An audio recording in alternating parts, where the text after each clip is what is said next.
Buh. Sorry about that. I got a little occupied.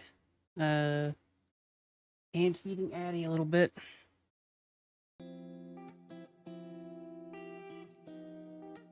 She's been a little grumpy. Want to do plastic? It's been a little bit of a week, you know? And today is a collab day, so...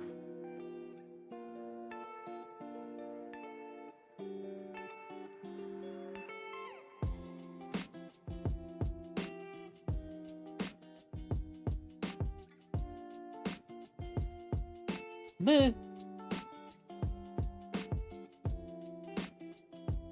Okay, things are starting. Get that adjusted.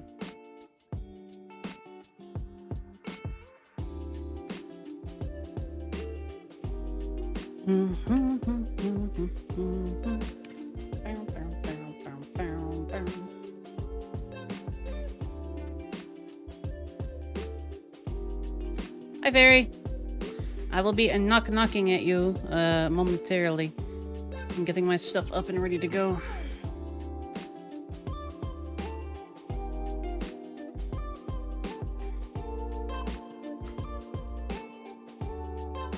I got a little occupied hand feeding my lizard. She has been an eepy little grumpy baby. So grumpy.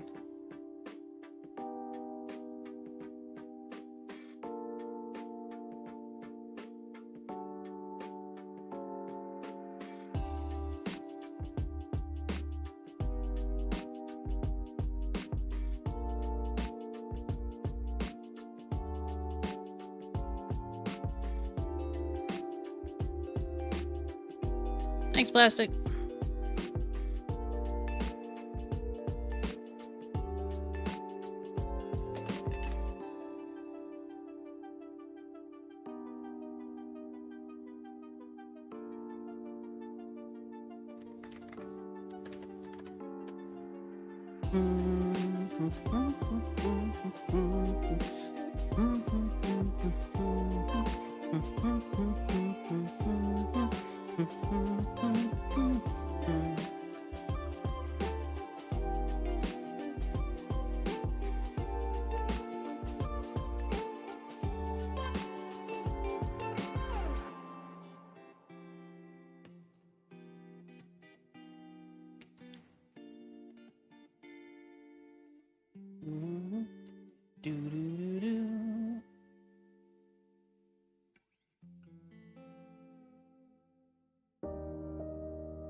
Yeah, what's up, Plastic? On YouTube too.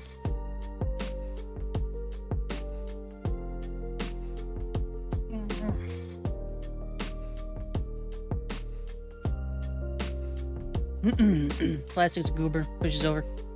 Pushes over again. Pushes over a third time. Pushes over. Bully. Bully, bully, bully, bully. Yeah, Twitch is like that. Good girl, Addie.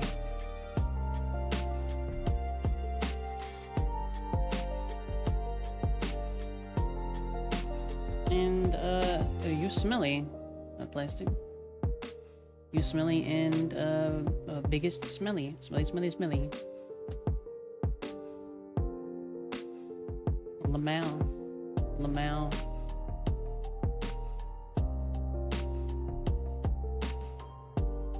Oh, look, it is a temporal storm. How delightful.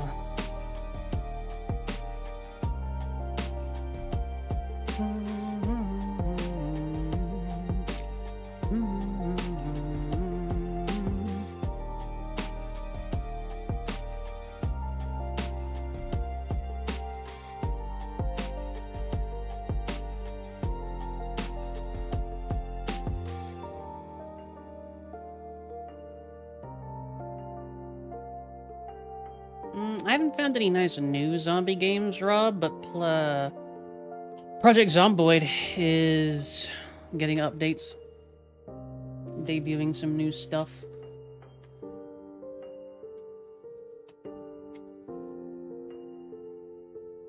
It's because you like getting bullied, plastic. Bullies you.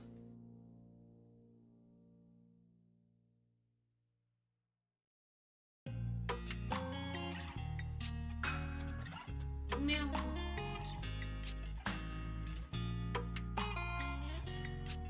Meow, meow, meow, meow, meow, meow.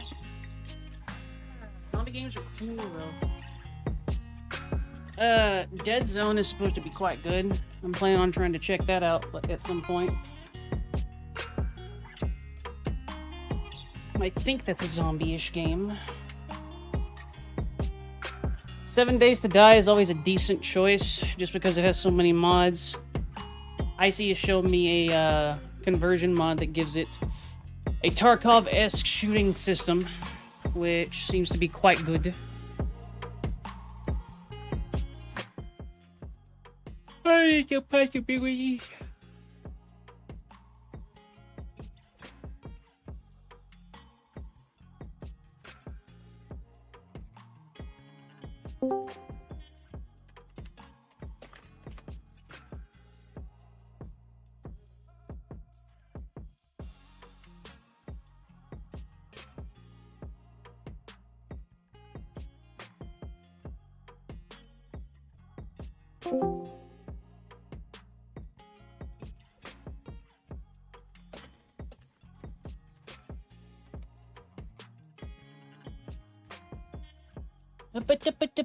No, I'm quite alive, Plastic.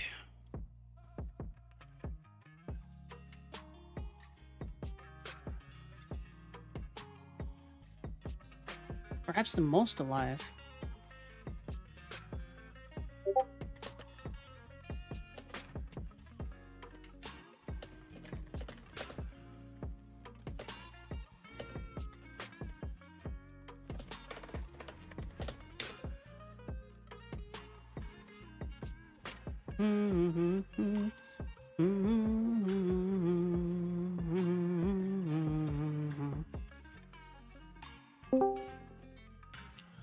Fart knuckle. Hi, Spicer. You were here first. Aye. Push your Spicer What's over. a fart knuckle? Eh. Wait, no. Meh. What's up? Not much. What's up with you? Hi, Plastic. Not much. I had an Arby's roast beef gyro. Plastic has called you the gay white rectangle man. I mean, I'm a little gay. It's a treat. I'm like passively gay. Oh, we're calling on Phrase. this. Yeah. Mia. Hi, Fairy.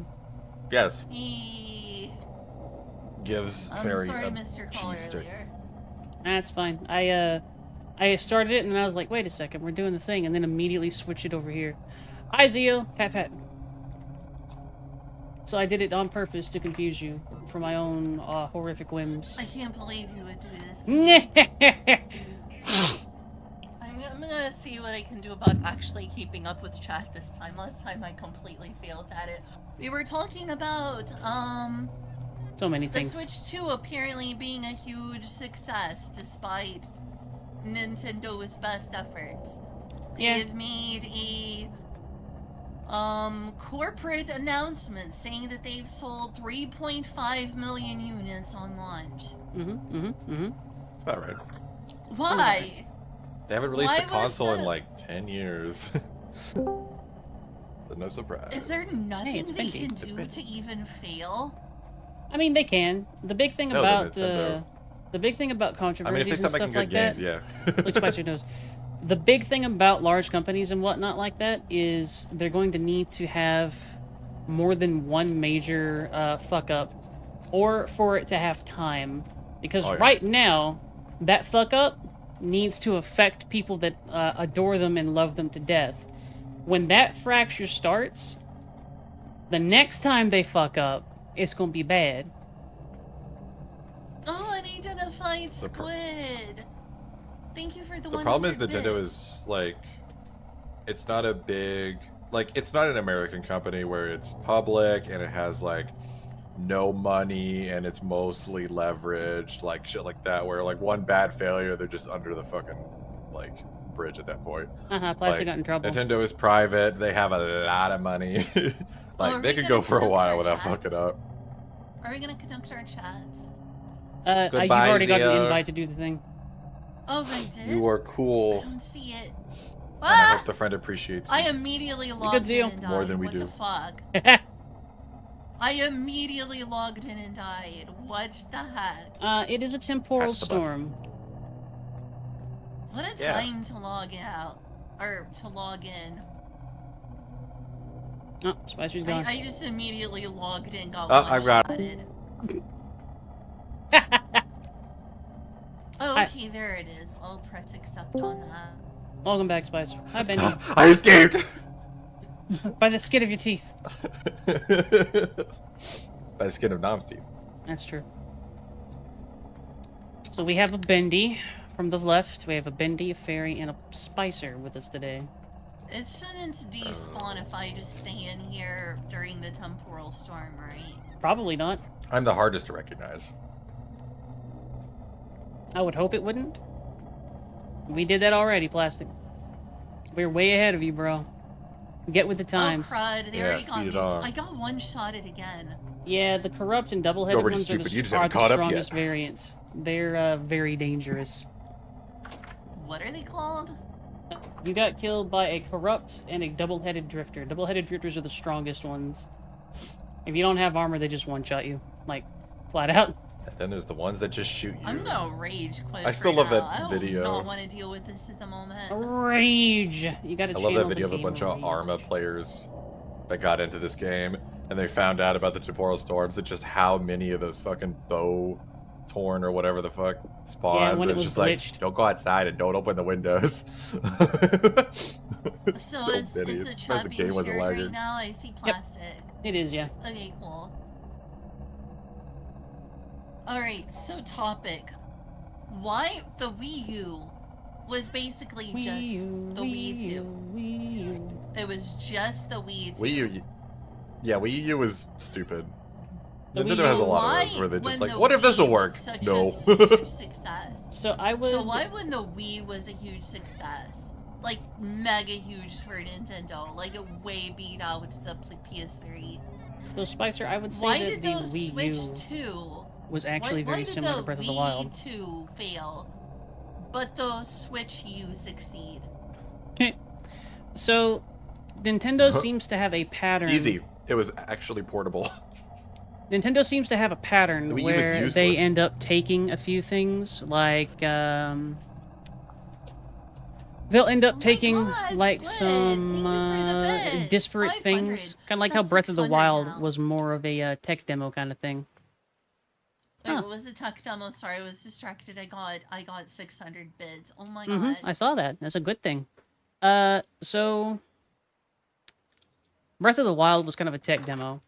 It was a little shallow for how large it was, but it showed that they could do it. I think the Wii U was kind of demoing some features and whatnot that they wanted to try with the Switch. Then they perfected them and launched the Switch.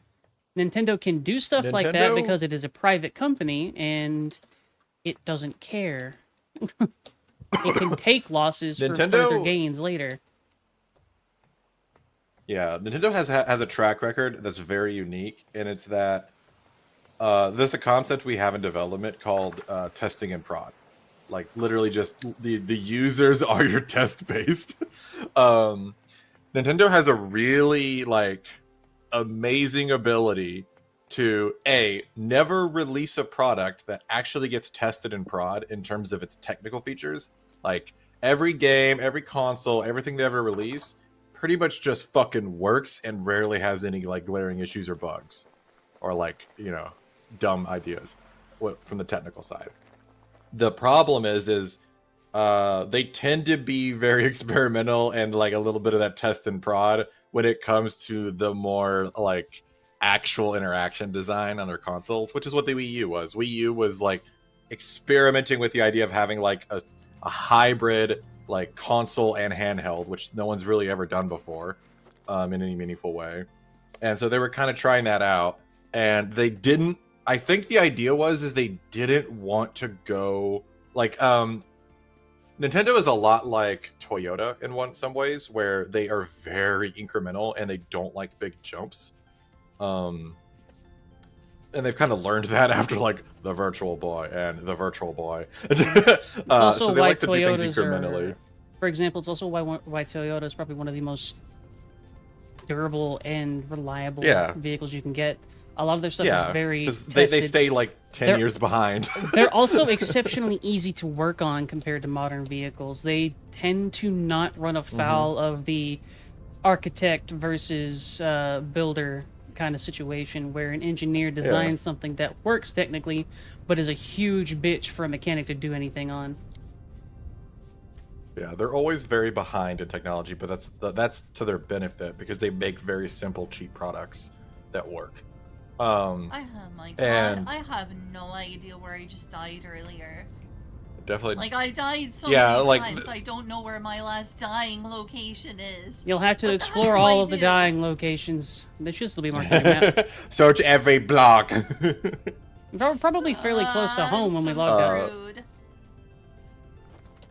Yeah, Blobus. Yeah, there was definitely attempts to do this, but like no one had really done it at a big scale that was meaningful. Your scale. Yeah, the Wii U was just a really incremental like idea, and then they came with a Switch, and the Switch was so like, I often hate a lot of Nintendo's stupid idea. Like, I don't really care for the DS. Like, the DS had advantages to having 2 screens, but it has a lot of disadvantages as well. It's hard to develop for. It's just weird. It's very different than everything else, which is kind of an advantage and a disadvantage. It's kind of the same thing with the Wii. Like, the Wii sold really well because it was so well marketed to like people that don't really game much, and it was very unique. The problem is it doesn't hold up long term very well at all. Because like in the end, there's a reason we use like a controller or a keyboard and mouse. It's because they're just such good mediums for interacting with a game, and motion controls are they're just not there. Because it's like, oh, you could wield it like a sword, and I'm like, no one knows how to wield a fucking sword. Even if you made a perfect one-to-one like controller for wielding a sword accurately, like you would in real life, no one would be able to play it. Like, no one knows how to wield a sword. You have to teach them how to wield a sword. Very isolated incidents is the crossover between gamers and people who have practiced HEMA. Yeah, and so it doesn't make sense, which is why we have the abstraction of games where we have buttons that do things, and it's more about learning the interaction. That's why. Or about teaching people to sword fight so that they can eventually fight off of whatever horrible threat that Nintendo is preparing us for. Well, there's a niche for that, and it's in VR now, but like, yeah, that's a small niche. There's a lot of sword fighting VR games. Later, Kyle. Obviously, there is. Bye, Kyle. Yeah, but but in the end, VR is a small market. I've been enjoying my VR headset. I appreciate it. It was really cool. It's very fun. I need to do more things on it. Mine again. The only now you thing can do VR chat with the burb. Yeah, the only thing that fucks with me a little bit on it is I need, like, I have a little circulator, so it keeps it from fogging up and whatnot on me, but it gets hot specifically, and I think that's bad for it, so I'm like, a couple hours. That and your face is like where a lot of heat comes out, so it goes right to the device. Indeeds are. Yeah. Exactly, Blob. There is 100% overlap. You can send someone who has survived a pitch combat in VR chat directly to a battlefield. It's 1-to-1. It's fine. The other problem is that like VR games are just fundamentally very different from conventional games. So like, they can be. It depends on how you implement them. Well, fun VR games are very different. Like, it's really hard to make a game like Half-Life Alyx make sense with a controller, like to really feel the same. At the same time, there's a lot of games that I would rather never fucking play in VR because it's definitely not like playing Minecraft in VR gets fucky because it's not a game designed around it. I need to try that. It's novel, but I wouldn't consider it like a good game. And there's lots of like cases like that where like unpopular opinion. Super Mario Galaxy is actually a ton of fun in VR for me personally. Wait, what? Super Mario Galaxy Yeah, in have you VR. heard of Dolphin VR? I know what that is, but wouldn't that just have like a screen in front of you? Like, No, no, it's not. how do you You play can it in look around VR? completely. You can look around you completely in VR. That sounds horrific.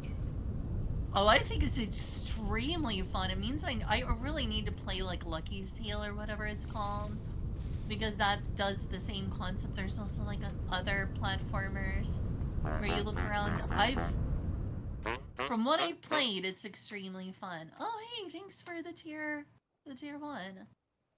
Yeah. Sonic Racing It's Crossroads. actually extremely fun for me. It may not be for everyone, but I'd I need rather to play play more Minecraft and platformers in Sonic VR, Racing but Crossworlds. No. No I don't squid. know what that means. I don't know. also see Yeah. our star bomba. But yeah, like in the end, the Switch was really like. Maybe. Honestly, if they could figure out how to get the controllers to not be shit, like with the Bluetooth problem, God, I would love to just have Switch controllers. Like they're so comfortable because like your hands aren't stuck together. No, do Like it's not such a good purchase idea, Switch but 2. man, is it? Bad or something, I don't know. I mean, Hi, I've debated it baby. because I No. mean, 60 FPS Tears of the Kingdom's pretty worth it. No, Spicer, you already play it on your Switch and on 2 different computers. You're good. You don't need it. You don't need it. Shakes. Just get my it. favorite game. I know. Just get like a 60 So many FPS. voices. FPU. Are there too many voices? Yeah, but I don't want to have to bring around a $2,000 turbine to play the game. It's really nice that I can just Mm. break out a fucking $450 device that just does it. Blee, It blah, doesn't blue, blue, overheat. Pushes Spicer over. Pushes her. That's right. Also, pushes over again. Oh no, poor Spicer. That's right. That's right. Yeah, poor me. But yeah, no, I like we already knew the Switch 2 was going to be a big success. Like everyone already loved the Switch. It had some shortcomings. The Switch 2 solved most of them, like from a technical point of view. So you go figure, and it's not even that expensive. Bendy, did you It's die? kind of expensive. No, I'm It's just kind of sleepy. expensive. That's a Bendy. I mean, for what it can do, $450 is cheap. Like that thing can run a lot. Really? I heard it's like as powerful Yeah. as like what's it called? They're literally going to put an Elden Ring Ring game on it. Yeah, so was the I bet Switch it won't though. run that well. Nintendo is very good at The making Switch things couldn't run run. shit. Nintendo is very good at making things especially- run. Yeah, but even they were hitting the limits. Like Tears of the Kingdom has to rely on an upscaler to even work. Yeah. And it still lags. Okay, I think The that's Switch on was to your very home under. again. It's old as hell. The Switch is really old. But will it run Crisis? No, Also Probably. no. no, not nearly powerful enough. Crisis is too strong. Nothing can run Crisis. Computers back in the day could run Crisis. Like, No, it could probably Spicer. run fucking Crisis. It's impossible. It's a meme, you goober. That's your face. Like It games can't on it. run Crisis. There's no way. It's impossible. I was gonna say Spicer. Switch 1. No. Yeah, most of the No, games are Spice. okay. I mostly just like I think if they here's the thing is if they release Dark Souls 2 remastered on Switch 2 and they do a Switch 2 upgrade of Outward, because my god, the Switch port of Outward looks like shit. If they could do that, I would absolutely buy it because it could literally play every single one of my favorite games. Like, why would I not No. buy that? No, it's bad. Bad. Nintendo bad. Itself. And Oh, they're bad, but like we're just gonna let them get away with it. Like no, don't let they're them the go ones that away make I Zelda. don't Of course, they're gonna let them get away with it. I want to see this dark future. Look, there's such thing as like an earned tyrant. No. No. Are we gonna let this guy do what he's like do everything this guy says? Well, yeah, he cured like cancer permanently for Nintendo everyone. Did not cure cancer. Yeah, but you know, but just give him see, 100 years. Nintendo hasn't done any of that. They just made some decent games at best. They decent. made my favorite games. And yes, And that's they also fine. basically defined like everyone's childhood for like everyone in this generation and before. Nah. Like they did a lot. They basically saved the Nah. gaming industries in the 90s. Nah. Nintendo I is went to not where- They have a the- lot of goodwill that they're still eating away they're at. still chewing through, yeah. Nintendo is not the Doctor Yeah. Doom of the modern day. No. I refuse. I Negative. am still looking for No. all of these stuff that I misplaced. Or like when I died earlier. I mean- because I died as soon as I logged in. You got mugged. And now, I cannot Oof. find it. I literally cannot find it. I may have just lost all my stuff. I don't know what Make to it. do. I would offer some assistance, but there's no way for me to find out where you died, unfortunately. It would probably be Yeah. near Shouldn't it your... mark where you die? Yes, but she died like 4 times in a row. Oh. I mean, just Like as check soon them as all. I spawned and I died, and then when I came back, it was like killed again, What's, and then again. what's the item timeout? Like 10, 20 minutes, I think. Oh yeah, it's probably already all gone. Yeah. How I mean, shitty is you that? were probably in this area and around your Probably base. already gone if it's only 10 to 20 minutes right now. I don't know. That's what I assume it was, but we also realized that whenever some of that stuff got timed out, that's not actually what happened. So I'm not sure anymore. If you were killed over water, your body might have flopped into the water and sunk down. Were you in the dark or anything whenever you died at first? Art, is I it? don't think so. Hmm. Looks like it's 10 minutes. Oh, I think I may have found it. Well, at least I found one of my corpses. Let's hope it has all your stuff. That is not it. That was like a couple things. A Alright. couple of meager things. Me Delete How much that to do with all these from the map, acorns? though.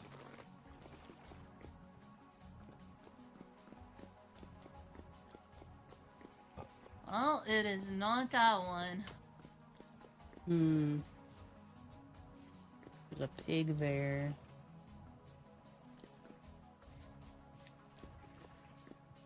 Well, I'm sorry. You gave me copper tools and I went and screwed everything up. No, it's fine. You died because you logged into the temporal storm and got bobbed. You didn't do anything. Pat, pat, pat. Hashtag dead. Bleh. Hashtag should alt F4. No, Spicer, no.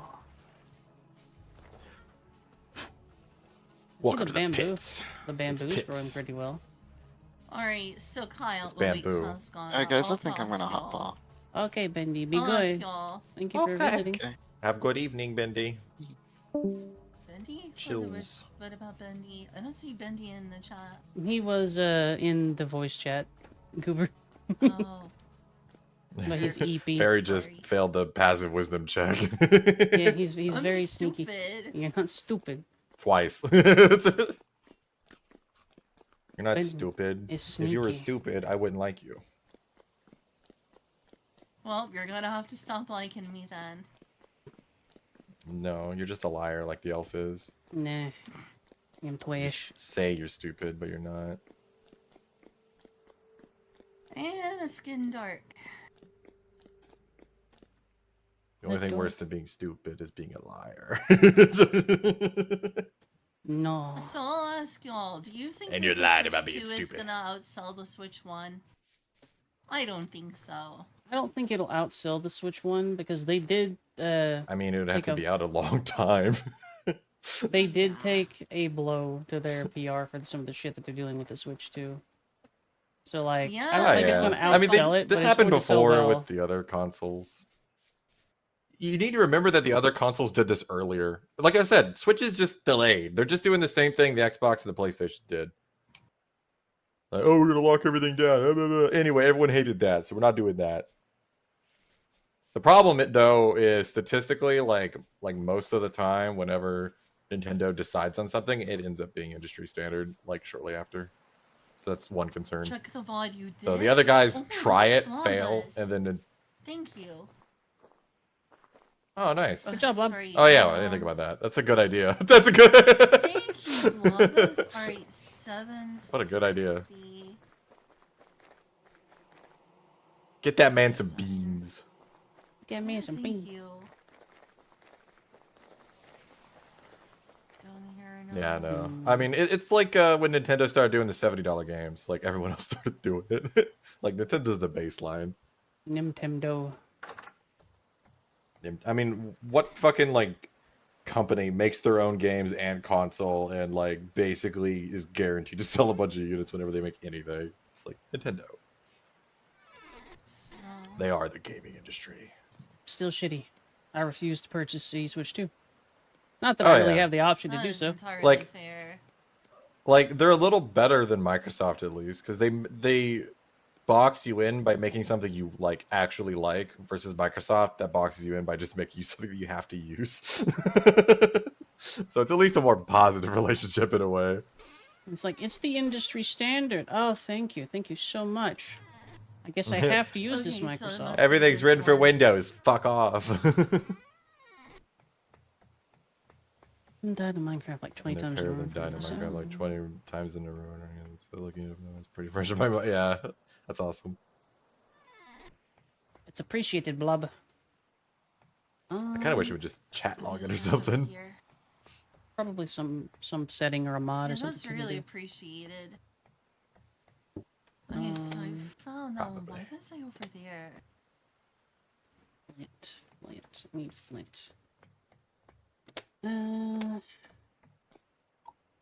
gonna have to go looking I had a for funny it. moment Here, a funny moment. today. There's a roguelike I play called Shadow of the Worm, which is kind of in the lineage of like Worm. Omega and Adam. Yeah. Which is like semi-static open world roguelike. Mhm. With like multiple endings and stuff. They're really Yeah. cool. There's not many of them in that style, but Shadow of the Worm's like the newest one in that lineage. The worm. And I played it on my Windows machine at work, and it had music. And I was like, what the fuck? There's music in this game? Like, I heard that he'd made soundtracks, but I didn't know that it was in the game. And I was like, why am I not hearing the Linux version? And I go and, like, dig into it, and I find out, like, oh, it's failing to load the music files. And then I go look at the music files, and it's, so in the Git version control God. system, if you have So really hard. big files, you have to use something called large file system or something like that, large file sharing or whatever, Yeah. Which is a separate system for loading big files. And he's hosting on GitHub, which has like stupid large file limits and stuff like that. But basically, he never set up downloading the music files on the AUR package. It was just metadata files that represented the big files. And I was like, so that's why I never heard music in this game. So I got in contact with him and was trying to figure out what was going on, and like Be like, hey, the figure thingy's out- broken.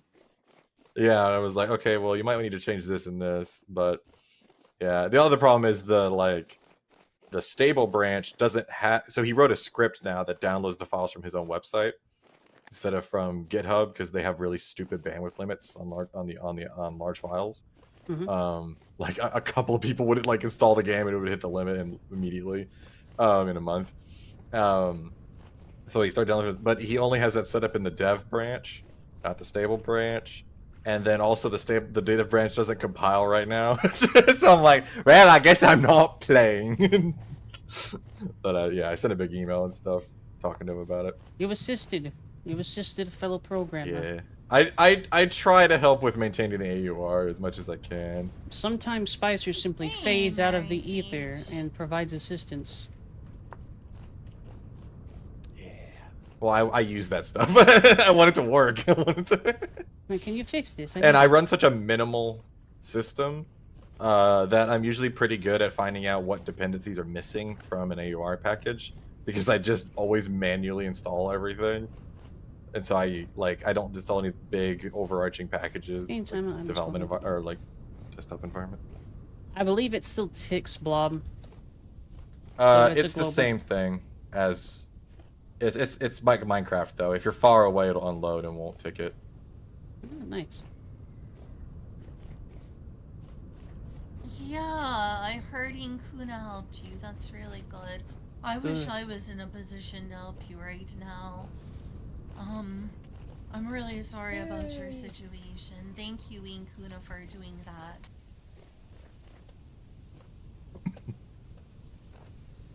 That's good. Beans helping beans. Critters But helping I critters. literally can't see anything because it's dark and I don't have any light source. I had to make a torch. A safety I don't torch. have any stuff to make a torch right now. I found rocks. Use rock create I also tool. haven't found flint because it's pitch black. Suffer until the morning. Dig a hole, sit in it. I would offer further assistance. However, I am not home. Yeah. I'm on an adventure. She's on an adventure. Adventure. Adventure. Oh wait! Adventure's Huzzah! fun. Grab your friends. I go to very distant lands. Distant lands with Jake the dog, Finn the human, the fun will never end. Adventure time. Whoa, I got my stuff. Nice. Yay! Also, I'm almost starving. Okay, now die again. Okay. At this rate, I probably am because I'm starving and I have to get home and eat stuff out of the whatchamacallit, please. Trash. Oh god, that thing. Yeah, it's unpleasant looking. Killed it. It shriveled up like a spider. Yeah. Oh, are you playing it as well? Playing what? Vintage Story. Yeah, that was the whole idea, remember? Oh, Spicer's playing Vintage Story? Oh, no. Nice. The Spicer's watching me. I was like, Barry, you lost the plot very fast there. I mean, to be fair, Fairy is Excuse trying me. to find her stuff too. Yeah. Nah, I'm just backseating right now. Yes. With like a delay. With like a delay. Spicer's being a punk is what he's doing. A Yeah.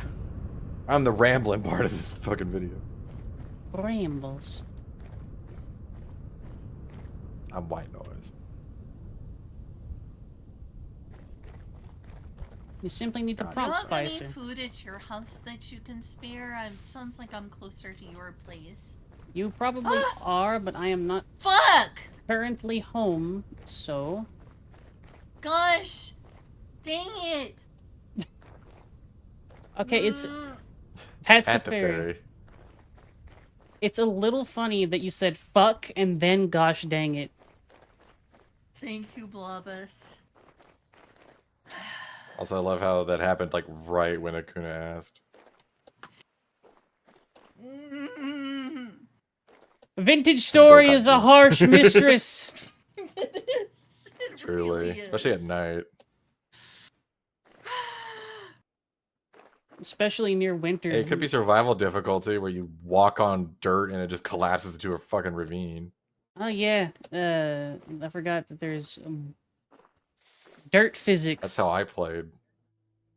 Push a spicer. I just walk along and like the side of a mountain would fall on me. I guess my CPU is gonna be struggling for a couple of seconds Well, yeah, that is a good thing. Huh? with it That it tells dealing you with your all the block coordinates shifting. when you die. Are you hosting it? No, Well, then it's not gonna struggle then. I know that, Spicer. But if you were playing a single player not doing world the like math. I imagine that you were, stairs. So it should be this Oh way. yeah. Connect I the had a good dots. computer. Connect It the was mostly dots, science boy. It was mostly the GPU. You didn't phrase it like that. It was mostly the GPU that ate me alive on I this phrased game. it exactly the way I needed to phrase it. You simply side graded to You it. didn't phrase anything. You just said it. You danced off to a different branch of the Git because you wanted to. You were not up to date with me. Wait. It's called Master. No, you ran off. You wandered off. You weren't up to date with Master. You stashed your changes. You were like, this is all the things that are up to date. I'm correct. Pushes over. What a pain. Yeah. I don't even know what we're talking about anymore. Well, Yeah, now me I'm either. no longer hungry. It's called banter. Yeah, I've never. What's the cure to world hunger? Oh, just suicide. No, Ironically. that is a Whoa! cure. Do not do that though. Dang it. So if you died, you just like eat your previous corpse, and then you're good. Soylent self. Soylent self. Yeah, basically. That's one way of putting Soylent it. me. Piece of candy.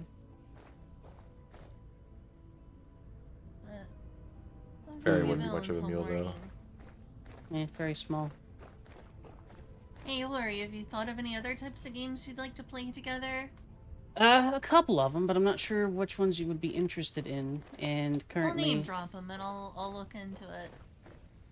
I was about to say, I currently could not name them because my brain is a little fried because I've been working on state machines and whatnot for my code stuff. So, Is like, I've that got, for like Godot or something? yeah, I've got like the one brain cell and it is really tired.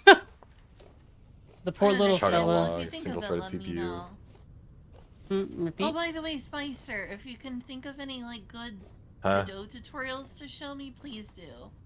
I would like to take a break from C for just a little bit and at least try learning some Godot. Yeah. I mean, Auri should have a lot of the stuff that I've given out. Yeah, I shared you one, That's remember? true. If you wanted to Yeah, look at she that one. sent me a video. But also, I was Spicer wondering if is you the had the expert leaves. Spicer knows coding Yeah. things. Well, I don't.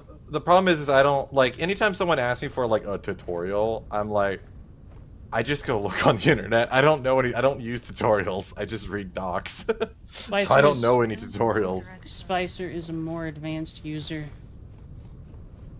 I think the only time I've ever looked at videos for this kind of stuff is like if they add a new feature that's not documented, and the only real documentation on how to use it is in like a fucking YouTube video with 300 views, then I'll watch a video. But other than that, I don't tend to I use see. tutorials. Wow, our moose is so aggressive. I was walking near you, you little bastard. I I'll don't usually think either read moose docs, are that aggressive in real life, are read- they? Oh no, they 100% are. Really? Yeah, moose are evil. Oh yeah, they're like, yeah, they're like, do not go near a moose if you ever see one, and if you see a moose, it's probably too late. Yeah. Always err away from moose. But they Yeah, look so they're dangerous. cute. Why would they be so aggressive? They're Because herbivores. they are an herbivore, and it turns Because out they that are in not a nature, species that it run turns away. out that in nature, most of the most dangerous critters, the ones that'll end up just killing you, are herbivores. Because, alright, so if a predator is going to come after you and it's going to get into a fight, it wants to end that fight as quickly as possible. So if it sees you as a threat or something along those lines, or if you're able to resist it for long enough, it's just gonna, usually, if you're lucky, back off. Far more than the herbivore, where every fight is a fight to the death. It knows, or in some way or shape or form, that if it loses that fight, it's probably going to die. Either you're going to eat it, or something is going to get it. So it's going to approach this fight also a risk. exactly like a gladiator dropped into a coliseum. Yeah, so it's I also a don't risk understand. thing. Herbivores. So okay, here's the evolution behind it. Herbivores, if they get injured, they usually don't get like very punished for it, because in the end they just eat plants. Like their food supply doesn't fight back. If they get injured, it just means they're closer to being killed by a predator. So they don't really care. And they want to be as dangerous as possible in this arms race to keep, for the same reason that the predators, if they get injured, they can't hunt anymore. Because the herbivores are so dangerous. And like they'll just die because their only food supply requires a fight in some way. Mm-hmm. So predators are very like incentivized to be careful, look for opportunities, and avoid injury. Whereas herbivores are fucking not, and they try to be as like unappealing of a threat, like unappealing of a meal as possible, which means go batshit crazy or run really fast or whatever. Or basically try like to V avoid it. said, a herbivore has to win every fight. It has to win every fight if it's going to persist. If it gets in a fight, it has to win it. There is no limping away from a predator that has injured you. you gotta win. you gotta win the thing. Yeah, so basically herbivores are either highly aggressive or very fast, or they hide well. Like that's basically their only strategies. A moose took the so tank it's like aggressive moose, route. they're not fast. Yeah, moose is like tank, then hippos. Like those are all very tanky, like oriented, fucking herbivores. Like by far. And then there's like gazelles that just go fast. Hunger move really fast in your world right now? Yeah, it could be. Like I'm getting hungry. Depends on what you're super doing. fast. Yeah, if you're running or If you're stuff running along around a those lot. lines. Or Yeah, the jumping. game's maybe calorie I'm based, trying so to get like back everything to burns. myself. Yeah. It's like Minecraft. Every action has a cost. Every action has a consequence. How do you beat Minecraft? Dig 3 blocks down, put a block above you, and then never move again, and you'll literally live forever. Yeah, but that's boring. Really? Yeah. Because time is not a cost in Minecraft for some reason. Yeah. Calories only drain in Minecraft if you're doing something. You don't so- need calories to be alive. Yeah, your body is a perfect machine. And my headset just reconnect. What? Herbivores are Despite the tanks, fact that carnivores are it's- DPS. Yeah. Yeah, they. Despite the fact that it is in many ways not as good as Vintage Story, I am kind of tempted to Oh, my try headset's some of not the charging. major survival mode worlds in Minecraft. There's one called Blossom Craft that interests me. I haven't joined it yet, but Oh yeah. I think So I may give that one a try. Have you heard Vin- of it? I've heard of it, yes. I have not played it or anything, but Vintage Story is a little young. And Minecraft is so long in the tooth that you can find a mod pack or a total conversion or something along those lines that'll fit your tastes. Like, there's so much stuff for Minecraft. You can find a Minecraft for you. No, no kidding. Also, I just found out this charging cable has not been charging my headset for a while. Uh-oh. That's not good. That's one of the things this I'm most cable? scared about if I try switching over to Linux. I'm afraid of Exactly, Rob. drivers for my things not working. Most stuff's pretty supported, and most of the things that aren't are usually not worth it. Because, like, Linux is an open platform, so if there's a device that's worth using, a lot of people probably use it, and thus someone's probably implemented the driver. Yep. Or fixed it, That's basically or the done rule. something else for it, you know. Yeah. Basically, Like, the only time I've ever run into a driver problem was with display... What are they called? Display links or something devices. And I could see why no one really got into it, because those things are shit. Display I also- devices? Do you mean like drawing pads and stuff? No, display link. It's like an external computer that you can hook into USB, and it Gosh, like dang allows it! you to stream to HDMI devices. But they're really shitty. I'll- did not hear any of that because I was killed by a wolf. I also remember the trouble that you had with NVIDIA and whatnot early on, Spicer. Huh? Oh, At well, that's least because it NVIDIA's doesn't just matter fucking if this one tedious. because I didn't lose any stuff, but my god. NVIDIA is a constantly changing platform that refuses to fucking support open source. So go figure. Yeah, that may They're getting be a better problem now, if I thank switch God. over, because this is a 1080. It's fine now. NVIDIA's embraced it more. Like, there's an actual open driver now that's officially supported, and they actually hired a guy to work on it, You're who an was the open guy who driver. originally worked on the open source one. So But it's this it's is a lot better 1080 than it was. Ti, and I'm definitely planning on Oh, you'll be upgrading fine. to a 380. I think is our plans for the next upgrade once we. Yeah, actually you'll have be it ready. fine. Most of the driver issues are gone. Like, there's just like a couple of weird things with when it comes to like the only thing that's a problem is like certain integrations don't work very well. Like suspend doesn't always work properly on NVIDIA. It has issues. They might be ironed out by now though. That was like 6 months ago when I looked at that. No, it's still fucky. Or longer. That No, was it's like a still year fucky. ago. Oh, do you have suspend on your laptop? Yeah, remember I'm using an NVIDIA laptop for my Linux box. It's still fucky. Oh yeah. Did you Thanks. enable the kernel options for that? Because if you want that to work, there's like certain things you have to do in the kernel Meh. to like get that to work right. Meh. I think Hyperland outline or ArchWiki outlines it. Meh. Because yeah, it doesn't work. Because NVIDIA will just reset its memory if you suspend it. You have to tell it to actually save the memory off. Meh. Because that's what the driver does. It saves off the VRAM Meh. into the hard drive, and then loads it back. Okay. Why did I put this in here? My beloveds, thank you. I don't need it this time, but thank you. Where's my phone? You probably left it at work. Talking to somebody. No, I had it because I listened to music on the way home. Your music. Thanks. I think. Oh, it's over here. I forgot I set it down when I was taking pants off. I don't usually do that, so I forgot to pick it up. Yeah, no. No, NVIDIA drivers are fine now. They're not that bad. Wearing real pants at home. Okay, so this cable does work, just not for this. I guess I need to find a different cable. Fucking USB cables would never stop being fucking stupid. Near cable.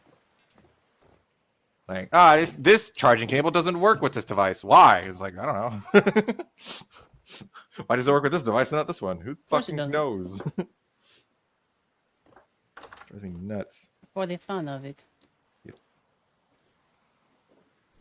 No, you have to be doing some really niche stuff for Linux to have issues.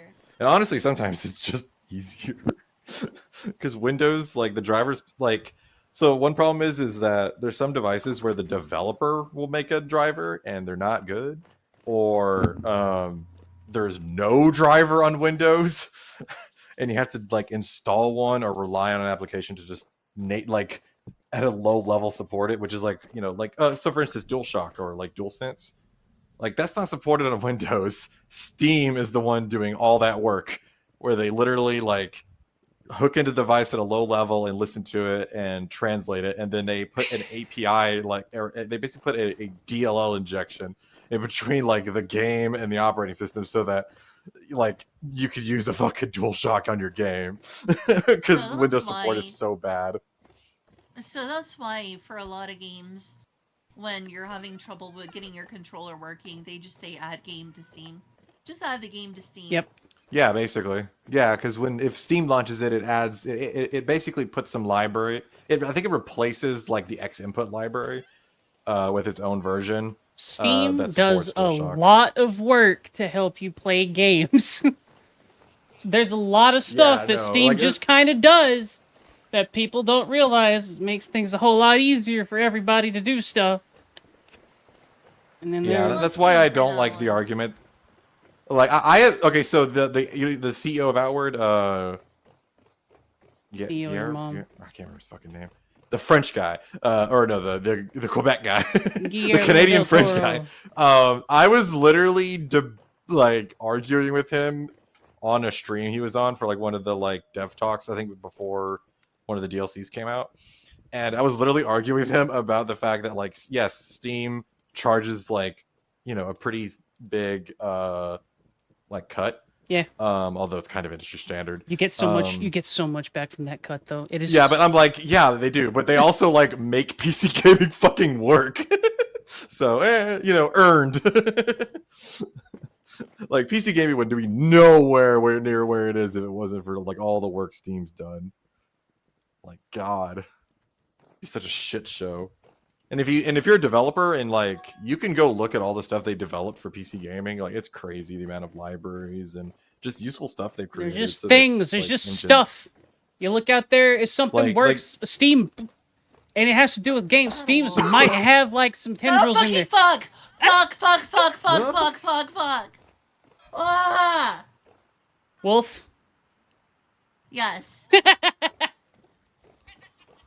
Okay, got my headset charging. Pep. The cable's getting loose. At least it wasn't a bear. Hashtag could have been a bear. I almost got one-shotted. Was this? Yeah. I am sorry for yelling. I hope I didn't sound terrible or hurt your ears. No, you're fine. You're an entertainer. Your job is to scream. Apparently. I'm sorry, VBB. I'm sorry if I hurt anyone's ears. That's the V. I'm sorry, headphone users. My deepest apology, people with headphones. Oh no. V was just concerned. That's the V. The journey to get my stuff back is so treacherous. Yeah, it seems like you're having a little bit of trouble. God, I can't fucking tell if this headset's charging or not. Shit. Fix it. Ah! Damn it. I wish was it would make a almost to sound. my stuff. Almost. This game is making me angry. This game wants you to suffer, it sounds like. It does! It Okay, freaking that's does! Yeah. The wolf is like... That it's wolf is camping. me. Okay. Fucking camping wolf! Sounds about right. I think the battery's going bad in this thing. Hope not. This thing is expensive. Please don't. I don't want to have to buy another headset, man. Yeah, fair enough. I might just go back to wired. I actually got some earbuds that are pretty good. And they got a decent mic, actually, oddly enough. Pretty close to this one. I try to use headphones as little as possible nowadays. Because they make my Yeah, I hate hearing using them. terrible. Even if the thing's really quiet, it makes my ears ring like heck. Damn. Yeah, for me, I don't wear them enough now. Because used to I wore them all the time because of the, living at parents and stuff. But now that I've, got my own house and shit, I don't have to care about that at all. And my roommate Do doesn't you have a choice, live so. No. Yeah, me either. I can't afford to live alone. Well, I'm helping them. I see. I was Nice. living alone. Been a while. How's B doing, by the way? I'm doing okay. Still looking for work after the other job. He's trying to find something more remote, so it doesn't depend on me to drive him anywhere because I disappear a lot. Spicer, why does that disappearing? Well, I leave on the weekends to go hang out with my cousin, and then I do a surprising amount of traveling. Oh man, Blob. Where I would you have travel Probably. to? I have a set of steel series that are just like held together with tape and prayer that I was using. Literally. You remember those, Spicer? Yep, You've seen those. I do. I sure have. Yeah. Yeah. I mean, I'm really good with my hardware. It's so most of my devices that don't just have a natural degradation over time just like outlast their usefulness to me. Like I've had computers where I'm like, okay, I just need a better computer, so I'm just gonna give this one away because this one won't fucking die. Speaking of which, that's most of my stuff, headset but- is now doing a beep boop that shows needs to charge. I do not know what that Yeah, creature that is was over mine. there. I hope It's not red. A wolf or a bear. Yeah. No, With it's your the batteries that go for me because lithium just has limits. And I refuse to do the battery health stuff where it like limits the max charge because I'm like, why would I ever do that? Like, oh, when you're not doing that for a while, it minimizes it. And I'm like, yeah, but then I'm going to pick it up and it's going to be like fucking 30 or 20% down. And I'm going to need to run it for a while. That defeats the whole point. I'm using currently a HyperX wired headset. It's very nice. I like it. Nice. Yeah, I used to have one of those. The problem with me is my voice is kind of weird compared to like the baseline, so a lot of headsets don't pick me up very well. I got lucky with this one that it actually, like I did a lot of research on which one had good like overall response so Your that my voice would research. come through. Yes. I'm not even sure what I'd get next, but I might just try doing the earbuds. I bought some what are they Turns out to called? be a wolf They're- bear. Oh. They're really kind of famous for being like a really solid triple driver like earbud that has good bass. Turtle Beach Battle Buds. Supposed to be a model number. Yeah, they have a they actually have a boom mic add-on and stuff, and it sounds pretty good as long as it's like facing down because it doesn't have a fucking like wind guard for some reason. As long as you turn it down, it's fine. But even the built-in mic on the wire is really good. Yeah, I did a lot of research on different ones, trying to find a good one. Your research. You already said that. No. You're a hack. Uh, I need to try them sometime, like on a call, and see how they do. Because yeah, I'm getting tired of headsets. I don't wear them enough anymore, so they hurt my head. It takes a while with my Sucks. headset for them to hurt Yeah. my ears. But it Well, does I have to eventually wear them happen that often. it hurts my ears. Eventually. I'll wear them for like an hour and they'll start hurting. If I just don't wear them often, and I just don't anymore. I mean, for a while I wasn't really hanging out online very much, and I always use speakers for everything else. So, but I've been hanging out more online again, so it's not as bad.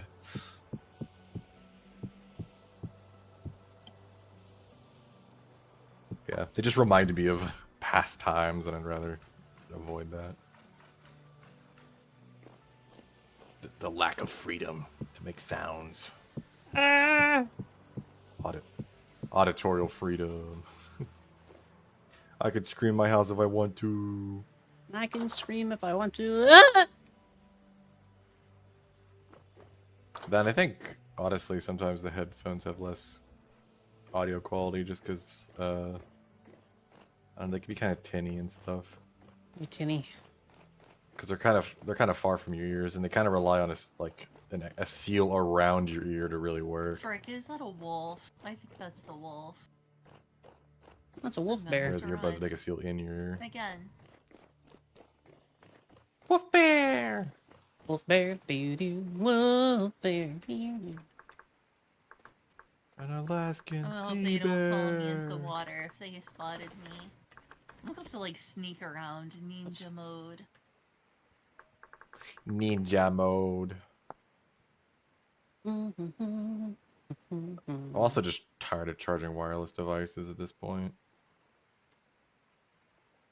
I've heard that there's like a way people have found out to like, it's not quite the way it works with like, you know, those Samsung phones that have like a charge, but it's like there's these like magnets.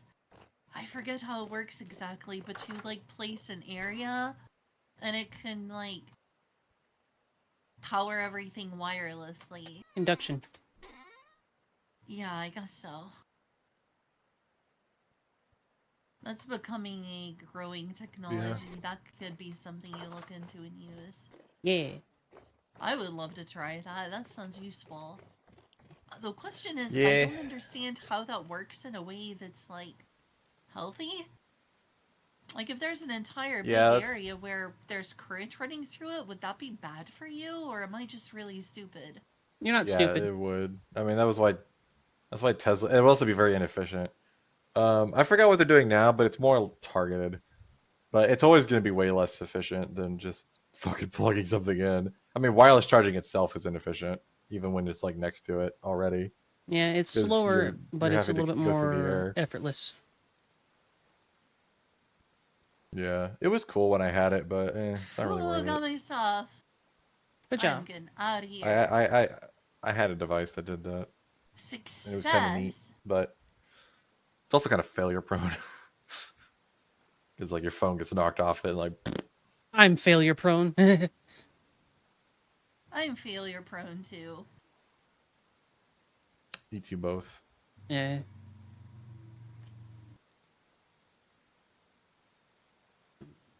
I just recover well. Wow, Everyone's that was a failure pain. prone. That Need to do was a some huge maps. pain. That was a huge, huge pain. Now you gotta get home. Yeah. I'm gonna put some of this stuff up in here. Oh, I need another basket. Hydrate, posture check, and Jeez, stretch. Ray.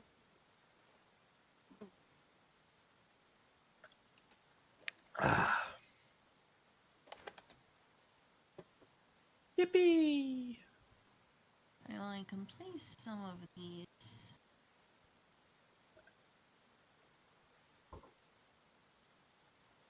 What is Elf doing? I'm doing a little bit of math on how much stuff I'm gonna need. Gross math. Yeah. I gotta do some math. I accidentally deleted some code and I gotta rewrite it and I don't remember what I did.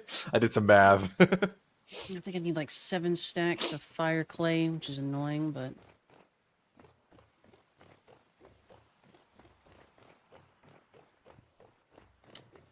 What do you need fire clay for? I'm going to be making a refractory, or a cementation furnace. Witchcraft. I don't Yeah. know much about that. So, the earliest form of steel is referred to as blister steel. It is made in a somewhat similar... Wow. Flicks Spicer's nose. It is made in a somewhat similar way as you create iron blooms out of a single-use bloomery furnace. Basically, you take your iron, you take a fuck ton of iron, because you usually do not want to do this very frequently because it is a huge pain in the ass. And you need to build something called a cementation furnace. A cementation furnace is a fairly decently sized structure with some space in the center and a space underneath the center where you can put coal or charcoal. And above that, there will be a coffin made of solid stone, cut out of solid chunks of stone. A coffin? Yes, that you will then put iron ingots in. Pure iron ingots. And then you will seal them off with a coffin lid. Then, underneath the coffin, you fill all that space with charcoal or coal. And the structure around this needs to be damn near airtight. So it's going to have a very heavy door. And the fuel source should be kind of cut off from the outside world too. So a lot of that smoke can't eke out. Whenever you fire this one, you're going to need to keep this structure, which is encased in refractory bricks, which I'll explain here in a moment, lit for about 2 weeks. So you will need to burn piles of coal and charcoal for at least 2 weeks in order for this to happen. And what this does is it takes the carbon in the charcoal and whatnot, and it traps it with the iron, gets all of it super fucking hot, and then it slowly turns into blister steel, which you can then work into usable steel, which is a second part of the process. A refractory brick. That is a lot to take in. Oh yeah, I'm not done yet either. A refractory brick, you can make a very basic one out of fire clay, and I think lime? It could be another one, but that one is almost certainly going to break and become unusable after the first time you've used it. So you probably want to make tier 2 or tier 3 refractory bricks, all of which require more and more complicated resources, like a shit ton of fire clay, olivine, which has been pulverized, what is it? Not borax. What's the name of the thing that I'm thinking about? Bauxite. Metal or There we go. My head Bauxite. hurts. Powdered bauxite. And you mix that with the fire clay and then you fire it, and it's super heat resistant. And you build the structure out of that, and make sure you have enough fuel. So, I thought steel was the removal of carbon, or is No. it the addition? Steel is the addition of carbon to iron. You can make different grades of steel depending upon what other additions and how much carbon is in it. High carbon steel, very sharp, kind of soft, etc., etc. Wait, then what's... Because I remember the spectrum is like cast iron is one side and then like high grade steel is the other. Is cast iron just like there's not a lot of carbon in it at all? Cast iron is iron, but it has been cast. Okay, it's just iron. Okay. Cast Okay, iron. I was just trying to remember which direction it was. Cast iron is Okay, yeah, so basically if you're just adding iron that's been carbon. poured into a mold or something along those lines. Yeah. You might be. Yeah. Are you thinking like pig iron? Yeah. Well, no, I'm trying to remember which gives it strength, the carbon or not having carbon. I couldn't remember.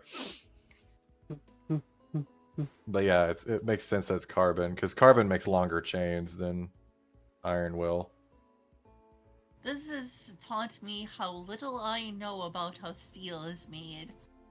I live in a civilization. All this is done for me. Yeah. Thus, I do Stainless not steel have is to just learn adding how nickel. to make steel. Pig iron is technically what is being made in the cementation furnace, I believe. Though it's been a while since I've looked at that process specifically. Basically, pig iron is a super brittle iron alloy. Alloy? Not alloy. Iron mixture that has a bunch of carbon in it, but it's super brittle and kind of useless on its own. So it's basically just a precursor to processing it into proper steel. Yeah, well, you got to heat it up, and like the carbon needs to form long chains and like form structure. Nuts, The nuts, metal. nuts. Otherwise, because charcoal doesn't have like macro chains, Yeah. so it's very weak. There's no macro patterns. I mean, that's why plastic formation is like a thing, because you're trying to create really long macroscopic chains across the material, so that's really strong. Whereas charcoal is literally just a bunch of tiny short chains that don't really have any macroscopic patterns. Freak as shit. Dude, you stretched like in the call right when your character in the game like stretched. Yeah. Kind of confused me. That's kind of awesome. Yeah, You know, there's definitely a we stuck with reason we were bronze in the because Bronze Age for so long. It must have been really Yeah. complicated for humans to learn iron how was to hard make to steel. process. Iron itself is not terribly difficult to find, but getting temperatures hot enough with basic materials to do so is difficult. And The better the material, the especially hotter it has to get. especially so because like when you're working with those sorts of tools, coming across the necessary materials to do this for long enough for it to matter is difficult. And you gotta remember, this would have been trial and fucking error. They didn't know that this would work or have anything Yeah, to I go know, it's off of, crazy. but maybe small scale experimentation with it.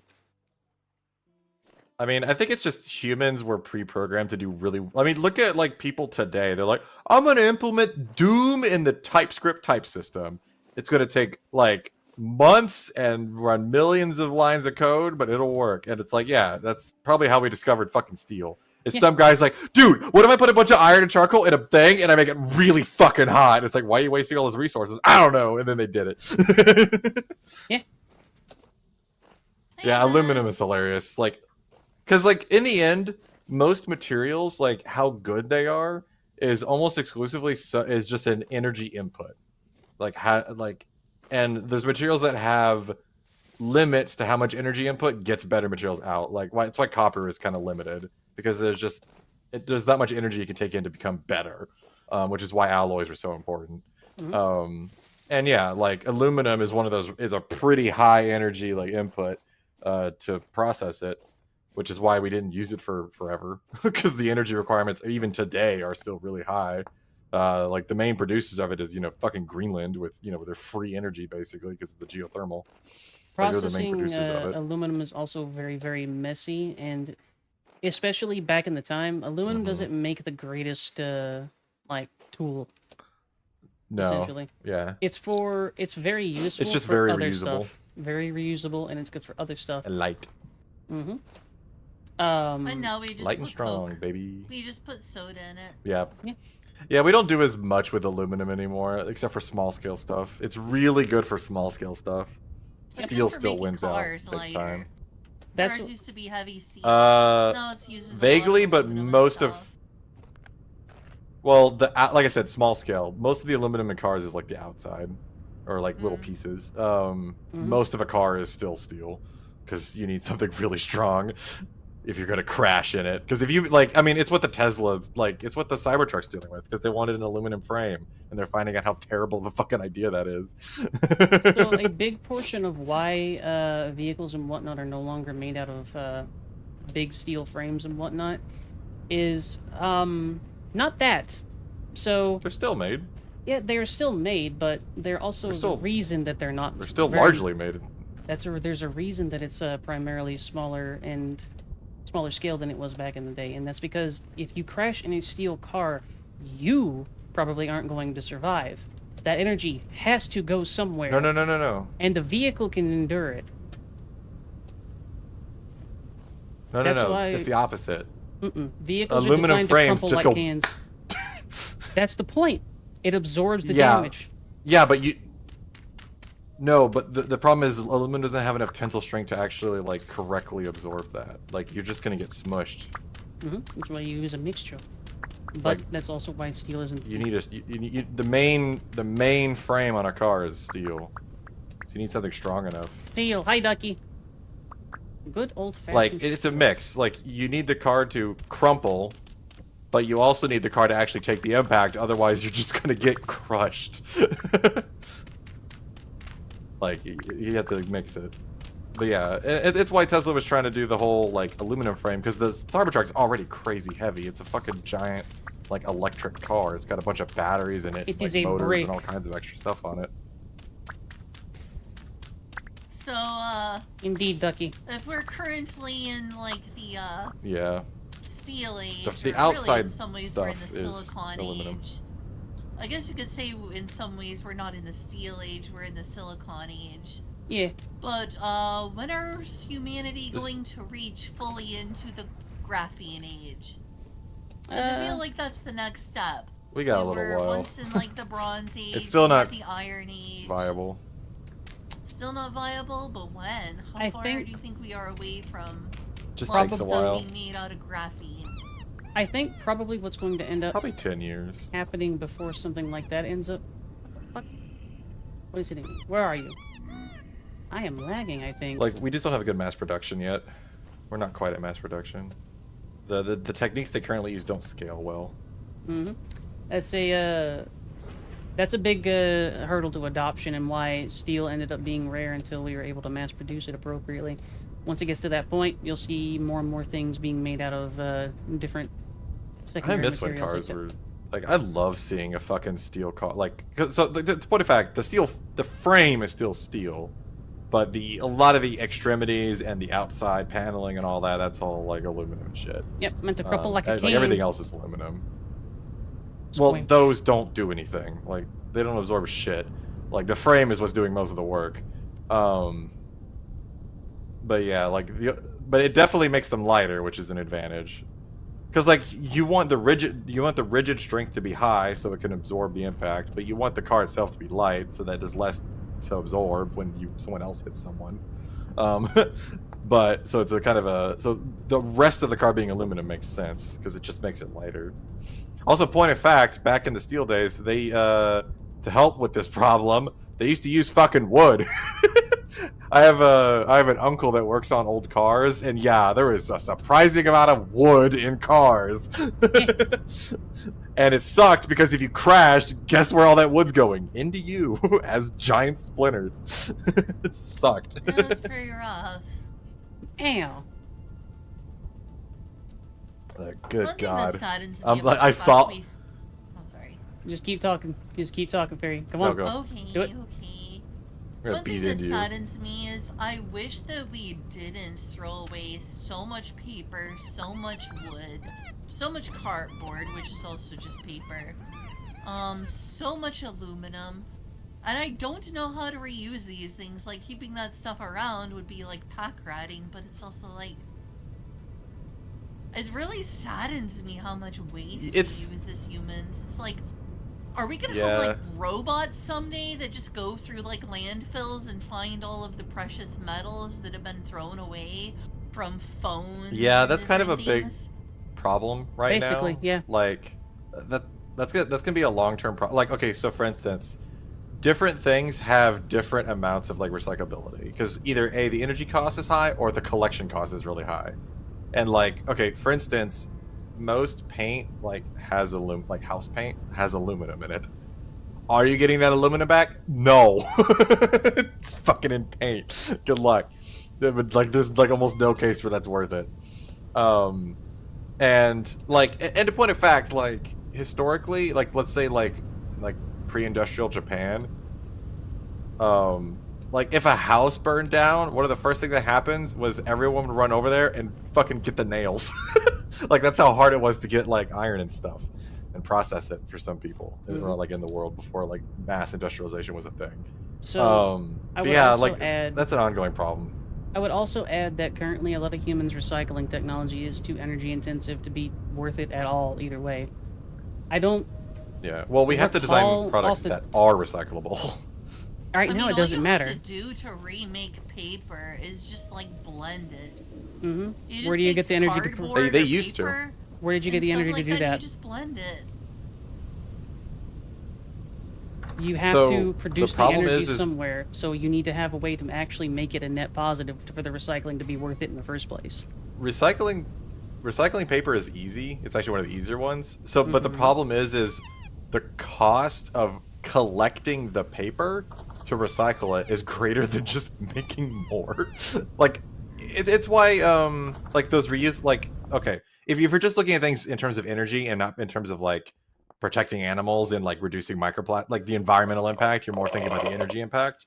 If you get rid of the environmental impact, like reusable like grocery bags don't make any fucking sense. You would literally have to like live 100 lifetimes reusing that fucking grocery bag to make it cost less, like to make the energy difference better than just using plastic bags.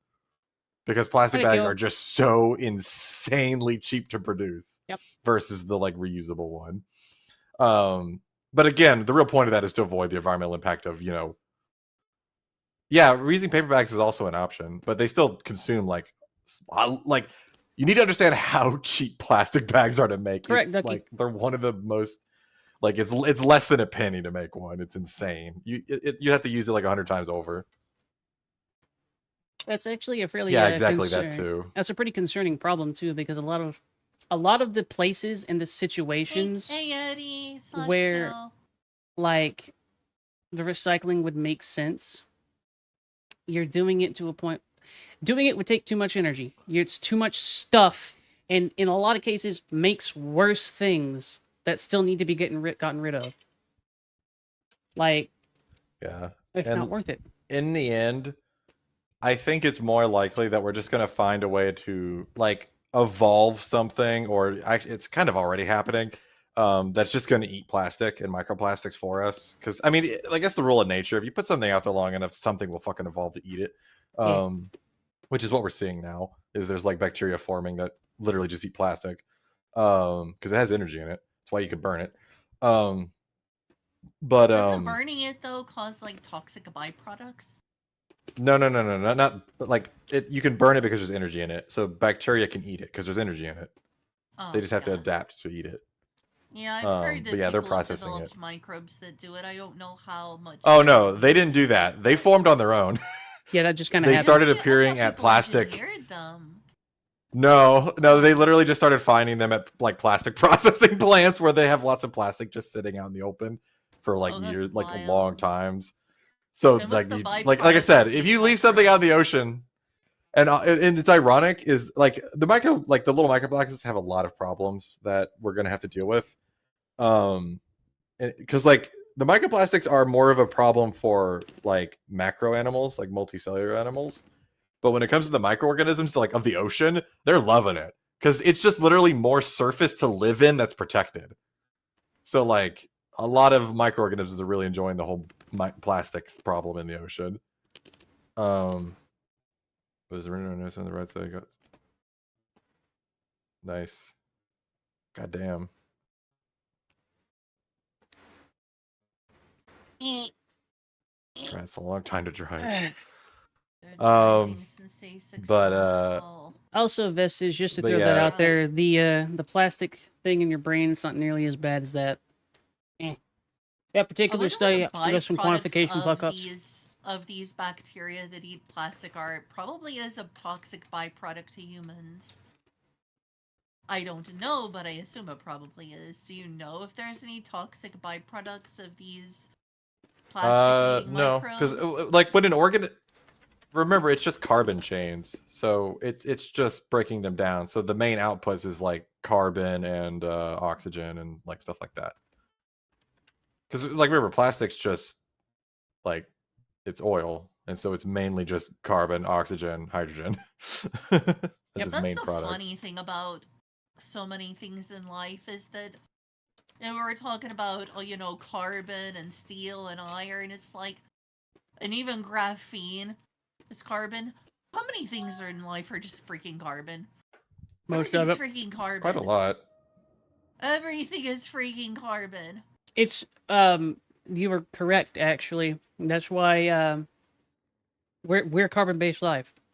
We are. That's also true. We are all carbon. of the things It's because on this carbon's just planet- the most useful. We cut people and kill people with carbon swords. Carbon is the most present thing too. That's why a lot of sci-fi stuff make that distinction of like, silicone-based life, shit like that. Yeah, silica's pretty common. It's also just the fact that literally, like, carbon is one of the most versatile. Like, in terms of the periodic table, it has the most interactions with basically everything on there that isn't just exploding. Unlike oxygen, and hydrogen, which loves to explode stuff. Yeah. The problem is like, so on the periodic table, most stuff. Yeah, so like a lot of stuff on the periodic table wants to like either just give a bunch of electrons or something or take them. Carbon tends to want to share in pretty dynamic ways, so it tends to make really interesting structures of like carbon is what makes most other molecules interesting and have like more properties than just and isn't very rigid. Like there's like a problem with like nitrogen, where it also likes to form bonds with stuff, but it's really fucking picky about the kind of bonds that it wants. Not all steel. And if you force it, this is gonna sound really stupid and it's mainly that. uneducated. Like I need to go back to school uneducated. Like, didn't you learn this? I just look stuff up on the internet all the time. How how does this work? Exactly. How exactly is steel made? Would you like me not to in give the you? game, like in real life. Would you like me to Not give in you a Vintage Story, rundown but in for stuff like that? IRL. It gets hot. Would you like me to give you a basic rundown of the different types of steel and whatnot? I would love that. Also, I need a yeehaw. Yeehaw! Yeehaw! Blobus, nitrogen is one of my favorite substances because it has the stupidest interaction. You could make azo-azide, which is like 14 nitrogen atoms, all only double bonded instead of triple bonded. And nitrogen really, really fucking hates not being triple bonded. Yeah. And so literally if any disturbance happens to the substance, like they don't even know what the minimum energy disturbance is required to set it off, and it just explodes. It's the funniest shit. It has a deep hatred of existence. List. Yeah, exactly. It's like, why are there 14 of me and why are we all wrong? Why are we here? Just to suffer? Yeah. Very shortly and violently. Azo-azide is like one of the funniest substances. Let me do a steel ramble. So, steel is not melted down from ore. Iron is what you end up getting from the ore and whatnot. Steel is not an iron alloy. It is iron that is being bonded with carbon. It is not technically an alloy because an alloy is usually a mixture or an alloying of two metals. So you could have an iron-nickel alloy or a steel-nickel alloy, but you cannot have an iron-carbon alloy. There are a few different kinds of steel. The basic types of steel are alloy steels, like I mentioned there. We are still going to call it alloy steels, stainless steels, carbon steel, of course, which is, they're all got carbon in them, but different amounts, and tool steels. Carbon OP. Carbon is indeed OP. I mean, carbon steel is usually got the higher concentration of carbon in it, thus the name. Like 2% to 2.5%-ish. And like some tools, construction stuff, automotive things and stuff along those lines. There are a good bunch of different types of carbon steel. Low, medium, high. And like that range, that 2.5% range that I was talking about, you got low carbon steel, which will be like on the lower end of that. You got mid-carbon steel, which will be on the middle of that, and usually has something like manganese in there with it to help support it a little bit more. And then high-carbon steel. Finally, the weeb elements. Yeah. Sorry. Manganese. And then you got the high-carbon steel, which is usually also called tool steel, but there are some differences. I'm also pretty sure the more carbon you put in, the longer you have to process it too. Maybe. The more you gotta get more carbon in it. So the more carbon you got into it, the more you gotta process it. Well, yeah, you gotta process the. I mean, you're effectively making like like soft diamonds, but with metal in them. Like that's mostly what you're doing. Yeah. So, stainless steel is actually a steel alloy. It's got chromium in it. Chromium is the thing that primarily keeps it from being able to get as easily corroded. I remember nickel's a main one that's also in most steels. Nickel is a very common one for steel. It kind of depends on what you're going to end up using it for. I think nickel helps with corrosion too. There's a couple of numbering systems and whatnot, though I'm not as familiar with the numbering systems for whatever reason. But like the plain carbon steel is like 10 something. So like if you've got 1021, it's a carbon steel with usually manganese or some such in it.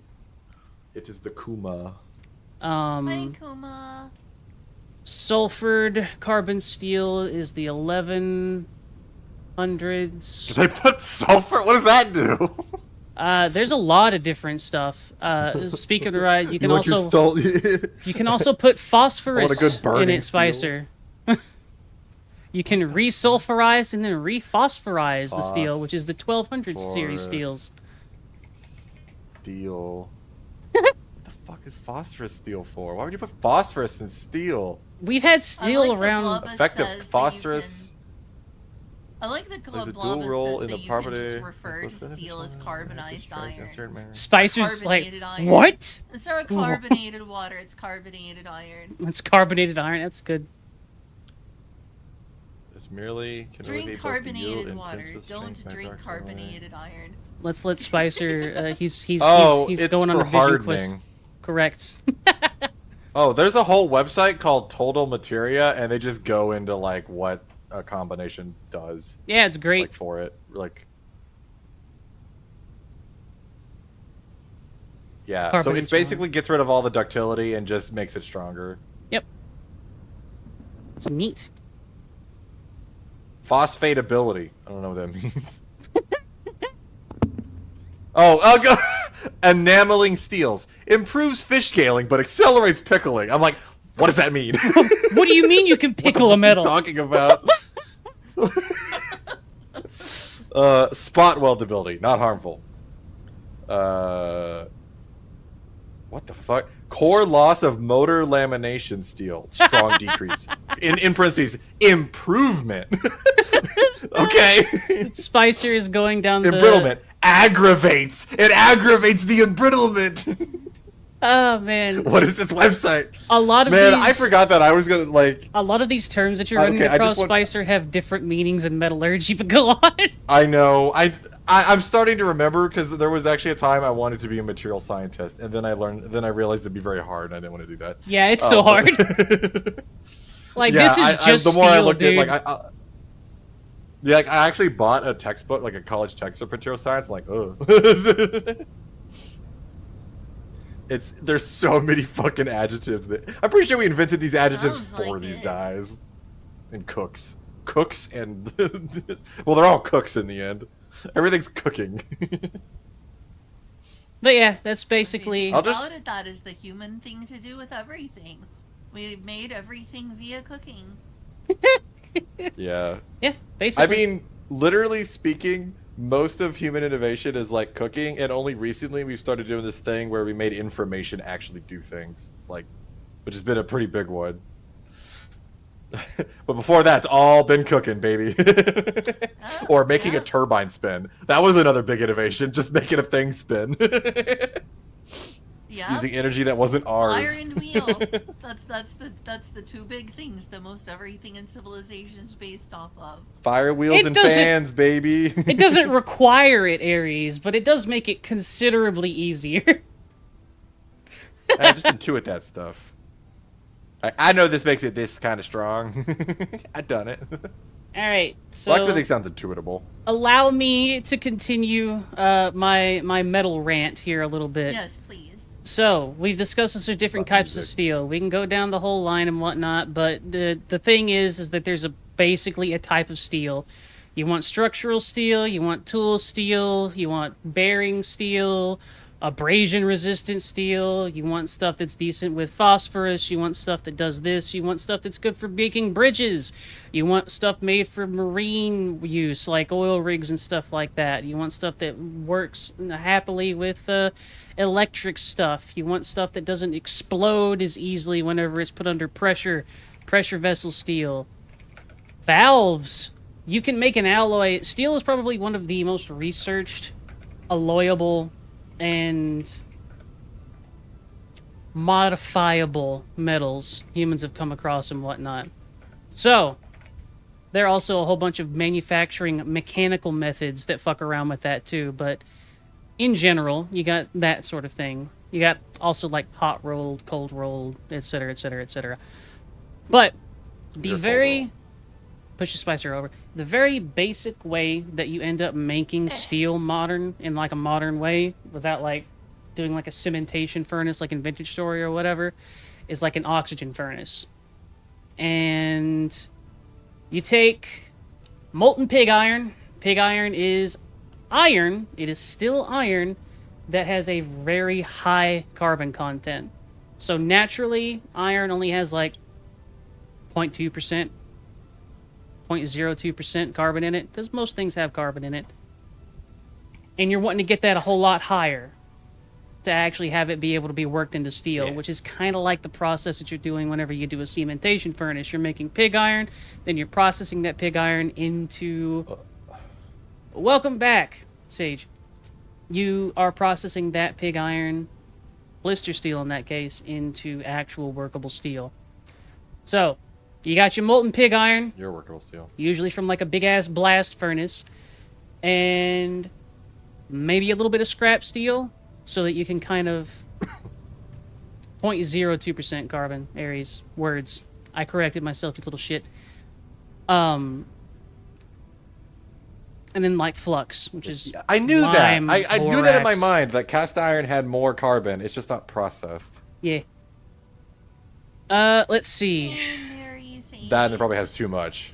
Yeah, that's a big Welcome thing. back. If you put too much carbon into something like that, it gets really, really, really brittle. So Mega brittle. whenever Getting you just right. get this oxygen furnace and whatnot, it's primed, it's ready to go. You charge it with like pig iron and scrap if you're wanting to help it along with that too. You blow pure oxygen through a water-cooled... It's kind of like a... Not like a pipe, but like a lancet almost. Into the molten metal. This almost instantly oxidizes all the impurities.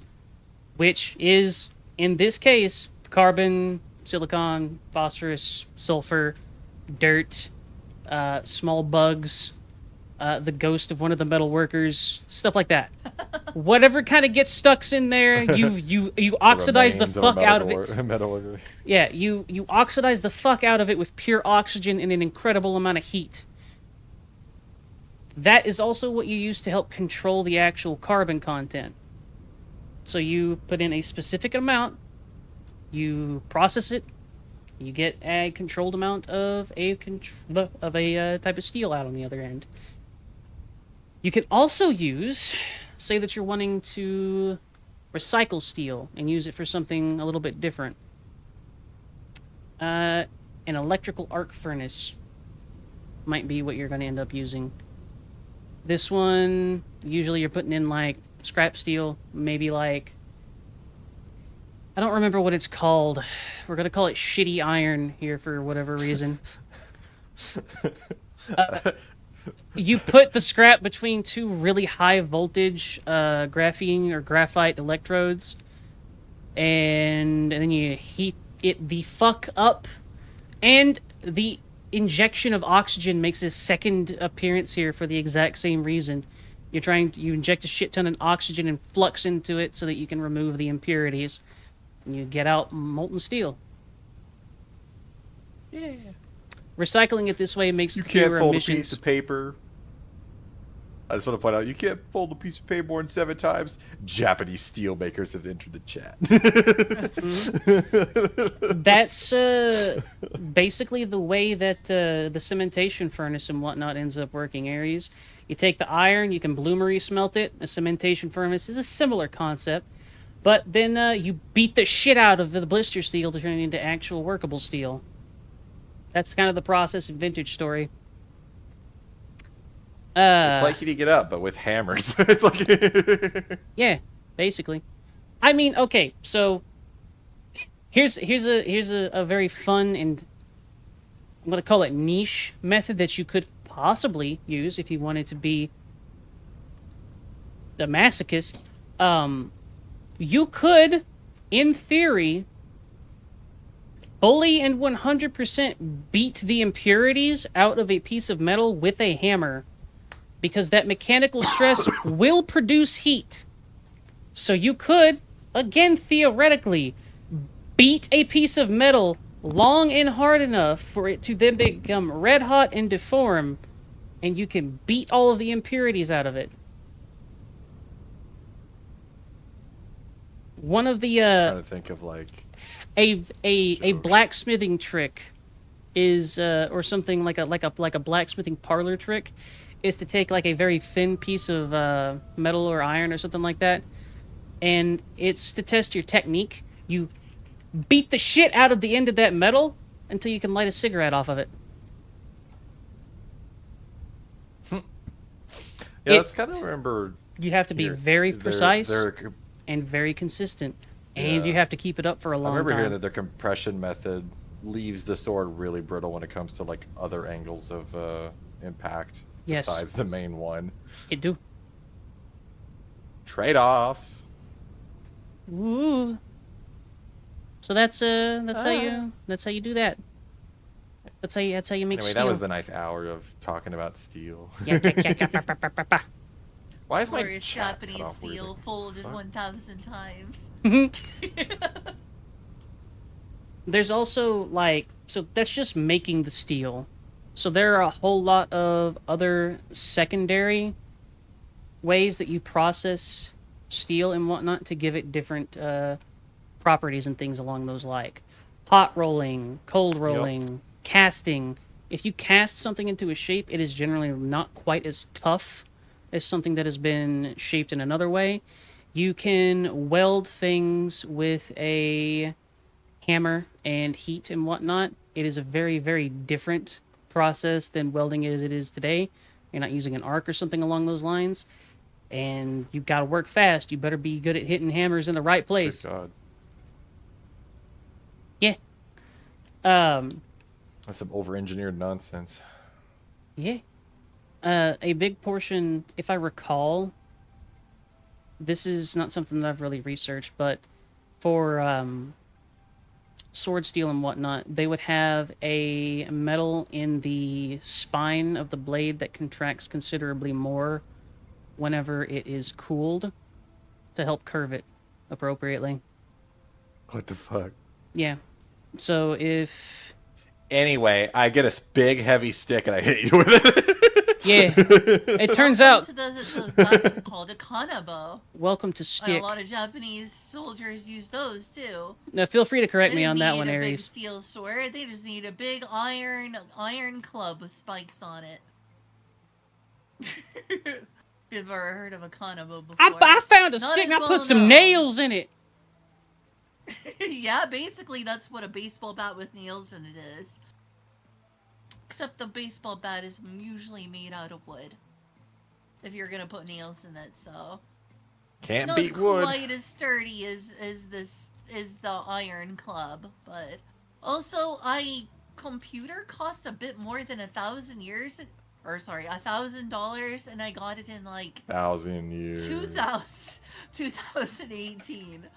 My computer, been I got it 80 in like years. 2018. I'm so stupid. You're not stupid. You're not 1,000 years. That would be an old computer. Bullies. Okay. 1,000-year-old computer. More than likely, An Aries. ancient Egyptian computer.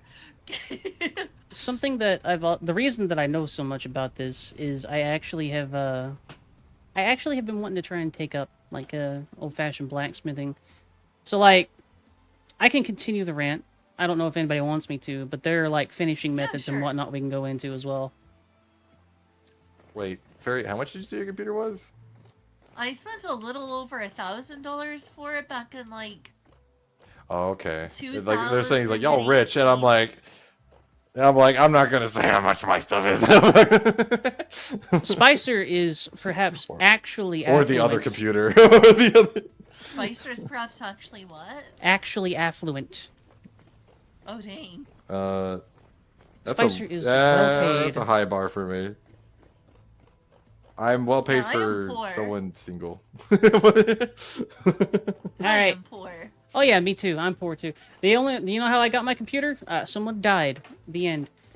Wait, really? Oh god. Yes. Yeah. The only reason I was Fuck. able to get a hold of any of the stuff that I have currently, including the house, I'm is so because sorry. family members died, and they asked me beforehand to actually get myself something for it, so I did. I have the computer.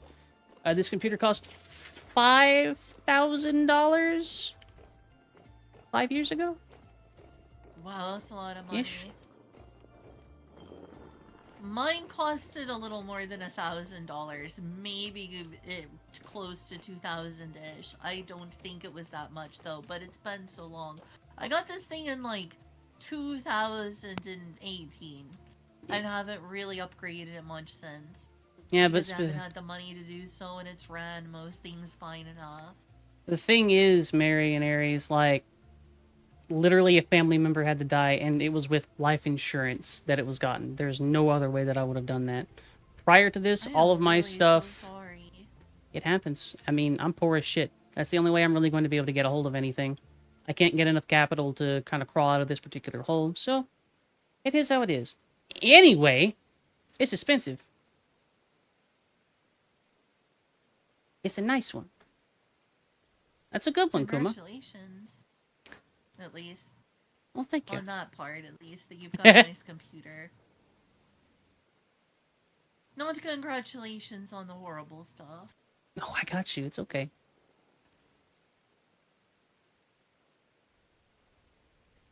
I want to tell Spicer what pickling is. Yeah, what is pickling when it comes to metallurgy? That's an interesting term. I think he went and did something, so, Oh, yeah, fair. Hi. hey. I forgot everything I said Hi. was not heard. No, you're eating something, aren't you? Oh no, I walked outside and B was also there, so I just muted. Ah, fair enough. I forgot who I gave my last computer to, like my previous one. Who was Abel? Probably. No, he lives in Russia. That wouldn't work. Who did I give that computer to? Fuck. I don't even remember. It's a mystery. How do you not know who you gave I your hope you're whole okay, computer Mary. to?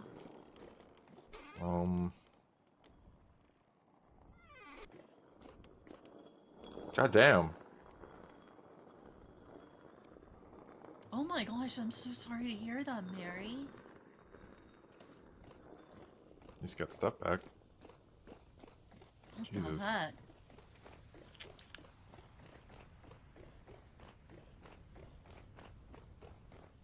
I'm glad you're okay. Got nothing important.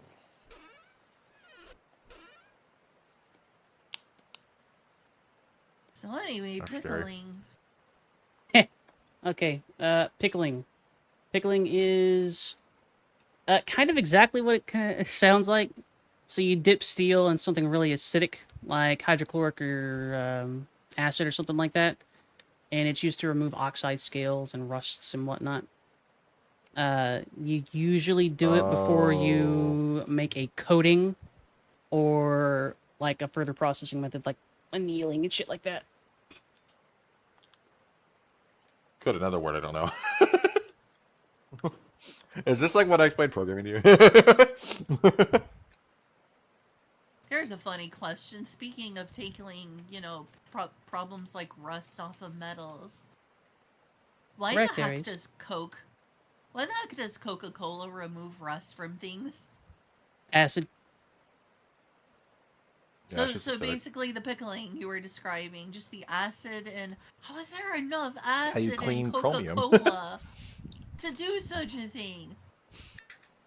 Just a reminder, the main acidic ingredient in Coca-Cola was used to clean chromium, and the main ingredient in Listerine is used to clean floors. Delicious. Things have lots of use. Yeah, it's why I hate the argument of like, oh, there's chemicals in it. I'm like, everything is fucking chemicals. Yeah, everything is chemicals. Chemicals are delicious. It came free with your fucking. And a lot of the times there's, there's a lot of times where like a lot of that stuff's just kind of, like, there's a lot of hate on, for instance, like certain preservatives that are like well tested, but most of the time it's because there was like. And there's like racial stuff, like the Asian restaurants often used MSG because it was mainly invented in Asia, and so people would hate on MSG and say it's bad and you know bad for you and all that stuff. But it was mostly because they were racist. Bad for you at all. Yeah, it's true. Yeah, there's like preservatives are one of the most well-studied substances in the world, and there's like no good data on it. Like if they're bad. I literally buy MSG. Because it literally makes everything taste much more delicious. Also, fun fact, MSG was discovered by a Japanese scientist. I did forget his name, but he went in the early 1900s, I believe, to study in a German college.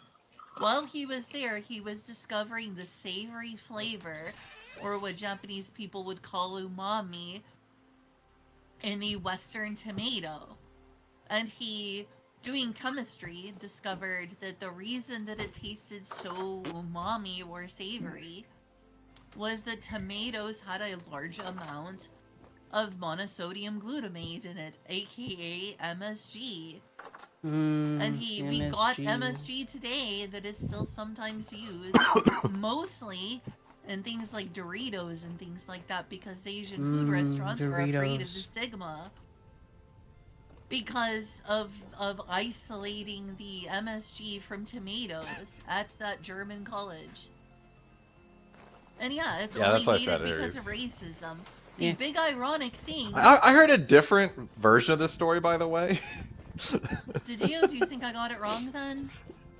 I don't know. I need to go find out now, but the story I heard was he was always curious why like miso soup was so satisfying. Gotta love miso. This really plain soup that his wife made, and why it was so satisfying. And what he eventually found out, it was the seaweed that they would customarily boil in the bowl before they added the miso would actually release the MSG.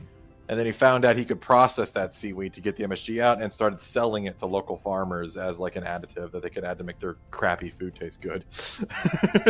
This is flavor. Flavor powder. Delicious. Basically, it was one of the first of its kind that wasn't like a spice or something, and it was very cheap to produce. Because it comes from seaweed. Spice. Yeah, you basically just like heat up seaweed. Boom, you got MSG. Man, I want some more of those little nori sheets, Aries. Oh my gosh, I love those are nori. good. I remember seeing you just eat those. Yeah, dude. Oh yeah, I sometimes when I have the money, because they're kind of expensive as a snack. But I will just buy like those nori seaweed snacks. Yeah, they're so freaking good.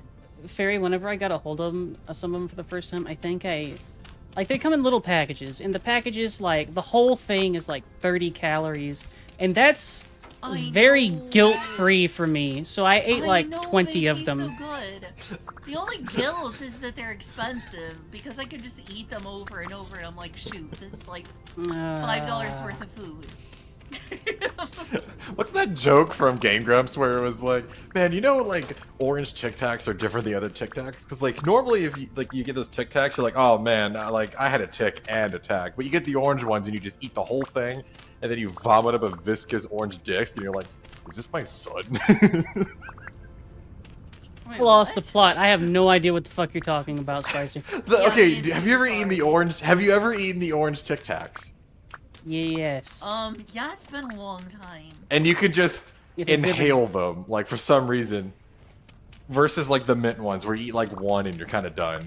But like the orange ones are just fucking candy Fair. because there's no like mint or anything. But yeah, I just related to that sounds moment in the Game Grumps Power Hour because I was like, that's what I did as a kid. I would just, my mom would buy me one of those orange ones and I would just fucking inhale it in the car. It's like nothing's stopping you. Aries is different. no She strong inhaled the flavor. minty ones. Damn, that's scary. Aries can be kind of scary, but she's also cute, so it's okay. Yeah, she's very cute. Very soft. She's cute and like, oh, that bird has a knife. Who gave you that knife? Put that back. So yeah, I holding agree that, with you are Aries. thumbs. The only reason there was a stigma against MSG is because Nope. of racism. Because MSG is literally not bad for you at all. There's been studies We're not even. showing you it's not bad for you. There's not even good studies on if nitrates are bad for you. Because like most of Yeah. the studies that are on it are meta studies, which means they just look at general records and go, ah, man, these less healthy people eat more nitrate foods than these other people. Yeah, you know who eats nitrate foods? Poor people. You know who has more health problems? Poor people. It's because of the health care. Like, there's not much. Like, the whole point of a preservative is that it doesn't interact with biology. That's why nothing wants to eat it. Now, the nitrates there make me is feel ones strong. that do more than stop things from interacting with it, like formaldehyde, which you should not use as a preservative. Formaldehyde. There's Tasty. poison and then there's preservatives, and we used to misconstrue those. There's poison, and then there's mega poison. Like that. What can I say? We're a bunch of racists here in the West. A whole soy. I mean, So literally here's the a only fun war fact. we ever, the only civil war we ever had No. was about it. No, Aries. The soy has an estrogen-adjacent chemical in it, and it turns people gay. That's what people legit think. Sorry, I couldn't. I'm a soy boy. Yeah. That people think that phytoestrogens in foods are literally going to have a significant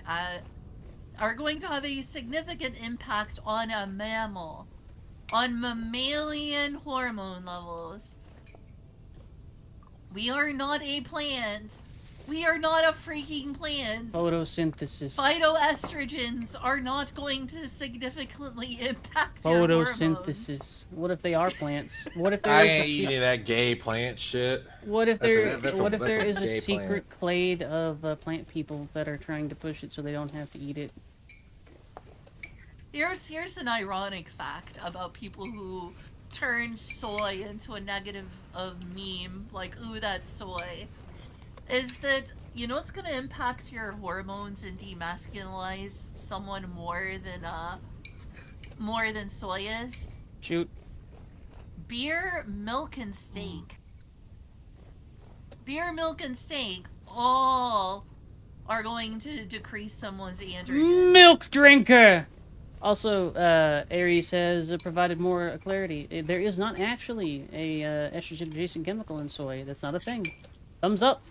I believe you. It was a controversy based on whether or not they got processed into it, and they didn't. So it's not. Oh yeah, that does remind me. Thus proving stupid people was a are scare stupid. There was actually some stuff with sodium nitrate. It was if it is in the presence of other certain chemicals that sometimes are in food, that could make it poisonous. But those other chemicals don't show up enough to be like a threat. I remember that now. Sodium nitrate. No. What are you eating? Ice Good. cream. Oh, nice. Told people wanted cookies and cream, so I bought some Oreo ice cream, and I'm just eating like a little cup of it. Nice. I'm trying to eat healthy, so I'm not eating much of it, and I'm already regretting this.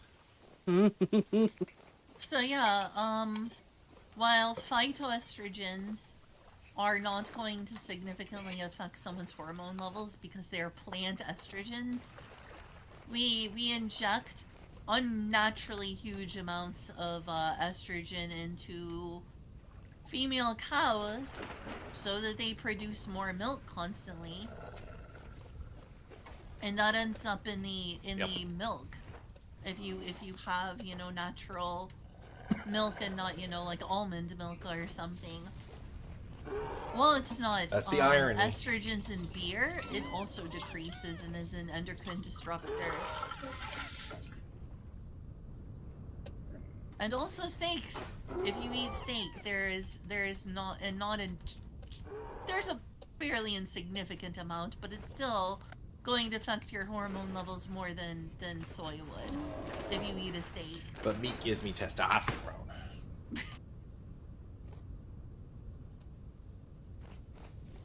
My dad's a carnivore, so I've been here.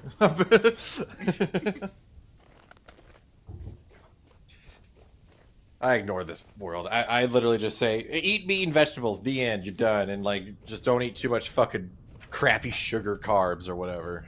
Like, American bread. Don't eat American bread much. Disagrees with me. Aries says that cows are no longer pumped full of hormones. Yeah, they don't do that anymore. 2005, huh? Quite a while ago. Okay, yeah, no, it my bad. It was definitely one of those things where they found out it was horrible and like, oh shit. My bad then. Yep. Sorry. I'm spreading. It's like when we put lead in candy. We're like, that's fine. They put lead in candy? Yeah, sweet. Do you not know? Fucking neurotoxin? Yeah, oh sweet. Oh my god. Yeah. I mean, for the longest, like, yeah, there was a whole poison squad this guy led. God, what was his name? I'll just see. I think. I don't know. He led the poison squad, which is just people that ate stuff that was in food that was poisonous, and they ate it so much they got sick all the time, and they were in the papers. And they named the act after him. Yeah, no, like, lead was just okay. I mean, you have to remember, we're the country that when we were making glow-in-the-dark shit, we're just like, yeah, you can lick that stuff. Radion, you know. Oh my god. Just having women put radon on, like, fucking clocks and shit, and Watches. with their bare hands. They would lick their fingers because they needed to moisten them for putting more stuff on it. And then they would ingest the radon, then they would die. Human history is disturbing. Yeah. Yeah, that's the other thing, Blobus. Most stuff doesn't even pass the acid, like, barrier in your stomach. Like, most things just die there. I will BRB. It's I have to use the restroom. Okay, we'll never see you again. Bye. It's why it's kind of dangerous to, like, take Tums. It's why, like Tums and stuff don't recommend you take the, like, main dose for more than 2 weeks, or, like, it's why Prilosec is something that has a lot of side effects when you take it a long time, is because, like, your acid, like, level in your stomach protects you from so much shit, and if you lower it, like, too often, too much, it stops protecting you, and you start having problems. Oh jeez. You get Anyway, infections in the gut more spreading and all that misinformation stuff. about the cows. That was something I'd heard a lot, and I guess I spread misinformation. Yeah, it was a huge thing back in the day. It was big.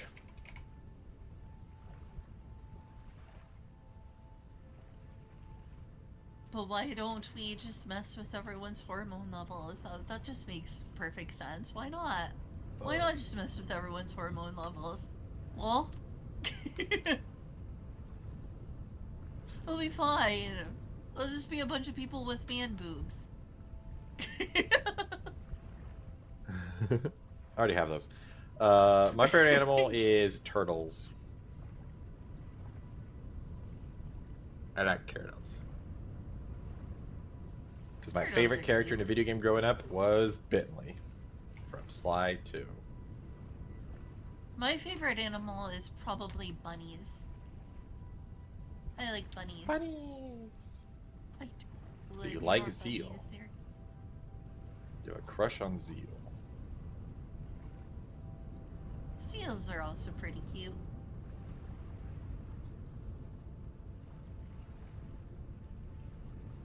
Sabotage is scary.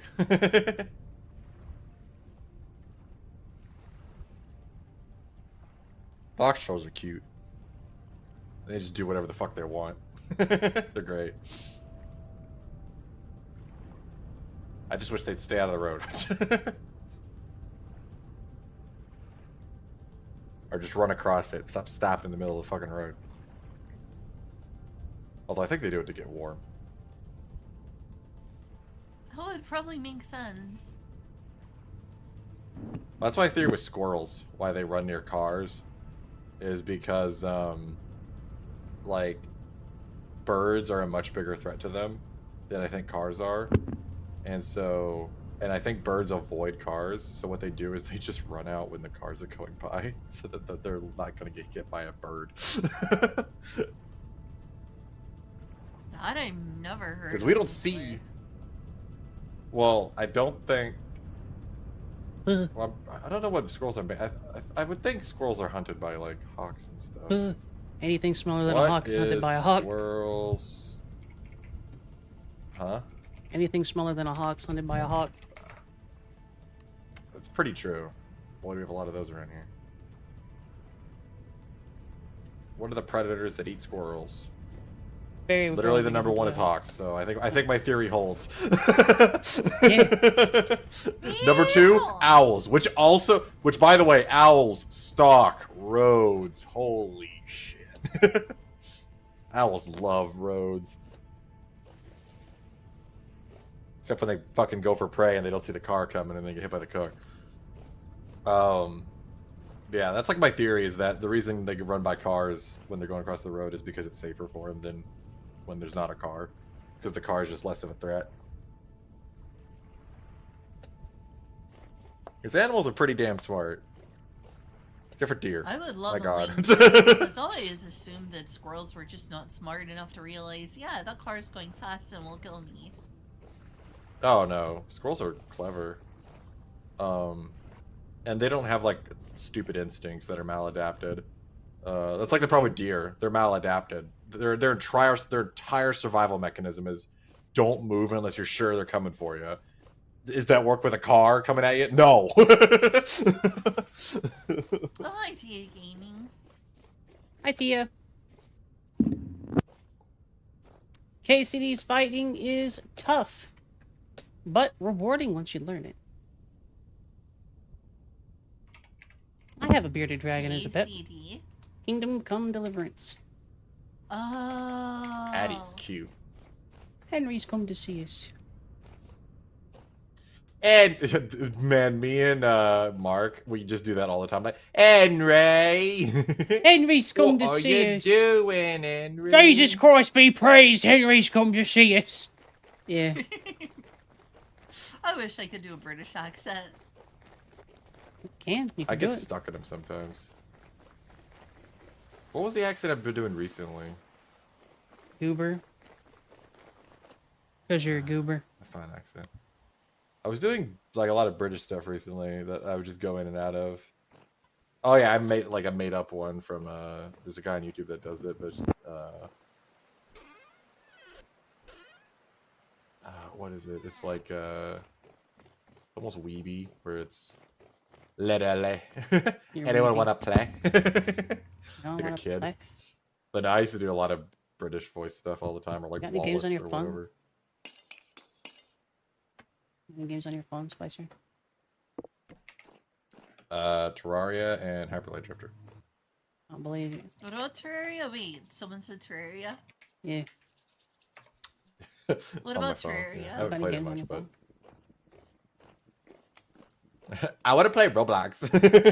Let's play Roblox. I I like hate you. Terraria. Shoot, I fell into water. That was I one of my favorite videos is Whoops playing Lethal Company with his friends, and then he's like on the computer on the ship, and then his really annoying friend who's like half the entertainment is just like, I want to play Roblox. He's like, I hate you. Let's play Roblox. Was this some sort of joke to y'all not? Why did we bring up Terraria? Yeah, it was a joke. She was joke asking me what games are on your phone, and I answered. Oh lol. Oh lol. You got any Do games you on your like phone? Terraria or do you dislike Terraria? I loved Terraria because it was one of the games that we played. Like, I've had different eras with like gaming and stuff, but one of them was I had a big group of friends online that we used to Hi, play Suki. Minecraft a lot. And then we played Terraria a lot. And what if I could ever find I need to find that video because one of the people in it recorded it, and man, was I fucking annoying. Even relative to today. But yeah, like we played a lot of Terraria, and I fucking loved it. I loved the hell phase, like in the early, like when the game first came out. And I loved Oh getting yeah, like I Hellstone. agree. I loved being the guy that went and got Hellstone and grinded Hellstone. It was so fun. Hey, me too. I miss that. You know what I used to do back when that was a thing?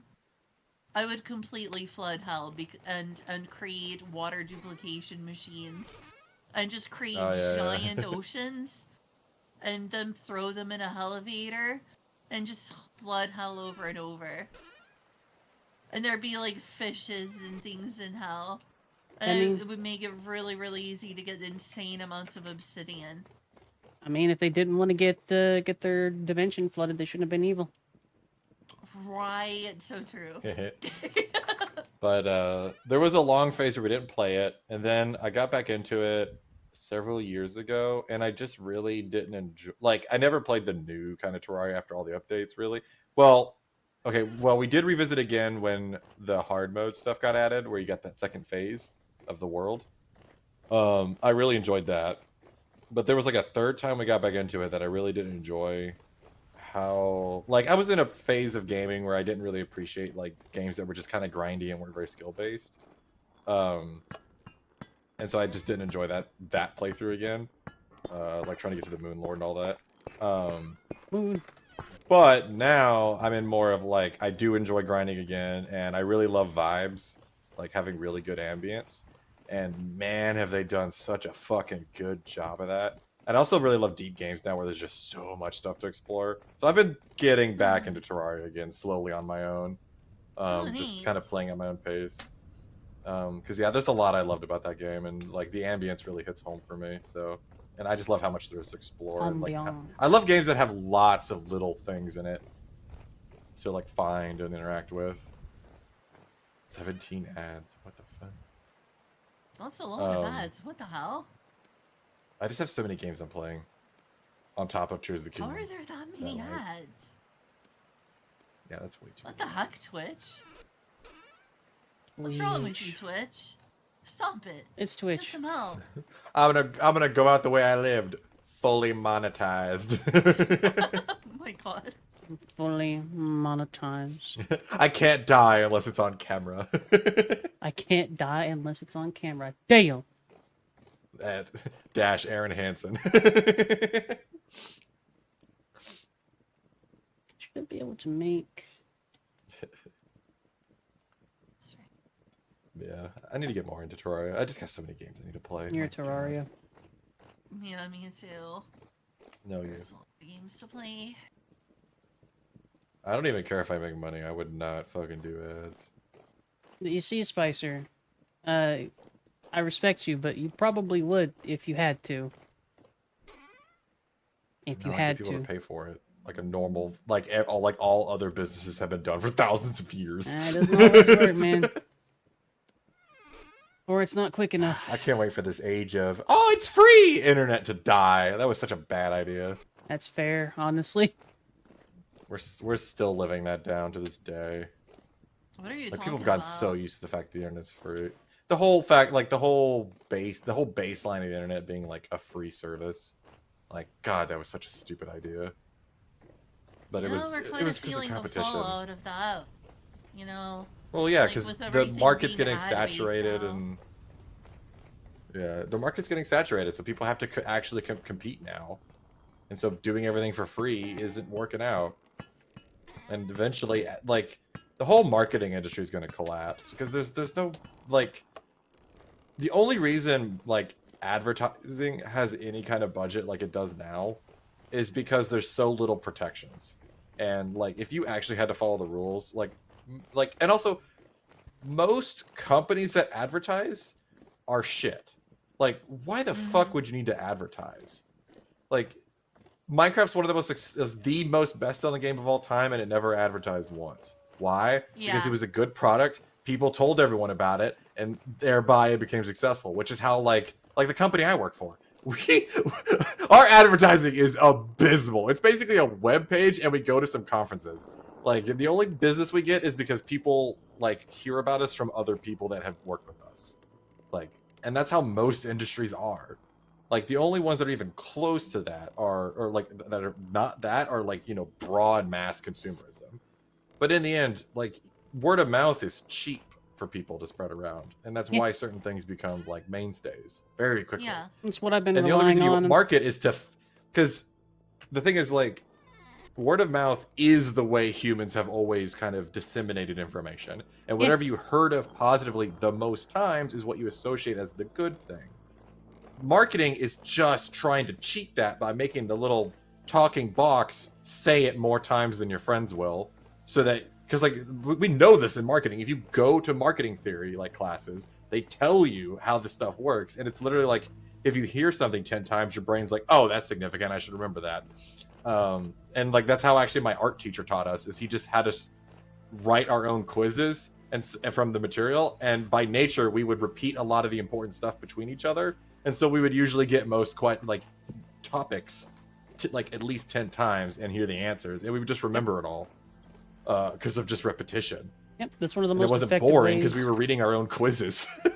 But yeah, and so it's like it's just manipulating that feature of, you know, human, like basically neurology.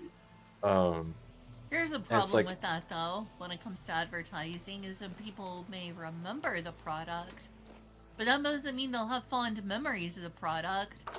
Like, if Well, the someone thing is is in the middle of watching a YouTube video, and they get, like, a bunch of ads, like is in YouTube videos now, if you're, like, on your phone and you don't have ad block and you're just using the app. I have It's just literally ad after ad. owned. You're gonna be like, ugh, I hate this yeah. company. They're interrupting my video. I have Now I literally have bad only memories. ever had a negative response to an ad on YouTube. I have never once actually enjoyed an ad that I've seen on YouTube.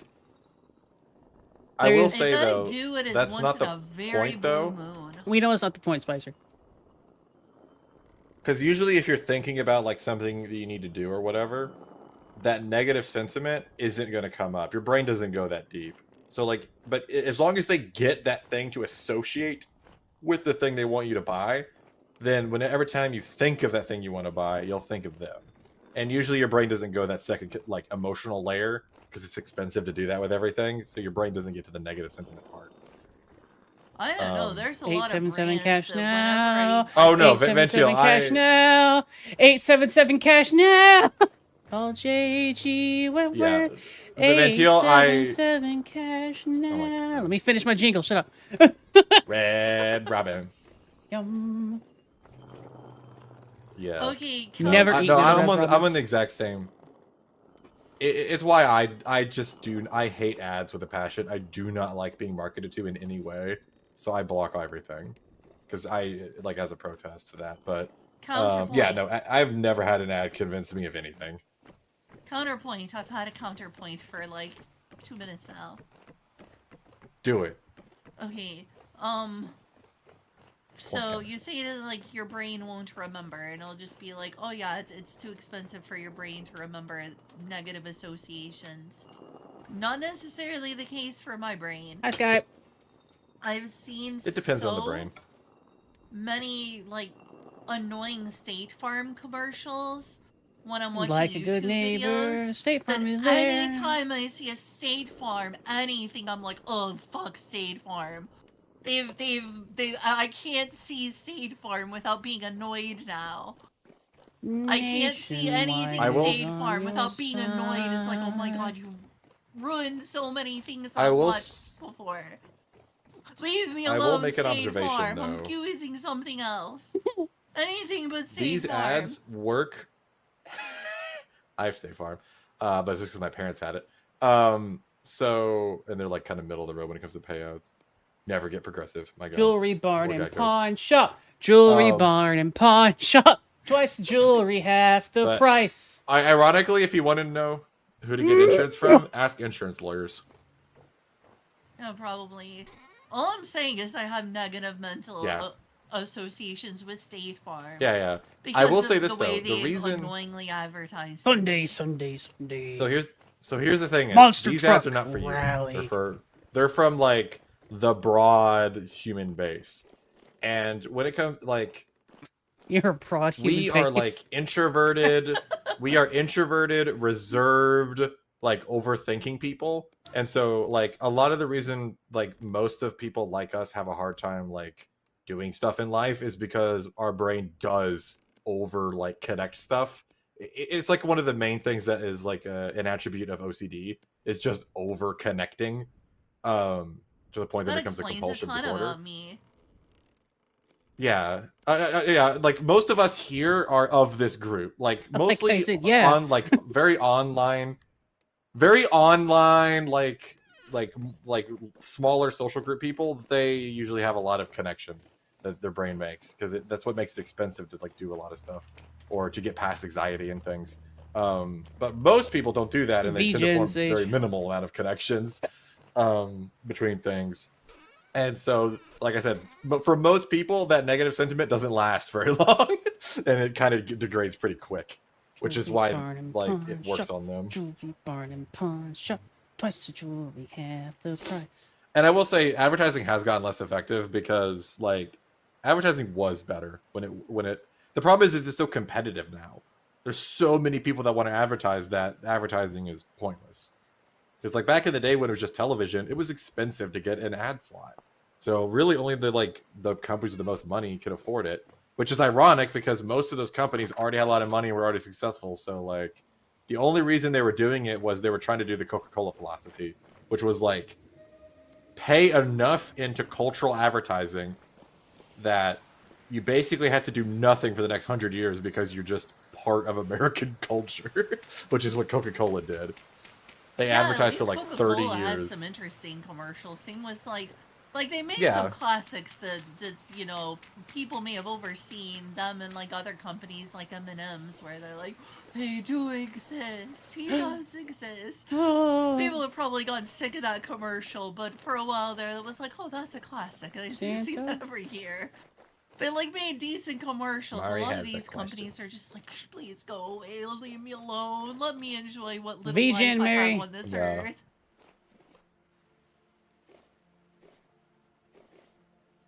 Sorry, you were still talking. No, you know how this works, Fairy. You know how it works. Gently shakes. Screaming match, go. You just gotta talk. You gotta talk. Somebody will trail off. You just gotta keep doing it, okay? You gotta keep doing it. Okay. Yeah. I literally do it automatically. It's the most efficient way to talk. You just gotta push Spicer over and keep talking. It's easy. Like you have to remember when you're in real life, you see. In real life, there's no. So like half the reason online communication sucks is because it's like one-dimensional. There's no space that you're communicating in where your ears can actually differentiate angles and stuff. You can actually hear multiple people at once. And then on top of that, there's a delay, and so it's really fucking easy to just like get at it, like not be able to trade off who's talking because you're both trying to trade off, and our like timeouts for that are just not quite right. That's why talking online sucks. It's also why I don't play online D&D because it drives me fucking insane. It's D&D. That's all I was gonna say. Go ahead. Yeah, I mean I was done. Okay, cool. Push your Spicer over again. Those are good commercials, though, Skip.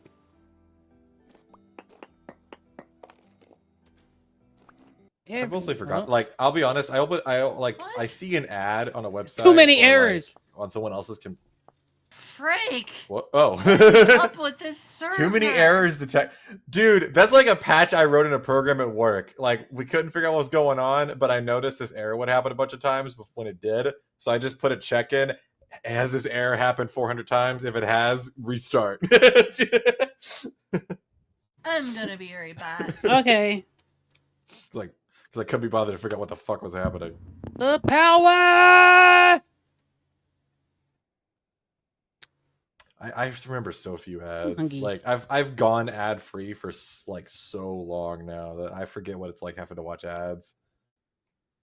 Like I either use an ad block, and or if I can't, then I just pay for it. The only ads that I want are And if I food can't pay for ads. it, Where in- and I can't block it, I just don't go to it.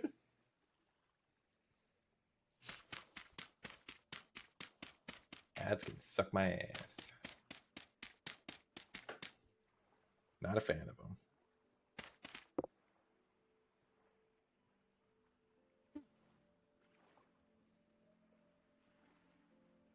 All right. To me, it's like I just don't buy into the contract of like, oh, you should support it. I'm like, no, they should give me an option. Yep, I agree. I'm not going to do that. If I had an And option, you there would also not make be it way any too ads. easy to get past it. Yeah. Literally, the only reason I have mid-rolls ads on is because well, you have an option here. I could just pay for it. I don't have to get ads. it's true. Because there isn't an ad blocker right now that can get around Twitch ads, so I just buy it. My browser gets around Twitch ads. Also, I wanted my... What? My web browser does. You sure? What are you using? Vivaldi. What's their ad blocker? Off the top of my head, I do not know. I'm using uBlock. Yeah, Ventil? Oh, really? Oh, really? That doesn't work. I don't know what you're really into, to Ventil, but yeah, really. Hmm. Now I'm curious. Why Yeah, I doesn't like mine Vivaldi. block it? Okay, back. I like Libre Wolf. What's Libra Wolf? I like Firefox, but not Mozilla. Firefox. Oh, I've used Libra Wolf before. It's just been a while. Derp. Yeah, it's a nice hardened web browser. It's still, and it has like uBlock origin built in, so it's like. What's the perfect for script me. that you Like, use, literally man? what I I'm usually curious. turn. Yeah, I assume there's a script that works. You're a script. You don't work though. You're a fragmented script. You're broken. You got memory leak. Smelly. Pat Spicer. What? Yeah, it's nothing. Did I get Everything's- dissed? Yeah, you did. You got this. It's okay though. Act offended, but not too good. offended. Back in the server. I'll give you a free Whoa, disc. drop frames. Oh my god, that was painful. Who needs That was frames? a lot of drop frames. Who needs frames? I don't need no frames. Frames are for the weak Frames are for losers. and the weak. Like Spicer. Spicer's weak. Look at him. Points. Yeah. I make up for him, brain. That's fair. You do. And money. Yeah, it's not really something that can make up With for the it in money. my head, but you know, But I mean, You got the brain pay for it. someone to do stuff that's hard. just a Twitch the ad money's solution from afforded by Greasy the brain. Fork. What the hell is Greasy Fork? Ah, Greasy Fork. It's one of those. It's probably, what do they call that script system? I forgot what it's called. There's like another script system that can run. It's Monkey Scripts. I forgot what it's called. There's like a script engine that can run that like blocks a lot of stuff that people use a lot, usually on ads or to modify websites. I forgot what it's called. I never used it usually much. use uBlock Origin. That's the know much company. Yeah, else. it's the OG. That guy's based. I do not have an ad blocker installed on my web browser He was also one of the first guys Why to get not? YouTube ads because my web browser simply does this for me. Oh, okay. blocked. What browser you use? Yeah, it was like Monkey Script. Vivaldi. Vivaldi. Vivaldi. What was Vivaldi? Is that a Chromium browser? Everything's Yeah. probably a Chromium browser. Yeah, it's a Chromium browser. Like you said, everything's Not a Chromium Chromium. browser. Ugh. You'll be all right. It's either Chromium. Firefox or Chromium. Welcome to nightmares. I tried using other ones like WebKit based and all that stuff, but oh god, there's so many fucking like support issues they have. I had to just stick with LibreWolf. I had one that I liked because it was like Vim based and I could just be on the keyboard, but it had too many issues. Your keyboard. LibreWolf's good. It's a really solid like hardened fork of Firefox, and it comes with uBlock, so it's perfect. Oh, sorry. WebKit is the original thing. Everything kind of spawned off that. Like I don't even think there's a single like besides like really early ones and like what is it, Netscape or whatever, that wasn't like Chromium, Firefox, like all those ones Thanks, are just Reggie. WebKit forks. All the cool And kids Mozilla use was- Netscape Navigator. Don't need any other browser. Yeah. Meet me here on Like, IRC. besides, like, LOL. Internet Explorer and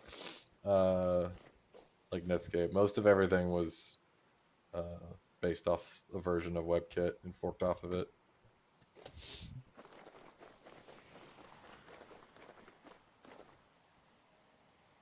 I don't know what FreeTube is. Is that one of those Good like God. is that one of those like apps for Android? That sounds familiar. Is that an Android app?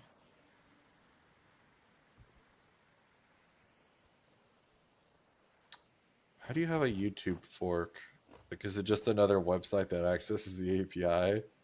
Probably. I think that's a Or if I remember correctly, I think or yeah. or is it like an actually self-hosted thing? Mary, you need food. Worse than the elf. Hope that money comes in, because damn. Food is important. Food is not important. Food makes you fat. Everyone who's ever ate food has died. And everyone who hasn't eaten food has also died. Shh. We don't talk about that part. Damn it.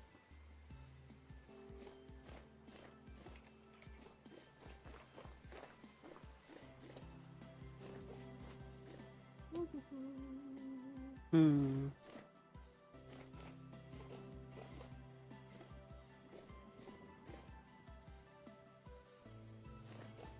Where are you looking for ores? Me? Yeah. Oh No. no, you're tapping trees. I'm checking trees that I have tapped. Because it should be time for maples to give more sap and stuff. What's Cody? That sounds familiar. I remember when Mega Upload was cool. Ah, yeah, me too, before everything got messed up. When Kim.com had moved to New Zealand. And a bunch of helicopters came to his house to make a big show of things because Hollywood got upset. The Xbox. I miss when I could watch all the Teen Titans on Mega Upload. You know what's something that is complete on YouTube that I still don't think is removed, and A I'm lot of kind of stuff. shocked? Go on.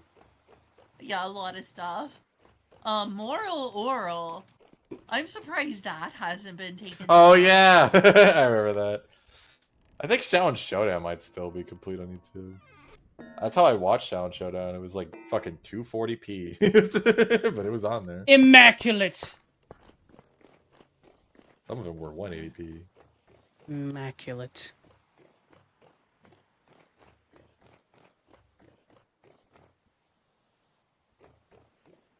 That was my childhood. Illegally streaming shit. Jail. Even though I it's can't technically believe illegal. you would do that. You wouldn't download a car. I 100% would. Listen, you tell me where I can download a car, I will do it right now on stream.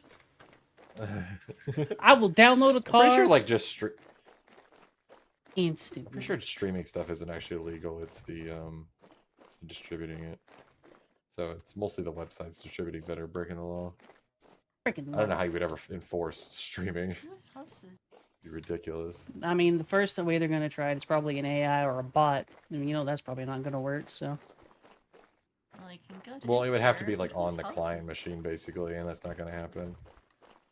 I mean, they already have a way to kind of get like torrents are kind of compromised for the most part, which is why everyone uses VPNs. 'Cause it's very easy to track because torrents are open, so they can be tracked. I would So you can see never who's torrent downloading a it, thing which is- ever. But as long as you're not doing a bunch of it, no one really cares. So I still just do it without a VPN because I don't want to pay for any VPN. And I'll just get a letter in the mail. It's like, you downloaded Metroid Prime, you fuck. And I'm like, oh I don't no, ooh, don't hurt me, Mr. care. Corporation. It's- like, they just send a letter to make sure that, like, to scare you because they need to say they did something. Because, like, the ISPs don't care, but they can get sued by... Because it's the content, like, provider that's, like, suable in America. So, like, they have to be careful because Nintendo could sue them for transmitting it illegally. That explains why I got a call from my ISP many years ago when I downloaded Double Dash. Like, oh, you It did. was Oh yeah, if very you do annoying. Nintendo game, you're getting hit. Freaking Nintendo. They don't even Yeah, sell Nintendo Double is Dash. like... I think the only time I ever got a letter for that stuff was because of a Nintendo product. Like, literally only. I've Fuck never got hit by anything Nintendo. else. They That don't maybe even like on sell you like Double Dash. I think either Warner Brothers or Nintendo. Those two are like they're fast to hit you. Yeah, Warner Brothers Yeah, is they're also not, really bad. they're not really company. gonna do anything. Them and Disney. Yeah. Warner Brothers and Disney Disney also are two been of the doing that worst more. companies of America. Let's eat them. Ugh. But they would taste. It's funny that like out of all the companies committing actual atrocities in America, the most hated one at the top of the polls for like most hated company is literally just fucking EA. Really funny. It's because they're publicly awful. Those of Yeah, us I who know. do a little bit of Versus like research on pharmaceutical that. companies that actually Hate contribute Nestle. to human atrocities. Remember, Yeah, everybody, it was hate Comcast Nestle. for many years. It was Comcast, and then it became EA. I remember Deserved. that too. 'Cause, like EA beat Deserved. Comcast. Like, wow, what an accomplishment. Everybody must remember to hate Nestle. Nestle bad. Nestle is bad. Nestle It's- is the like humans AT&T's don't have a up right there. to Yeah. water. It's a huge pain in the ass to avoid We're all gonna their give stuff. you we're gonna It get you hooked on is, baby fluid unfortunately. that you can't even use properly because your Water water's is not a contaminated human with right. kids. Yeah, fuck them. I remember hearing that. That was their worst. Yeah, one. Nestle's not great. Let's eat them. It's also funny that some of the most hated companies in the country are also just all the offshoots of when AT&T got broken up. Yeah, I agree, Van Teal. Fines for companies should be based on their profit for the time that the crime was committed. And it's going to be like 25%. Yeah, and the money should actually go to the people affected. Yeah. That's justice. Also, you should kick the CEO in the balls Yeah. for every dollar. Or, you know, hold them criminally liable for more things. Whoa, and also hold the on there, shareholders liable for more Luigi. You might get things. the FBI on your door. Every dollar. Believe me, if our justice system actually worked, a lot of our laws would look very different.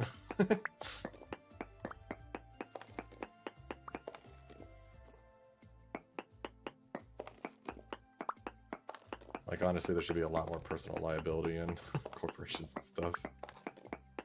The fact that they create these anonymous, like, abstracted entities is not great. Lets them get away with so much No, bullshit. it's not.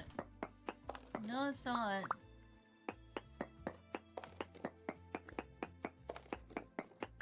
I'm a little hungry right now, so all my responses are, we should just eat them. If they're gonna be shit, just eat them and take their power. I'll never get tired of like Disney producing a show called Amphibia that literally has a moment in there where a frog is on a guillotine going, "Eat the rich!" Wait, there is? Gosh, I haven't made it far enough in Amphibia Yes. then. I've Jeez. watched like, some He Amphibia. I he need says to it watch multiple more. times.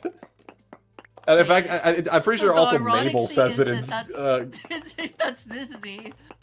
That's Disney. I know.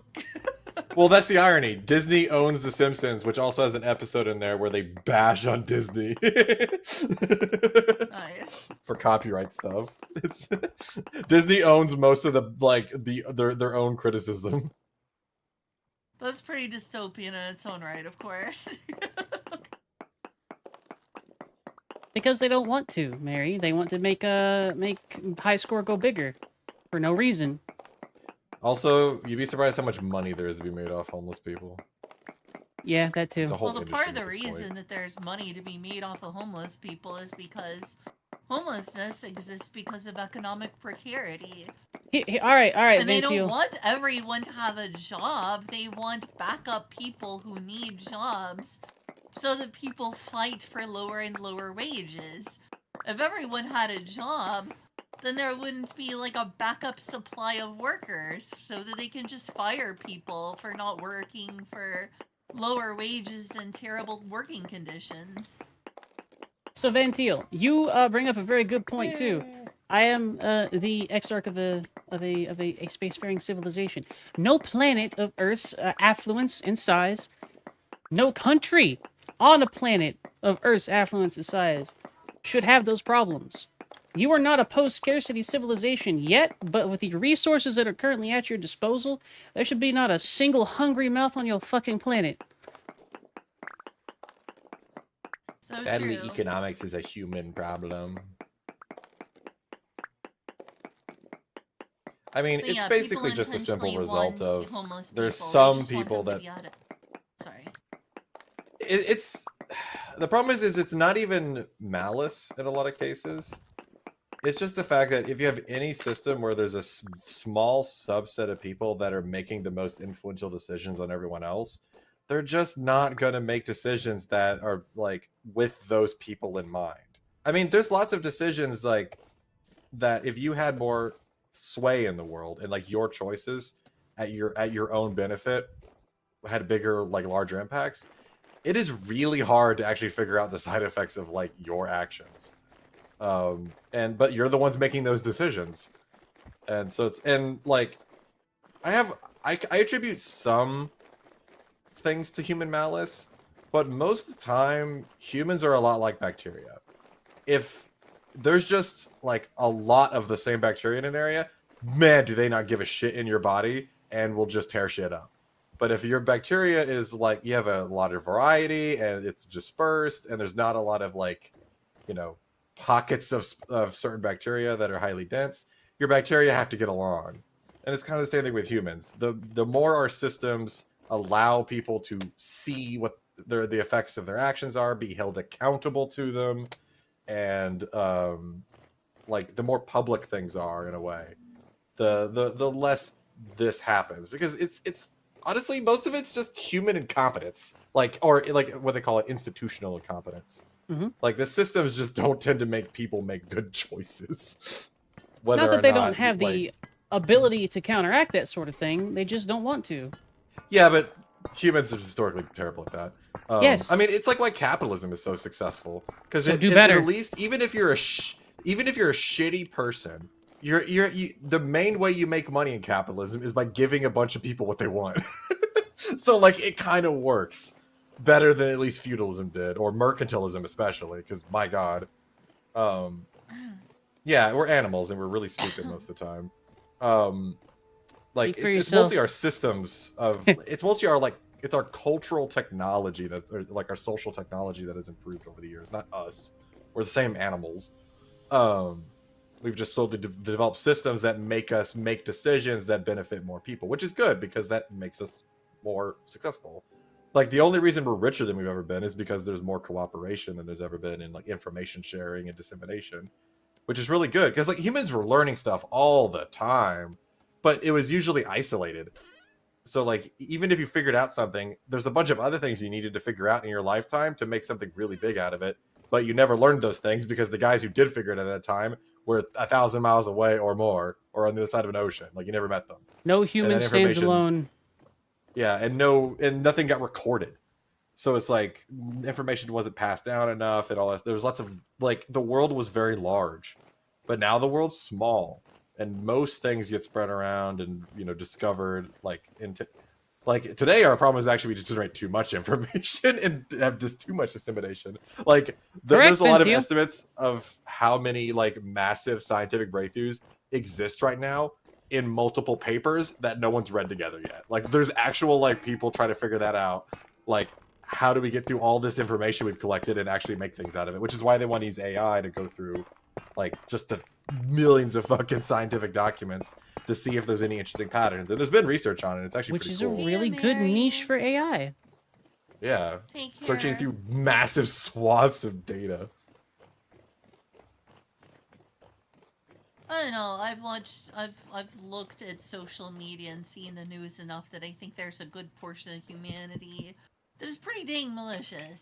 Oh yeah, Not no, gonna lie. like they are, but 100% they're is. like, but they're an outcome of their environment.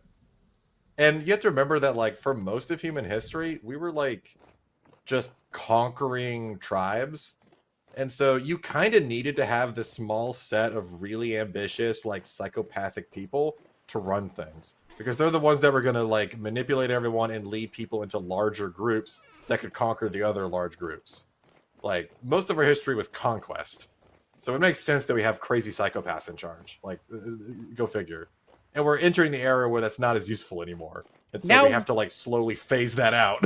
Now we have to skim the scum from the top. See ya. Yeah. Eat the scum. Eat them. That doesn't sound Yeah, the very wheel was discovered probably thousands of times before it got into ubiquitous use. Like, there's tons of cases where humans have discovered and rediscovered a bunch of things. That's pretty much... That is... Okay, so that is the use case for what current AI, which is really a It's a search VI, engine. is best for. It is not quite a search engine, but it is a way to aggregate It's literally a data. search engine. It's not, though. Okay, so a search engine, we've had those for a whatnot. A search engine will No. point... It's a permutating fuzzy search engine. That's what it is. It's Lick like the snooze. Let me finish my definition. damn thought. I was getting there, damn it. Grabs. Yourself. Shakes Okay. you. Shakes you. Ah! Where's like a bag of coins? A bag of coins here. Wait. I got one for you. One second. Oh my god. What is that? That sounds like a pill Guess. bottle. Guess. What is it? Yeah, it sounds like a pill bottle. Sounds like a- It has so much rapidity. Let's try it again. Is that good for that? What is it? Baby rattle. No. Why would I have a baby rattle? It's a pill bottle. Oh, It's not wait, a pill wait, you're bottle. asking us what it is. Dice? Yes, actually. Oh, okay. Very well done, Spicer. I'm It is. okay. So just for context, there's a game a real close friend of mine we used to play online when we got bored at night, where she would just grab stuff in her room and like make sounds with it or whatever for hours, and I would just guess what it is, and I got really good at it. That works. Amazing. That is, in fact, a small, like hand-sized plastic D20 that is filled with smaller, like a smaller set of dice. Oh, that's cool. Nice. Anyway, so what were you gonna say? Oh. Lost the plot. I was shaking dice. Hey, Vessel, good to see I'm you. trying to help you remember, but I also don't remember what I was talking about either. Oh. Okay. What were we doing? Oh, We're talking about humans being malicious or just being their Not human. Search engines. Okay. society, making VI. yeah, we're on a whole other topic. We got AI. it. VI, Oh, virtual, AI, VI, right. virtual intelligence and whatnot. It's not a search engine, but it is something that can take information from a search engine, condense it, and then have that aggregated information fed back to you in a way that is a lot more digestible to a human. So it is a juicer for the fruit of the search engine. Yeah, well, that's what a fuzzy permutating search engine is. No, stop using big words. You're dumb. Juicer. Juicer. It is a juicer. That's Yes. the technical term we're going with today. Correct. Yeah, no, it's fuzzy because it's lossy, which is what fuzzy usually means, or it means it has vagaries. And then permutating just means that it can restructure the data.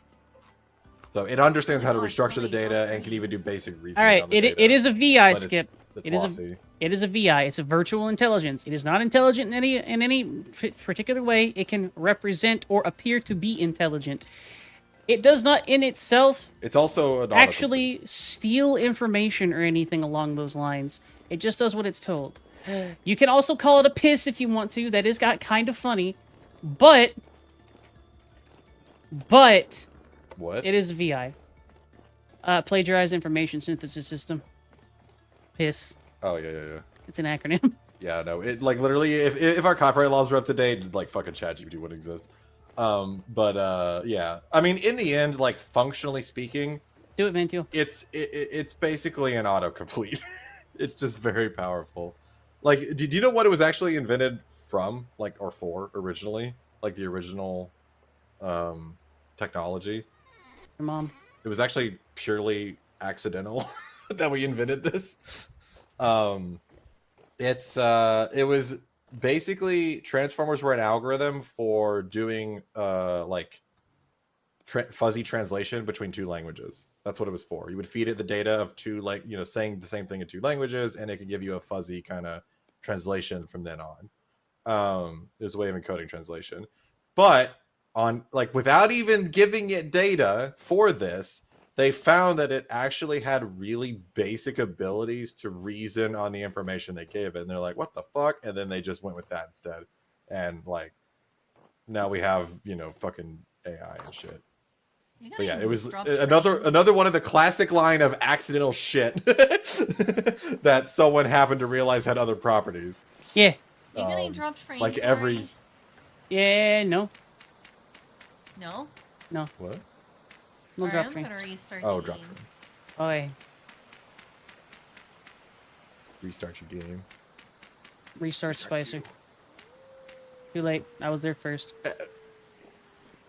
Lamau. Stream's going okay, I think. Doot doo doo. Boot doo doo. Doot doo doo. Sky, human history is, I need to invent a better glue. Anyway, I accidentally invented a blue pigment, and now everyone's favorite color is blue. What the fuck is penicillin? Yeah, I know. Everything we invent is on accident. And it's either someone trying to get high, make a glue, or make a pigment. Or someone to get high off of glue. Fucking 90... Yeah, so many human inventions are one of those three things. It's soap, a pigment, or something to get high on. There we go. All of human inventions that are non-mechanical. So many things got invented for people trying to make soap and paint. My God, just mixing shit. That's why I keep telling people, intelligence isn't like this magic thing. It's just a selector. It can take in limited data and give you a better chance of getting something useful out of it using heuristics. Push your Spicer over. Yeah. Okay. That's a Spicer. Pat, pat, pat, pat, pat. Put the elf in pocket. Ah! I'm hungry. I said Get that a tuna 3 or 4 sandwich. times. Oh, sweet. I've been eating a lot of Arby's lately. You've never eaten I like Arby's, the is that gyro. what you said? Yeah, not much. Very, very rarely. That one My dad robot, took me like 3 times. Abyssal, that one robot chicken skit where this dude's presenting like a fully ambulatory, like human adjacent robot, and then one of the first questions is like, "Can you get?" Yeah. And he goes Oh, like, God. "What?" He's like, "Can you get?" I'm like, "No," and then everybody leaves.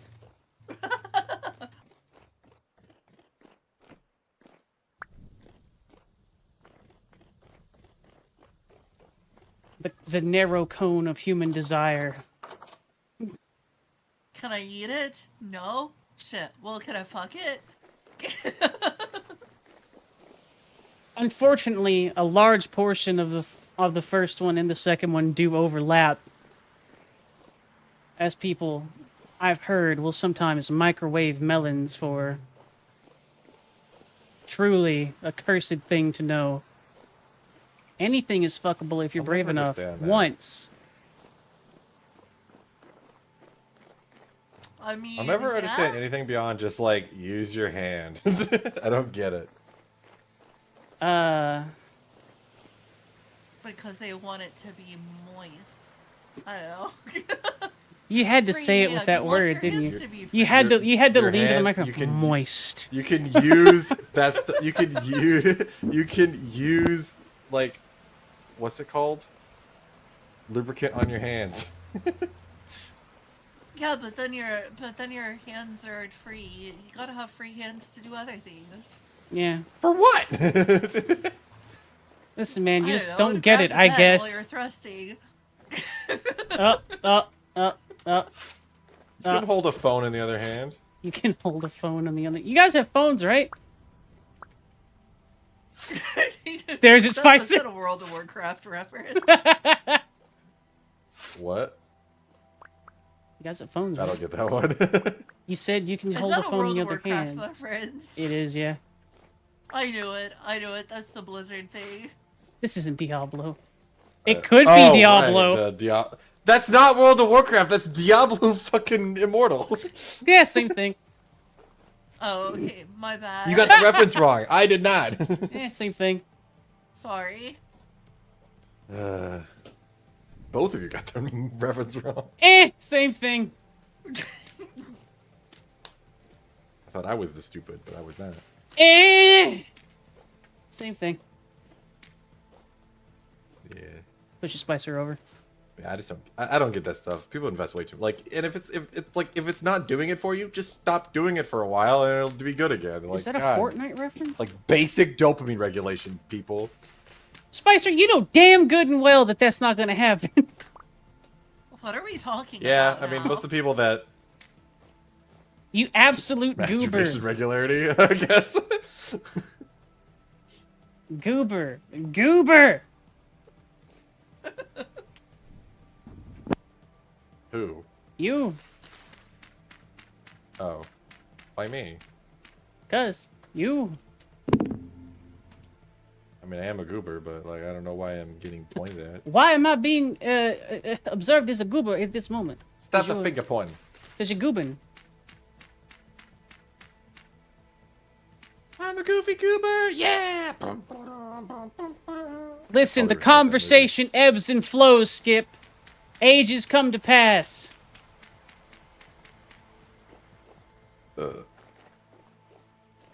I agree.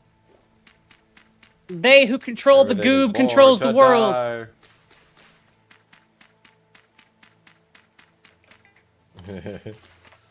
He who controls the pants controls the galaxy. Hey, Ventiel, I don't know if you've seen this, but this sounds like in the same vein. I don't know what that is. Watch Salmonella Academy's All and Everything, or like Pliny Explains It All. That is an unhinged ass, like, earliest form of encyclopedia in human history, and it is insane. Because, like, one entry, he's spitting raw scientific facts. The next one, he's like, elephants are just adult mice. In this presentation, I will.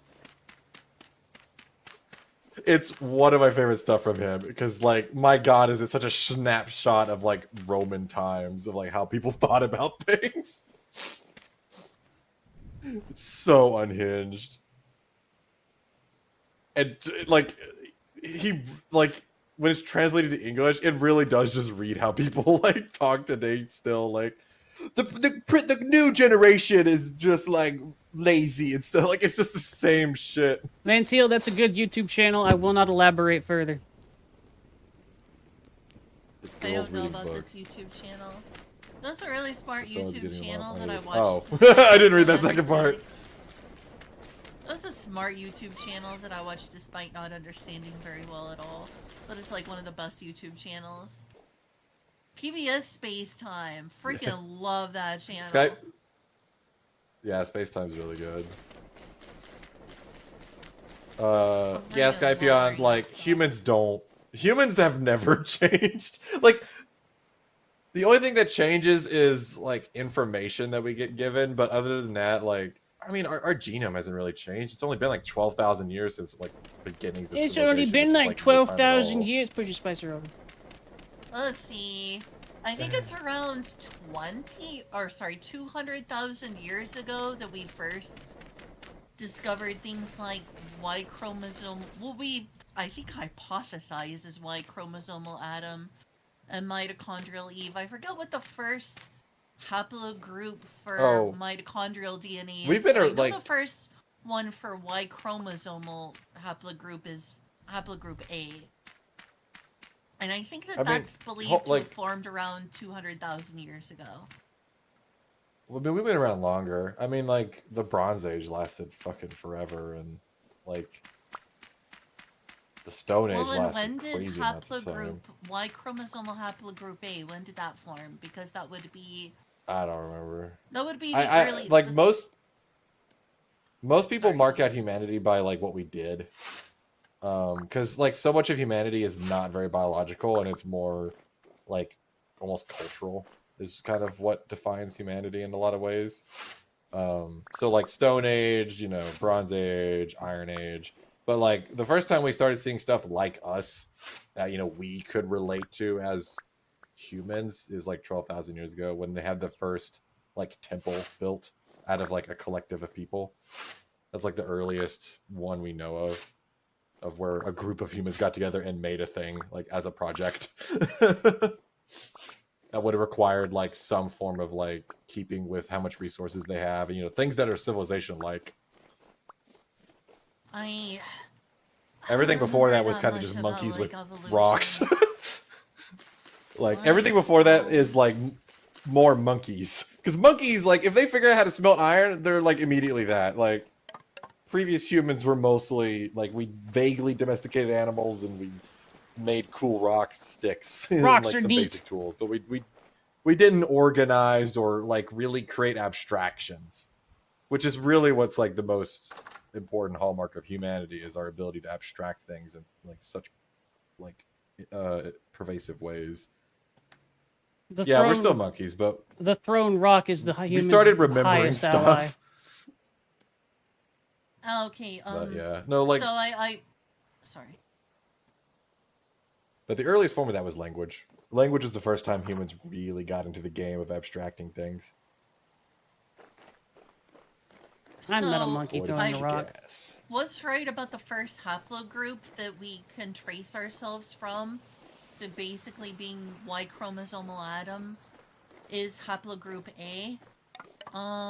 That, according to Wikipedia, which means it could be wrong, is estimated to have existed probably between 300,000 and 270,000 BP. I don't know what BP means, actually. I feel stupid. Beep before... The BP oil spill. Lol. Yeah, I can put it BP? in my chat here. But that's before... BP's nuts. There's an age called that starts with a P. I forgot what B. There's an age called P. I don't remember what it is. Oh, it's just called before present. Probably some of the early. I thought it was Common Era. Did they change it? Historians make shit up all the time. Common Era thing. Yep, historians make shit up all the time. Don't listen to them. Look, I'm gonna be honest. I am very much on Neil deGrasse Tyson's wavelength when it comes to like the before Christ or after Christ. Like, the Catholic Church made the best calendar system ever. Let them have the stupid thing. Like, honor that. They did some good work. Stop trying to fucking secularize history. You're no better than the religious people that try to override everything. The human era or whatever. But yeah, people are so used to it today. I know, but like, science and history is all about attributing work. And so it's like, you should attribute the people that did all the fucking work. Just keep the keep history. I'm trying to erase shit all the time. So is why that history's BP fucked up. Before paleo? No, before present. Oh, before present, dirt. So that would be. I mean, it might be that. Around. So then we're looking around, you know, 250 to 300,000 years ago that the Houston were probably forming. Or at least that we can trace. Also, the Maybe history of the world, I before guess, then, was a really but- funny video. We were probably at I'm various pretty sure in it's- between stages before then. Oh yeah. I mean, we were mostly like monkey-like creatures. Return to monkey. Someone started a fire. What? Yeah. I mean, we were monkey-like, and then we What do you developed mean, language, which was such a huge advantage. And then, because like tools aren't that impressive. There's a lot of animals that can use tools, but there's not a lot of animals that have complex language abstractions, and additionally have You're a organizational context and language like abstraction. physical abstractions. Because that's the how dare you? That's our whole success as a species, that we've abstracted everything into like knowable systems. That's what physics is. We create abstractions to represent the world. It's like the only reason programming is possible is because we just we abstract out like thinking into computing and like ones and zeros, and we create abstractions on top of those so that they're human reasonable. It's the cheat code of humanity to deal with such crazy nonsense in the world, is just abstract into something simpler that mostly works. It has trade-offs. We didn't Someone start started a fire. Are we fire. talking about like cavemen? What No, are you like, talking about? Someone there's started actually a fire. I have started so much fire. Yeah, she's making stuff. She's cool like that. Yeah, no. I often consider that humanity's true success is just our ability to abstract things. We're abstractors. You're an abstraction. Which I think is also why we're limited, is because there's a lot of things that can't be abstracted. Which is where we hit our walls. It's also why I think we'll never really, like, I don't think we'll ever understand intelligence or, like, this algorithm that life has evolved. Like, basic biology discovered this kind of evolutionary algorithm to, like, adapt. I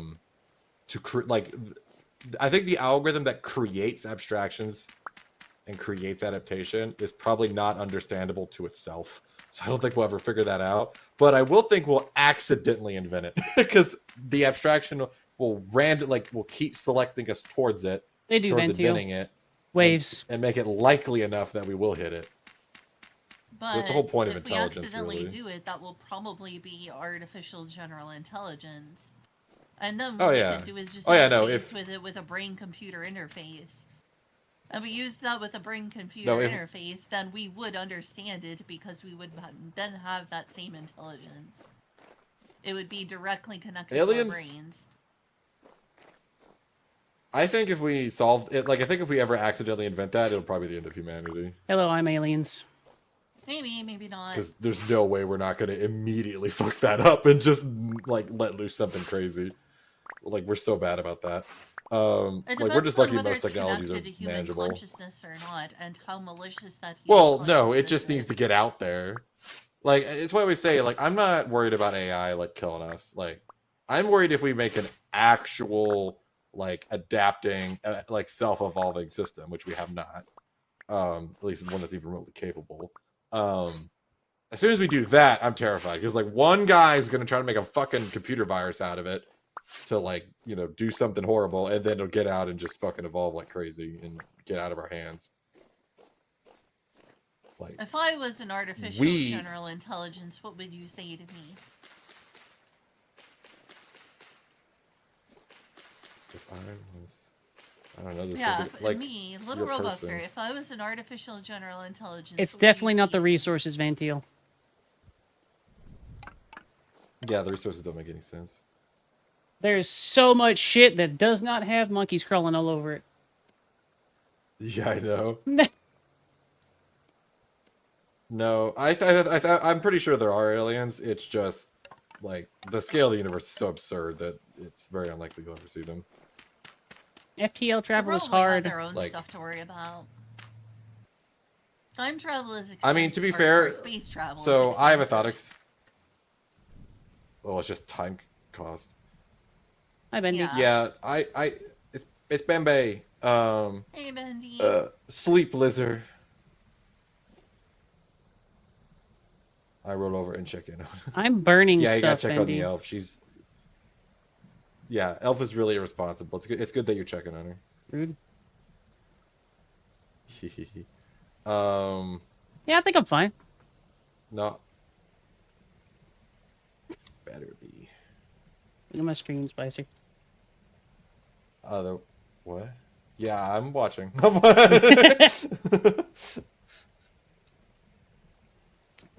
Which has been D. Tucks in. Talks Lizard. Lizard needs sleep. Lizard. I have a thought experiment on like a lot of stuff, which All right, is I call the experiment your teleporter thoughts. problem, which is basically I think that. So this talk comes from like a discussion I had with someone where they were like, "When do you think we'll invent teleporters?" And I was like, "I don't think we ever will, because why would you need a teleporter if you could just have a virtual reality where you could just ignore space and time and get whatever you want?" Because that's the kind of the end all of the human brain, really, is to just have total control. It is, But Manteo. this also extends to the fact that I think the end result of any species that survives is they probably just build a Dyson sphere and then call it a day, or something analogous to that. And so, like, any Pure tech, sufficiently advanced species that could leave their solar system probably just goes dark and hides away in a virtual universe, and then we never see them. Well, eventually the star is gonna go, expand and then go. Yeah, but cold. like, there's so much time there that like we don't even care about things that are going to happen 30 years from now. You think an advanced species could be like, oh, in a billion years, we don't Plus have to worry about I that. care what's gonna happen Plus, at 30 that- years from now. I'm worried about climate change. Plus, at that point, Fairy, you can just make like a Kugelblitz array. Is that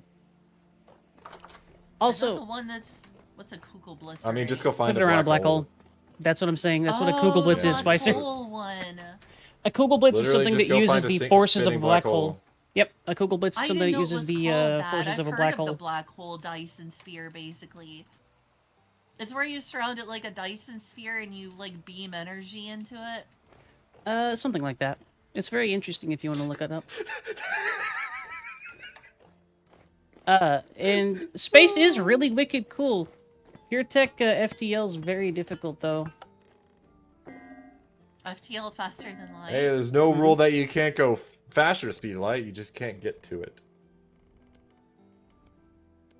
The way I understand it, the problem with faster than light is, obviously you can't travel through space faster than light. So the problem is that you would have to warp space itself. All right, so And if you Yeah, do that apparently doesn't it would work be either. exotic Warping Alright. space does not work. all right. I can answer this. The main hurdle that you need to get past as a pure tech civilization, which is what Earth is, mine has to do a little bit differently. We have pure access tech. pure technology. We have access to magic and mana and shit like that. We can do other things. But as a pure tech civilization, the first hurdle that you need to deal with whenever you're messing with FTL travel is that you cannot go faster than the speed of light. And that is not fast enough, first off, but you cannot go that fast. You cannot reach that. By the time, if you go the speed of light, you essentially have infinite mass, which is not a thing that happens. You cannot go the speed of light. So you need to find a way around it. Now, a few ways that you might be able to do something around that, and I'm not going to give any spoilers, but you may want to see about perhaps exploring ways to fold space, or ways to breach into secondary or intermediate dimensions that allow you to ignore space constraints in real space. Stuff like that. The secondary hurdle for that is you need some way to mediate your space-time interference. Basically, if you do end up, say, going 99% the speed of light, the perception of time for whatever crew is on whatever ship is going that fast is going to be super fucked. Which is why if you were to get pulled into a black That's why you hole, do a warp bubble. you wouldn't finish. Warp bubbles are a possibility, but it's also something that's currently outside of Earth's thing, and I said no spoilers. The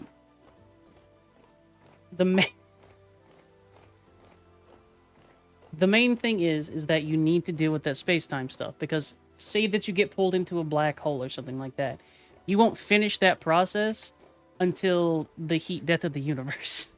you're just not going to your perception of time is so skewed that you need to have some way to insulate your crew and the ship and maybe even the universe at large from that issue. I hate to burst your cannon bubble, but the energy requirements to warp space to actually travel through it faster than the speed of light would be like taking Jupiter and turning it into energy. Correct. Which could be possible. Spicer, I mean, aware. if you have the kind of power output of like a Also, sphere, you would you need. could probably do it.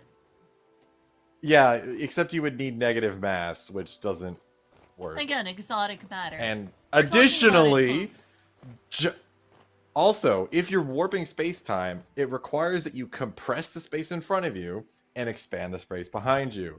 Yep, However, an Alcubierre drive. there are particles that will get caught in the space in front of you being compressed. Correct. And when you leave warp, the energy that is added to those particles in front of you will be so much that literally anything in front of you, like a planet, will just get evaporated. You're basically creating a cosmic shotgun if you don't take care of those particular situations. It's horrible.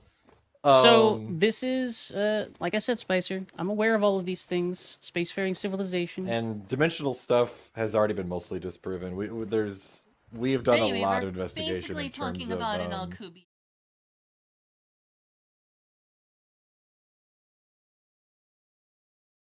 Dimensions.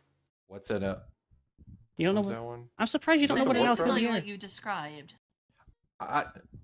Everyone just names them by like what they do. Is the Alcubierre drive the warp one? Yes, essentially. And then Alcubierre drive is like a warp drive. Yeah, that's the one that makes the bubble, where it compresses space in front of you and expands space behind you. So But that basically, an requires negative Alcubierre. mass.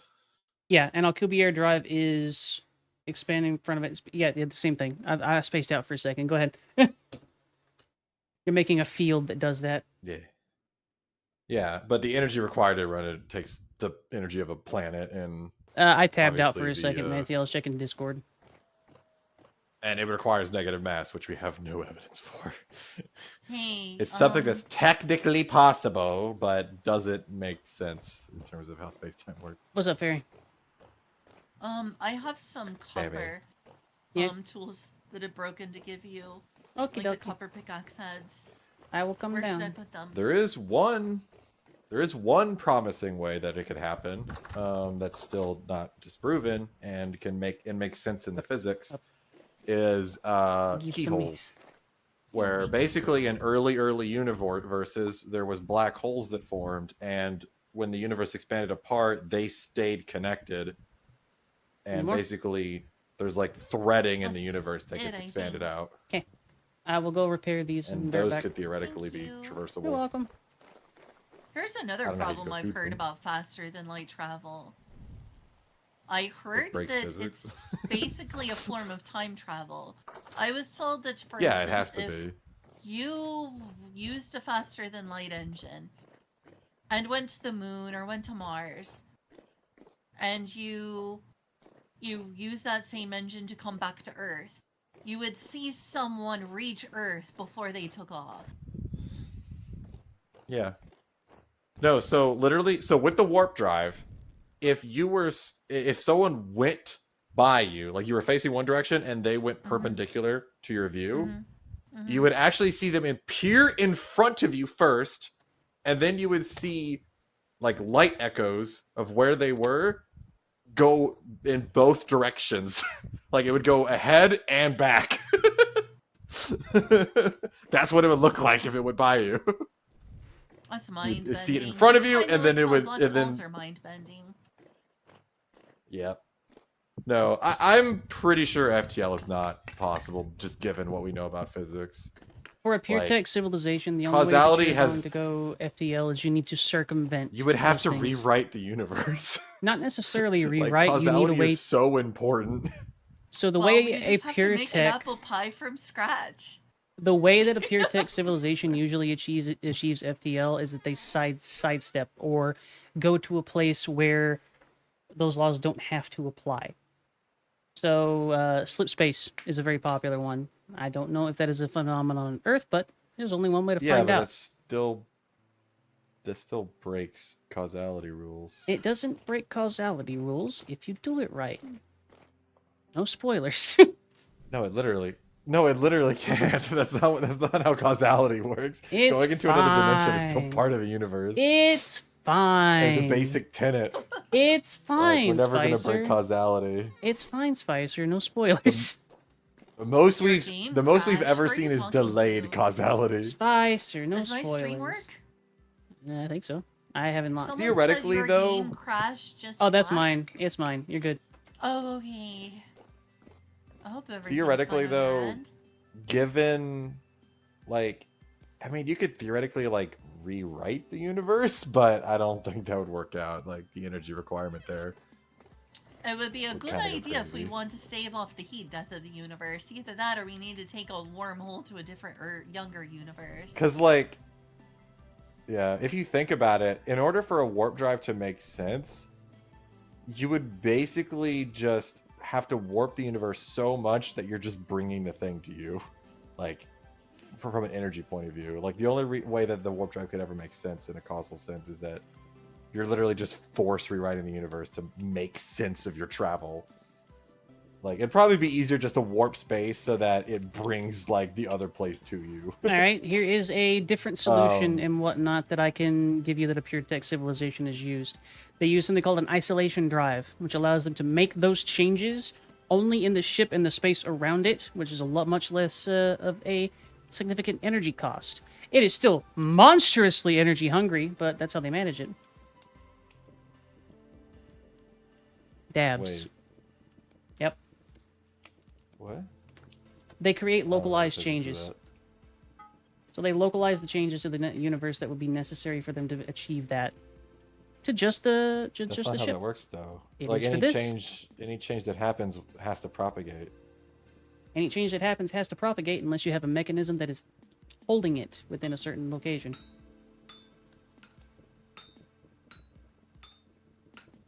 I mean, Yeah. theoretically, if you have the heat death of the universe going on where protons aren't touching each other, then maybe. Hey, Yeah. It's good to see ya. Like the universe always enforces causality. It's like Game of Life. You can't cheat at it without That's breaking the why rules. you never bring down the bubble before you go back, before you're done making the change, and Well, before you you're would- done traveling. You would have to never break the bubble. No. Because as soon as you release the bubble, like, you're breaking the rules. Correct. Goober. So you would just make an isolated No. pocket universe that everyone lives in. Just- No, Spicer pats the face. Arguably, that's. I mean, what I wrote some a s- people. That's what some people think we're currently living in. That we're living in a black hole universe. Oh yeah, I mean that's pretty feasible. We only ever find more evidence of that. That the universe is just a recursive black hole. It's turtles all the way Um, down. Pretty much. All But the turtles turtles. were black holes. The turtles were just a standard for singularities. Aliens. How you doing, Ins? Yeah, no, I had a sci-fi universe that was like this, where they wanted to go to Alpha Centauri and it's, really fast, so they made a reality drive and then they fired it and it just created a gash in space-time all the way to Centauri, and they're like, well, fuck. Yep, that's what ends up happening if the isolation drive fails, which is why you generally don't want to do that.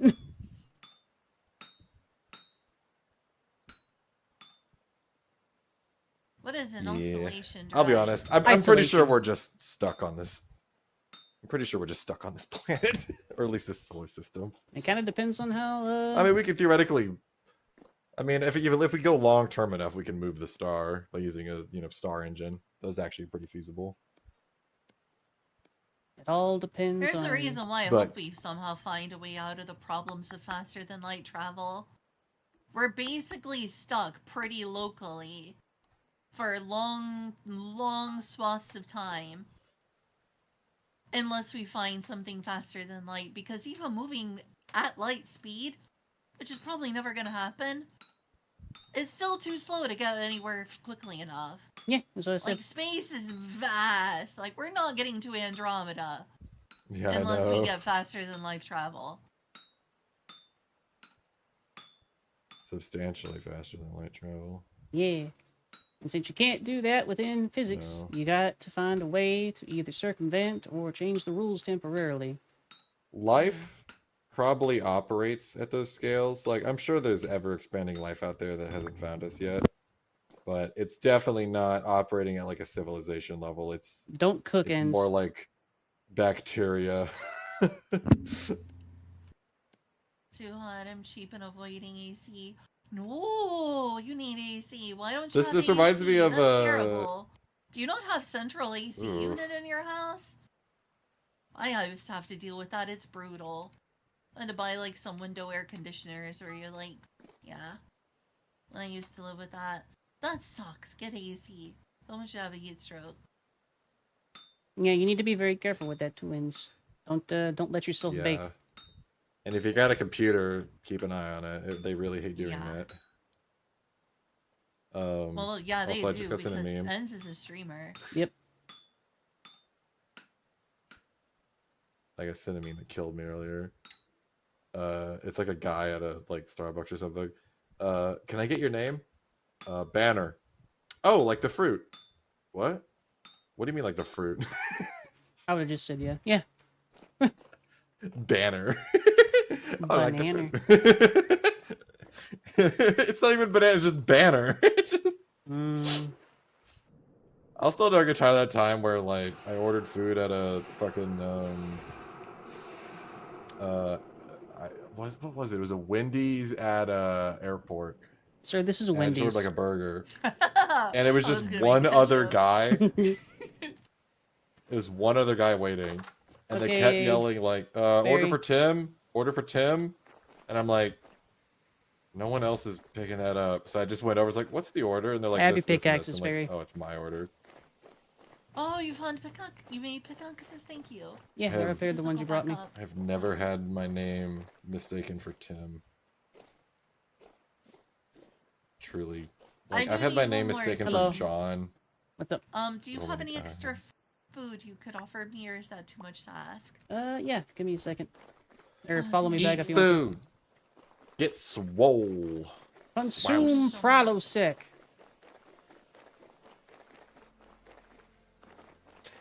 Happy closer to 2050 than 2000 day, everybody. I do not like that. Well, it does make me feel old.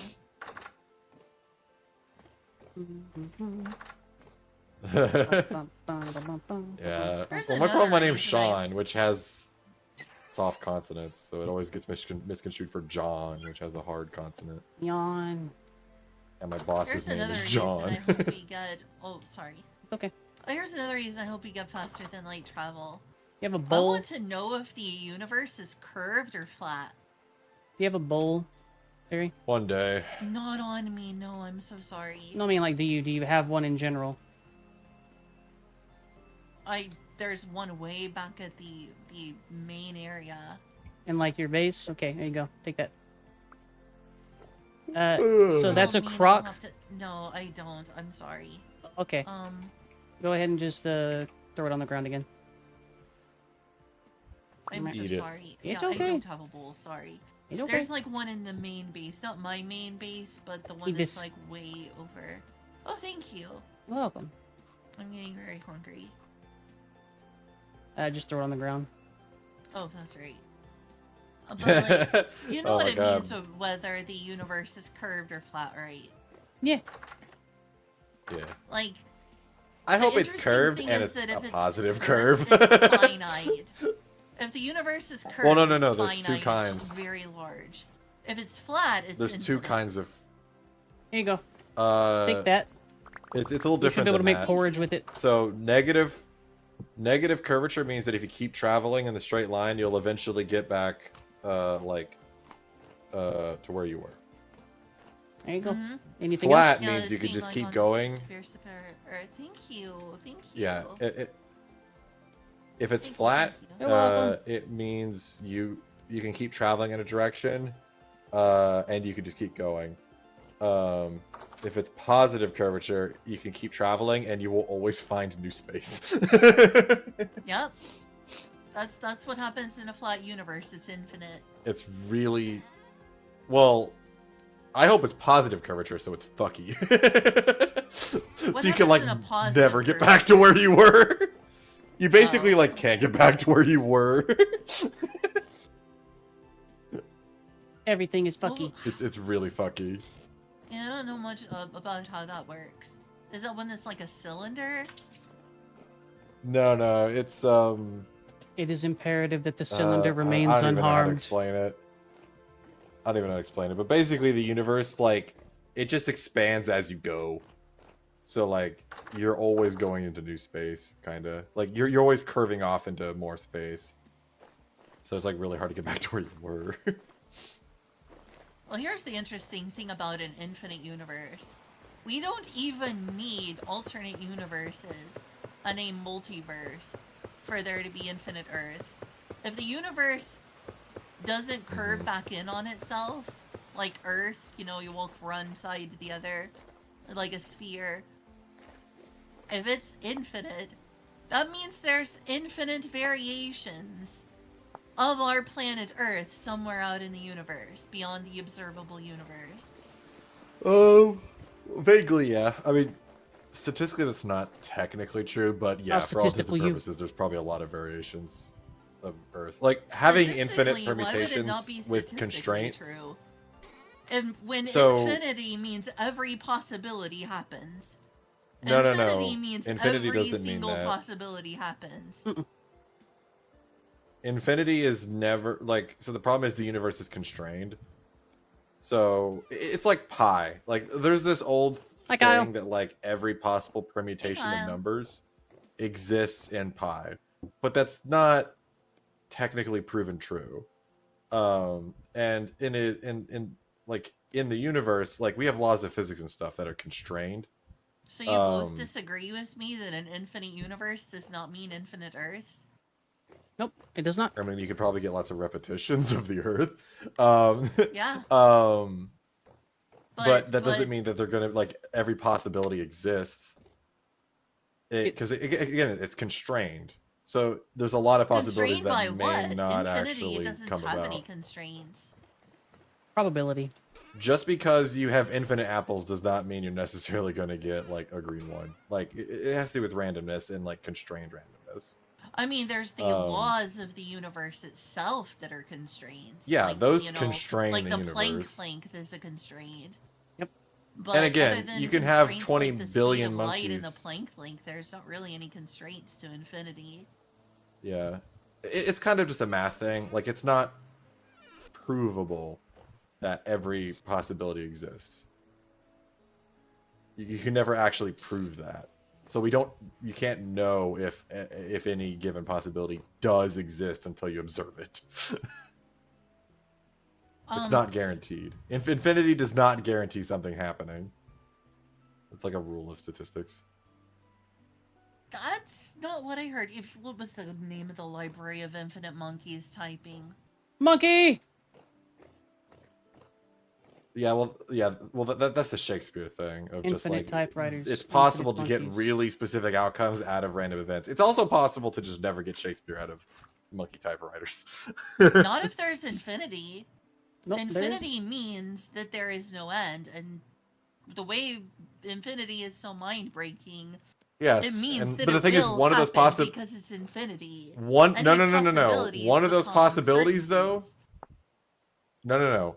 Literally one. So the thing is, you can't measure infinite probabilities.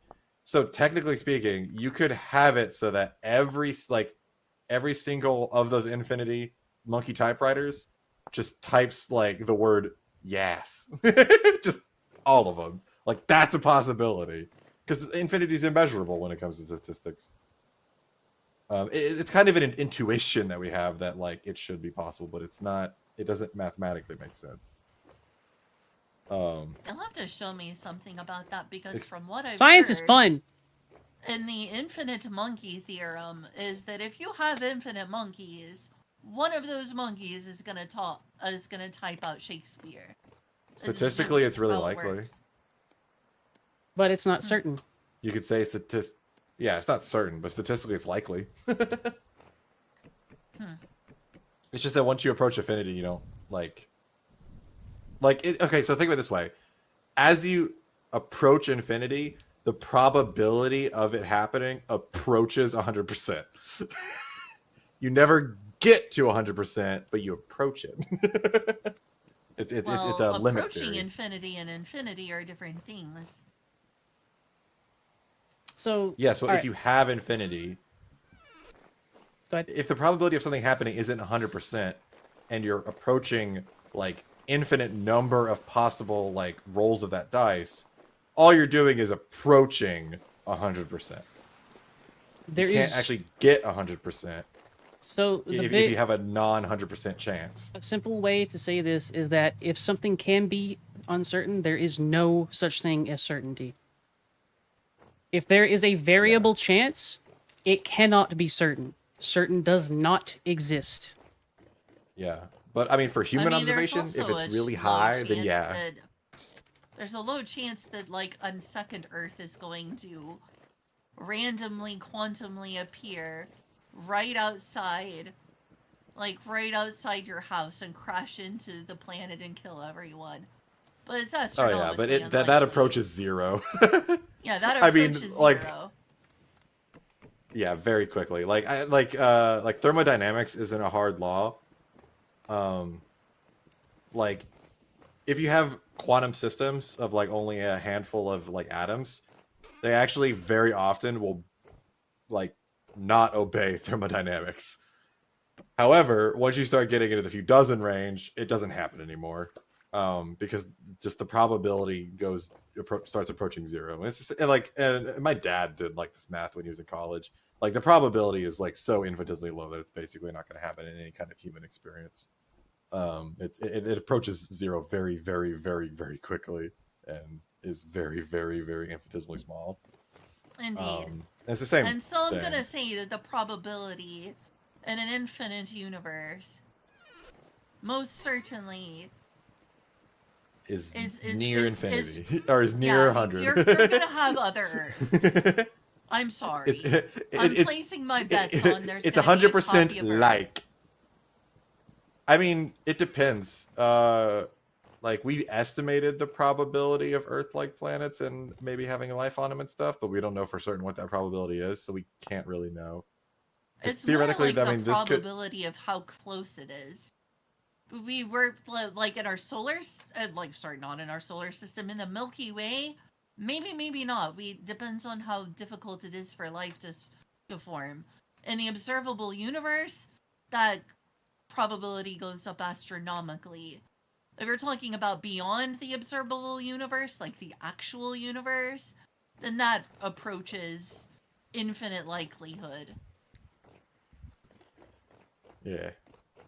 Because infinity is a big number, and it does not end. It would genuinely be funny, Cobalt, if there was a Planck probability and it's just a rounding error.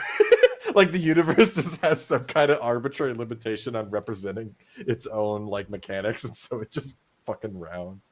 That'd be brilliant. What is a Planck probability? It's not real in physics.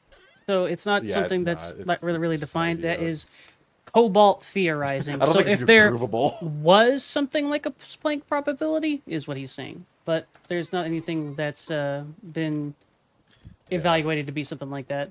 Basically, a Planck is just a definition of how small something can get. So in this instance, we don't think there's a minimum. Like statistics doesn't define a minimum probability. You could just keep getting smaller and smaller and smaller, or bigger, or like closer and closer to 100% forever. A Planck probability would stipulate that there is actually a minimum limit, and if you hit it, you could like go over and go into 100% or something. It'd be like a rounding error. And we have it in our universe. There's like a Planck length of like space and energy. There's minimum discrete amounts that can exist. String theory or Planck's, which is smaller? Well, you have a lot of horsetails over here. Yeah, it's specifically there. Also, we made it so that I just found a C library.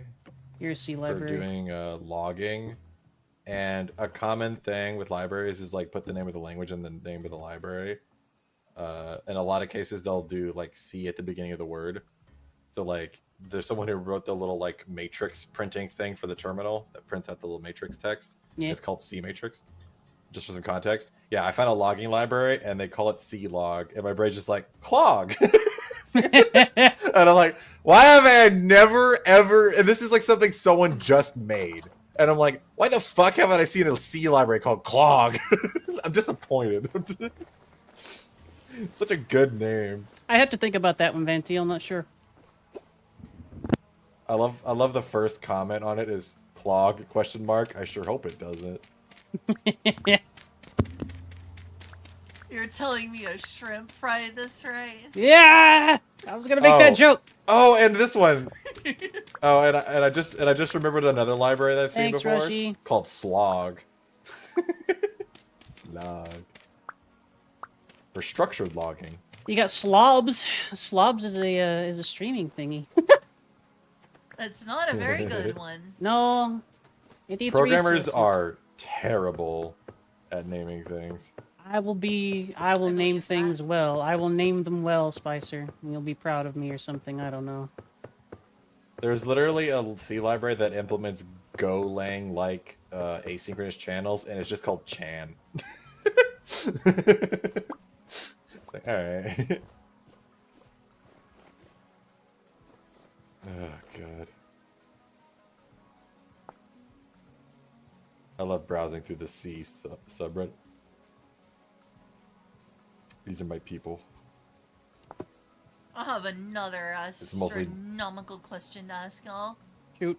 What if you remove Is the it literally border astronomical? around a black hole, creating a naked singularity? What happens when there's a naked singularity?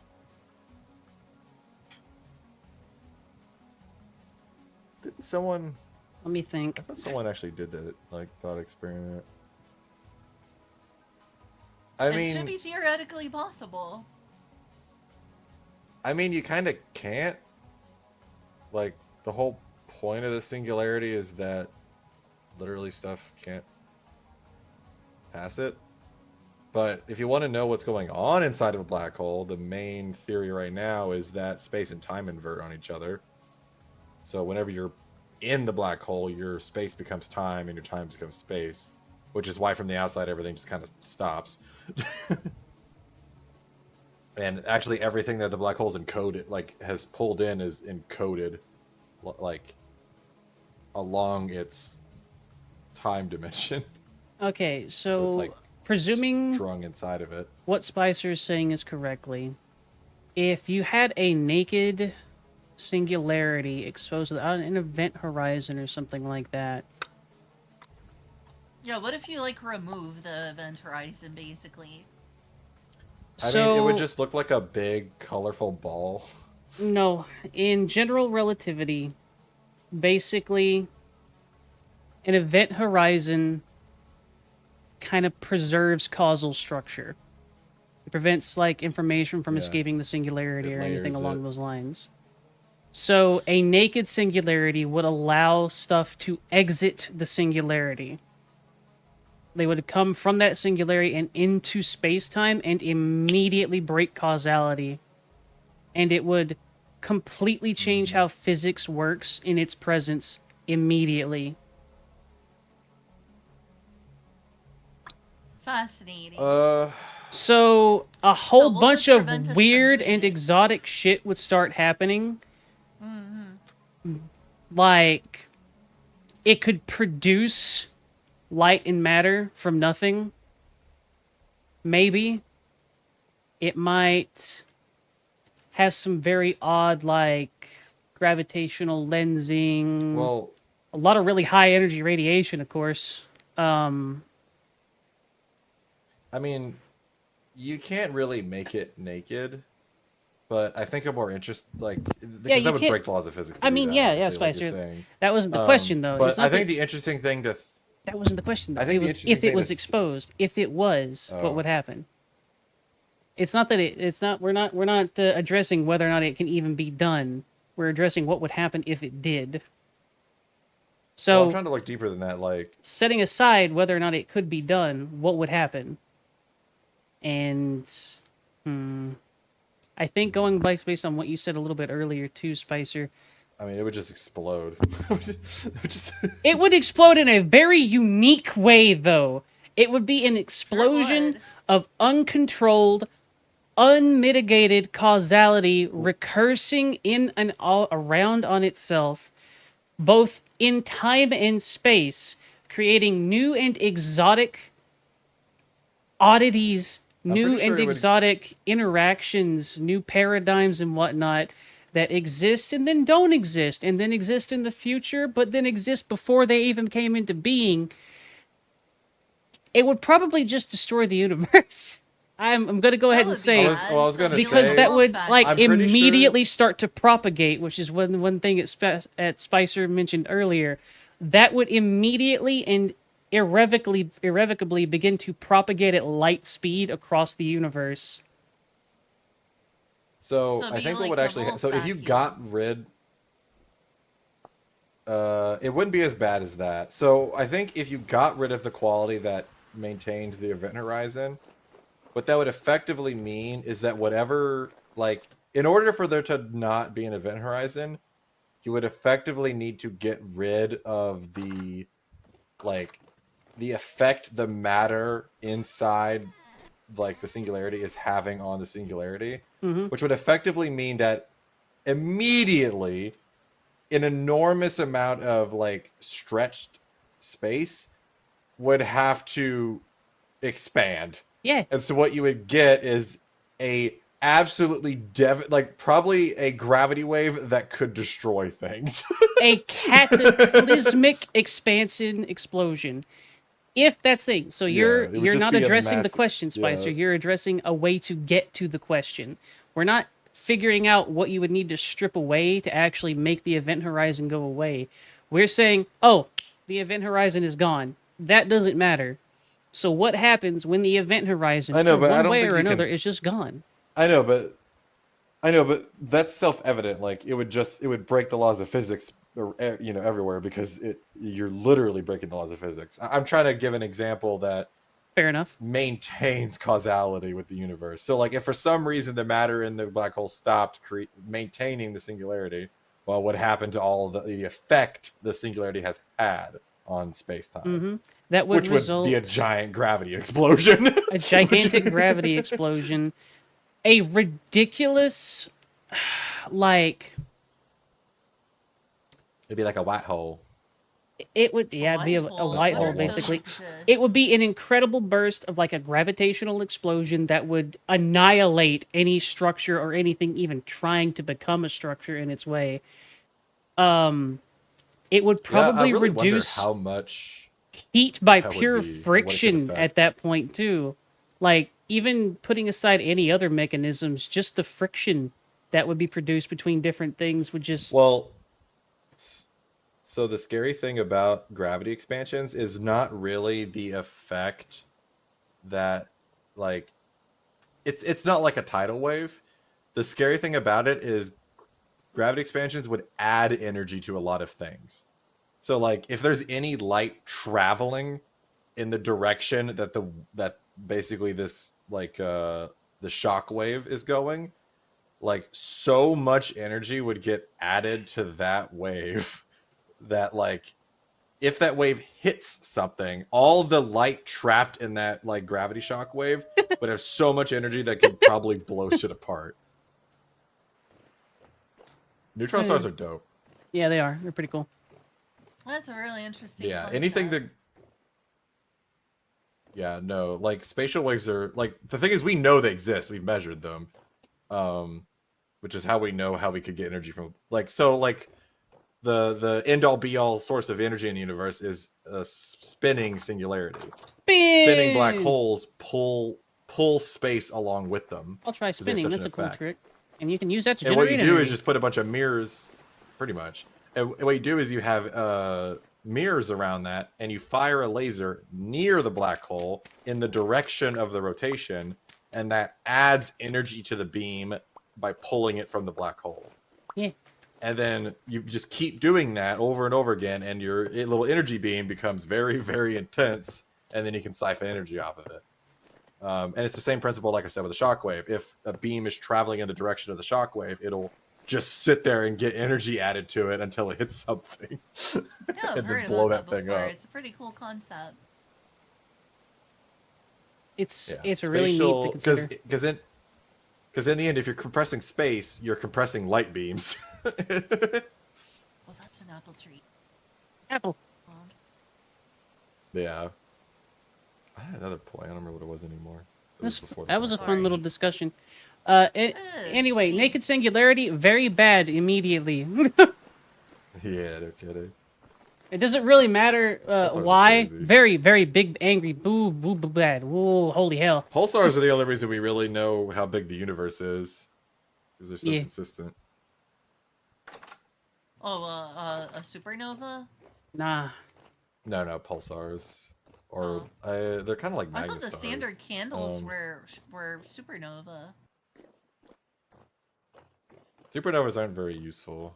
Pulsars, the reason they're useful is because we know we can use physics to determine what rate they emit energy at, like what frequencies, so we can kind of tell how far away they are by just looking So at how much pulsars are the space standard is I'll expanded. try Supernova? spinning. That's a cool trick. Yeah. Does that mean that pulsars are the standard candle? And I was wrong about supernova? I'm pretty sure, yeah. That's the main one we use, is pulsars. Huh, Because I we was can look wrong at their then. I thought it physics, was know what supernova. frequency of light. We can know what frequency of light they're emitting, and it's such a concentrated beam that we can actually see it well. And then we can look at how much that beam is stretched out over time. And as long as we kind of know how much the universe is expanding, we can tell how far away that star is. And it's one of the main measurements we use to figure out how big things are, like how far things are from us, is by looking at pulsars. You're a thing that's far. Yeah, no you. Uh, Redshift is very useful to find out how far away things are. In fact, I don't even know if we could figure out how big the universe is if it wasn't for the fact that there's redshift. I'm You know actually not what? sure how you would figure that out. I hate being up north again. I'm freezing to death. I had to Yeah, I'm- hurry up and harvest some wood. So that Harvest I the can make wood, a fire Ma. soon. So I can not freeze to death. She's gonna die. I'm gonna blow up. I am, though.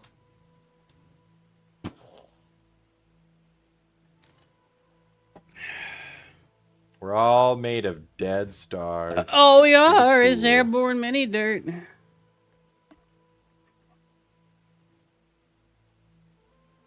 To create an apple Did you stop pie, talking? you must first Or make what the the heck? universe. All we are To make is an apple airborne pie mini from dirt. scratch. I couldn't hear what anyone said, so I'm Push the spicer over. Push the spicer over Yourself. again. How about To the create an ba? apple pie from scratch. Oh, you hey, must you can't first ban the make word in here. universe. Vor. How fucking dare you? Banned. Banned! You I going, found to a fucking, loophole, man. you going to fucking jail forever. They're gonna do the same thing, and they're gonna do in time jail what doesn't happen in real jail. Oh, is Except Aspen forever. and Method engaged? Yeah, that's been a thing for a while, homie. Nice. Yeah. I don't keep up with fucking anything. No, you do. It just has to be like a very specific subset of things that are your hyperfixations. True. Or be on someone's status. Because this is the only reason I know now is that they actually wrote it on their status and then I happened to read it. Ugh. I don't know. I grew up with a family that just never told me anything until like the last minute and I just got used to it. Minions, wait, what? Who you calling a minion?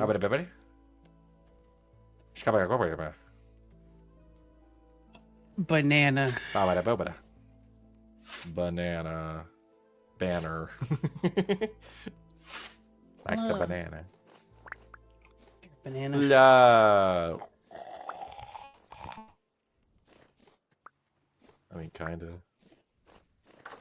I got some potassium. It's true. I just scrolled through my YouTube and I saw your stream. That's good? Question mark? I think that's a good thing, right? That's when I'm not crazy anymore. I was just habit Yeah, scrolling didn't through you YouTube, know? even though I wasn't gonna watch anything. Didn't you know to create an apple pie from scratch, you must first create the universe? It's true. True. God, I hate those stupid arguments.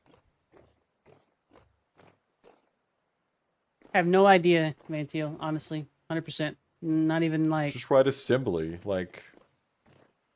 Just write all your programs in binary like a real programmer. Invent silicon transistors. Eat your Like, that's not an parents. argument. Like, there's a big difference between being a chef and being someone who reheats pizza. Is that what making video games in Godot is, or am I just reheating pizza No. if I try to make something? No, that's in using Godot? AI. Doing stuff in AI Godot making is you like pizza. buying HelloFresh. It's like... Damn. Like, you're cooking and, like, you're doing some of the work, but you're also not thinking about it very much. And you're kind of given a limited subset to work with, so you can't really screw it up. You're not forced to make a recipe, which is, like, what programming from scratch is actually coming up with a recipe.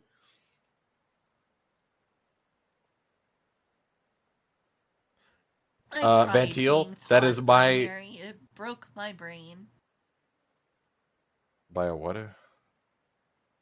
Binary. When you explain binary to me, both of you. I don't even know it binary broke that my well. Binary. No one does. It's fucking hard to understand. But that's That's not, why we it's fucking not, invented then you're not assembly. building from scratch. You're not building from scratch then. Yeah, no one does that. We didn't even do it in the time where we had binary. People used fucking punch cards or switchboards. Yeah, I heard about that. We abstracted it. I'll abstract Like, you. it's why COBOL is all weird. COBOL's weird because it was designed to be put in punch cards. Yeah, Ventile, that is literally my philosophy. I just do not keep up with the news or anything going on because... Fuck. I really need to. I do. I keep up with it, and it deeply affects me in many ways. You I just hide. can't. You Like, can't if forever. anything can happen, like, if anything in the news can affect me, like, I'm not hiding enough. You're not hiding enough. Homie. Dowie. I mean, so far, I am. Yeah. I just work in the oil industry. Easy. Yeah. Yeah. It's okay. The news won't affect you as long as you don't exist in a place that news happens. Have a cabin in the middle of nowhere. I mean, yeah, that's kind of why I live in a tiny town where nothing fucking happens. That's the advantage and disadvantage of rural America. It moves slowly.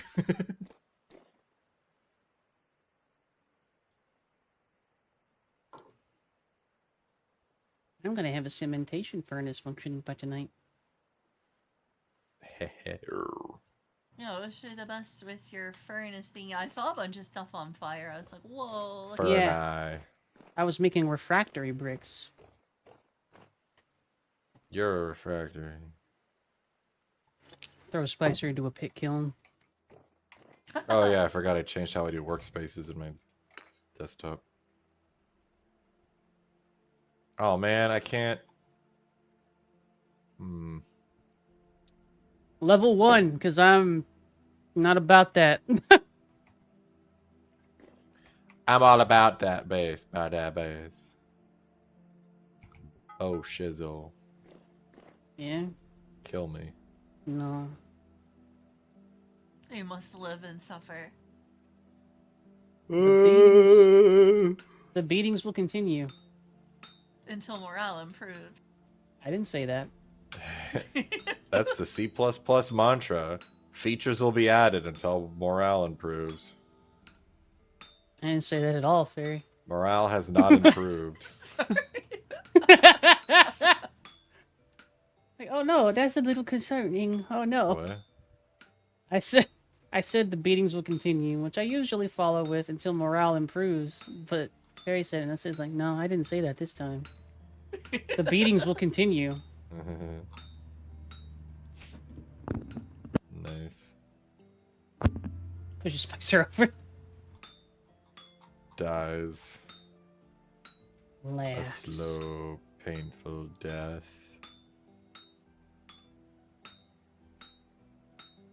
Yay.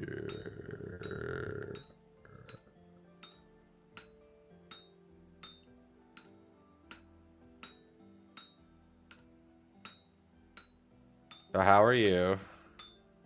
Doing all right. Terrible. Are we moving into super mundane conversation now?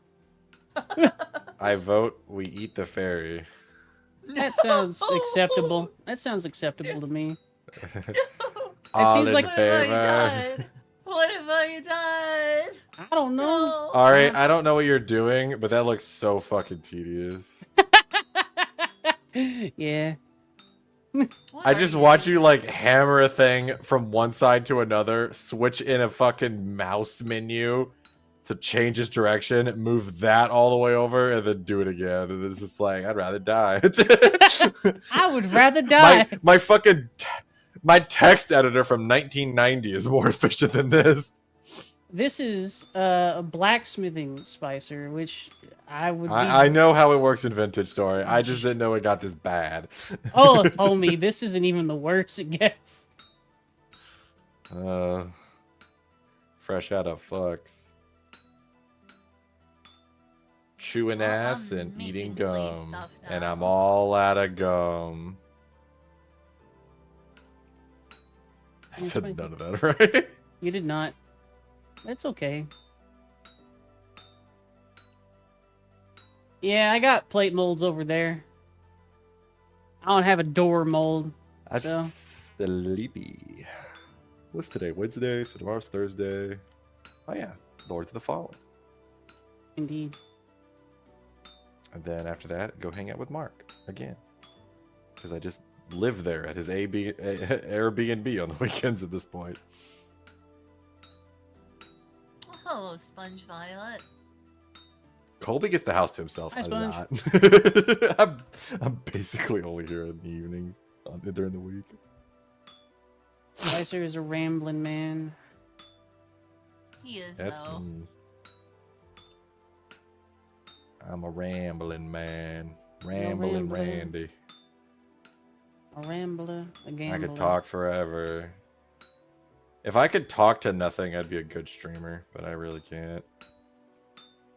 I get really quiet when I'm alone. You'll just have to have somebody come in like every half hour and just prompt you. Pretty much. Shouldn't be too hard. I still remember that time I was streaming DS2 with like chill radio music going, and I'm Bean was watching and just said, "You make this look so fucking like chill." It's like going through Yeah. Dark Souls 2 Shulva DLC. I'm like, I played this game a lot. It's my groove, my jam. Indeed. God, I want a DS2 remastered. Never gonna happen. I want Flames of Old to come out. Your dreams will remain dreams. With how things are going, Spicer, civilization's going to end before that happens. Honestly, Probably. yeah, civilization does seem like it's in a pretty bad path right now. Woohoo. We've been doing this a long time. We're not doing anything new. I'm more just concerned we're gonna nuke ourselves Yep, or make a crazy virus or something. yep. We're really good at accidentally doing a lot of damage. It's just concerning if that accidental amount of damage wipes out the species or not.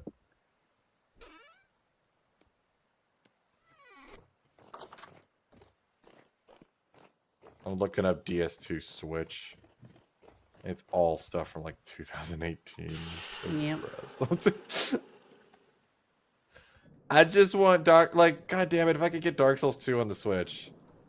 I can have all my favorite games on one console, and it's portable. I've heard that Dark Souls 2 is the least liked in the series. What makes you like it so much? Fuck those people. It's the best one in the series. Oh, I don't know. It's enough hard to about Dark nail Souls that. that's an unpopular opinion. Yep. Well, it's because early on it was hated a lot, but like there's a lot more positive reception to it now. It was kind of a artifact at the time, but DS2 really goes well with replayability, big time. There's just a lot of little things in the world. The aesthetic is really unique. It goes a lot harder on the like. The thing I don't tend to like as much about Dark Souls, like in terms of the main, like the rest of the series, is they usually focus way too much on the world, like the gods and stuff. Whereas DS2 is very big on focusing on the personal kind of experience of the like how people are going through the world and more on the philosophical side of stuff. Like if you go listen to like all the Aldia dialogue or the All the Vendrick AD dialogue, it's really good. It's such good dialogue that really like nails like what the Dark Souls like universe is supposed to represent on a personal level. That just the variety in the worlds, the PvP is still to this day the best in the Soul series. It has the most tech and the most like variety. Like to this day there's no like broken shit. It's still, and there's a lot of cool tech. Like if you watch high level DS2 like play, it's crazy. And there's no like obvious strategies that went out. And the co-op was really cool because it was like the first one where the co-op really opened up, and they still to this day have features that the other ones don't, like the small soapstones that let you summon people when the boss is dead. Yeah, it's just a big game. It's cool that the game starts out very non-linear and then gets linear later and then opens up with the DLCs again. It also has some of the most DLC besides maybe the Shadow of the Earth Tree. Yeah, and the NPCs are like the Majula is such a good vibe. Um but yeah, and it's the most like it the combat is very preferential. Let's kill It and really see to went be hard. surrounded by non-flammable blocks. Or dirt blocks not count as non-flammable blocks? They are non-flammable. Well, why does it say it's not surrounded by non-flammable blocks? It says pet kilns need to be surrounded by non-flammable blocks. It's surrounded by dirt. Yeah, it's a little bit of a pain in the ass for Antio. That's weird. What do you want from me? What do you want from me, game? Trying to make some stuff to cook so I don't die. Else I'm just gonna have to eat some raw rye grain.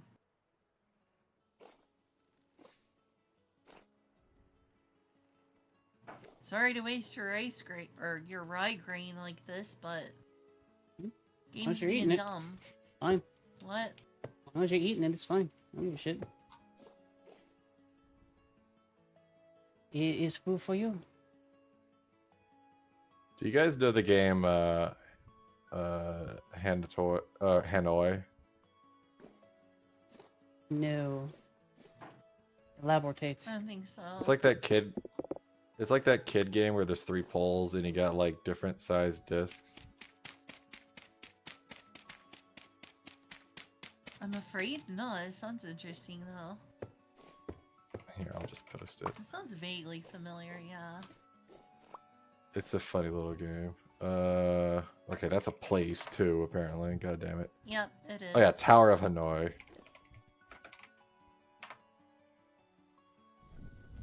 It's kind of a math game.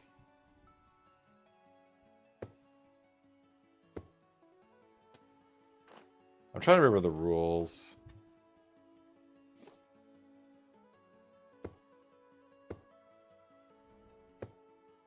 So remember, so basically it's 3 poles.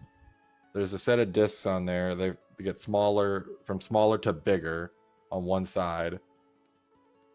And if I remember right, you can only move one disc at a time, and it can only be the top disc of a pole to another pole. And your goal is to basically reconstruct the tower of discs on the other pole, like on the other side. And it's not easy. And the more discs you have, the more complex it gets. But there's a funny meme with it because it's like a programmer problem too. Making a cementation furnace. Apple. Here's a picture. But yeah, it's a problem that like programmers are sometimes given in interviews. But there's a meme I found where it's like, everyone, it's a game for kids, and it just shows that game, like the kid version with colored disc, and then it just like the PTSD dog with the black helicopters for programmers, and then AI. It's the article about how Apple tried to get LLMs to solve this, and it fucking couldn't, even when they gave it the answer. It's just a melted face fucking picture. It's like, yeah, it's about right. I don't understand anything that's going on right now. It's basically it's an algorithm where you have very limited moves you can make, and you got to do something difficult, so you have to do a lot of steps to solve for it. But basically, even when they gave the AI the solution, it couldn't do it. Well, it's dumb There's too many AI. steps. Stupid AI. Dumb. That's because it doesn't think. It just parrots thinking. It has a facsimile of intelligence. I'm so sorry, I can't finish that sentence. You're a facsimile. It's a stochastic. It's a stochastic of intelligence, or at least of what the outcomes of No, intelligence shut up, Spicer. are. Your words are dumb. My words are better. La Bamba. Look, you're a poop head. That's what it is. You are. That's what you are.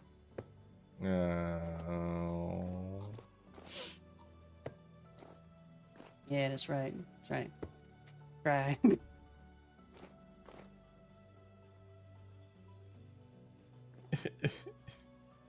Way. Wow, Auri, you're such a bully. Bully Spicer. He used big words, thus we must bully him. All nerds must be bullied. But especially Spicer. I wasn't paying attention. Yeah, it's fine. What? Huh? What? No, you're good. Turn to Okay. not paying attention. I'll sir. trust you. That's me. I wrote my own script that makes it so that it opens a text editor and I can write C code. And then when I close the editor, it'll ask me for compilation flags, and then it'll compile my program and run it. And then after that, it opens the editor again. That sounds very cool. Yeah, I've been needing that because I'm really sick of tired of opening a web browser to open a C compiler online. Because the alternative is I write a file, put text in it, and then compile it, and then run the exe. And it takes too long. EXE, isn't that a Windows thing? It's just short for executable. Oh. It's a general term. The Linux programs don't have exe extensions. They're just plain names. The only thing we really have like that in Linux is .sh, which just basically says that the bash shell or the POSIX shell will run that as if it was a shell script. It's just a shorthand. But file extensions don't matter as much in Linux. We don't tend to use that information as much. Yes, what? Most of the time it's just to hint stuff. Like if you have a text editor, there's not like built-in metadata to a lot of different like if you have like a .c file for C source code, there's no like header on that says I'm a C file. So we use the extensions so that text editors can say, "Oh, this is a C file." Because most of the time, if a file's going to do something special, it has a I header. need to Okay. feed my cat. My cat's Feed the plural. cat. How is Elf? Pretty good so far. You?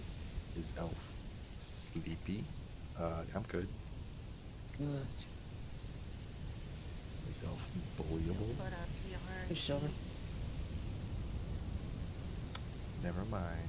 I think that is it.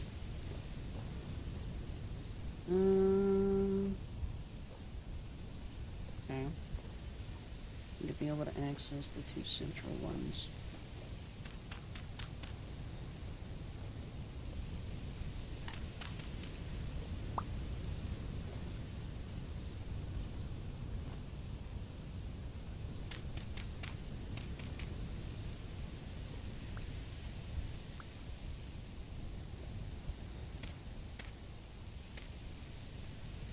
There we go. No. In a minute. I know I'm having such trouble finishing the letter. There we go. Now I'm actually gonna be right back. Okay.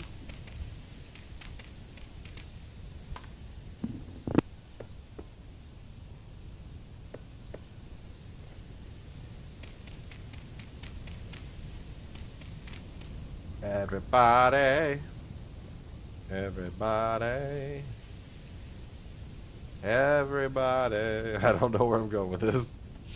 You good, Splicer? You gonna? I started digging that ditch and had no idea where it was going to go.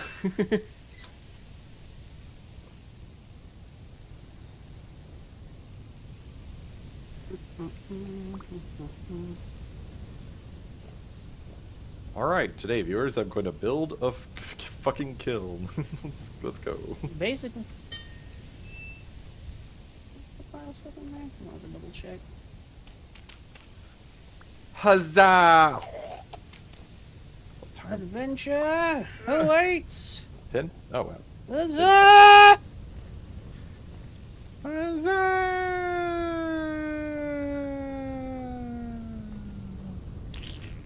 Did you play Moonring on stream? Nah, I don't think so. You should play Moonring on stream. Yeah, moon ring. Did you play Moonring? Huh?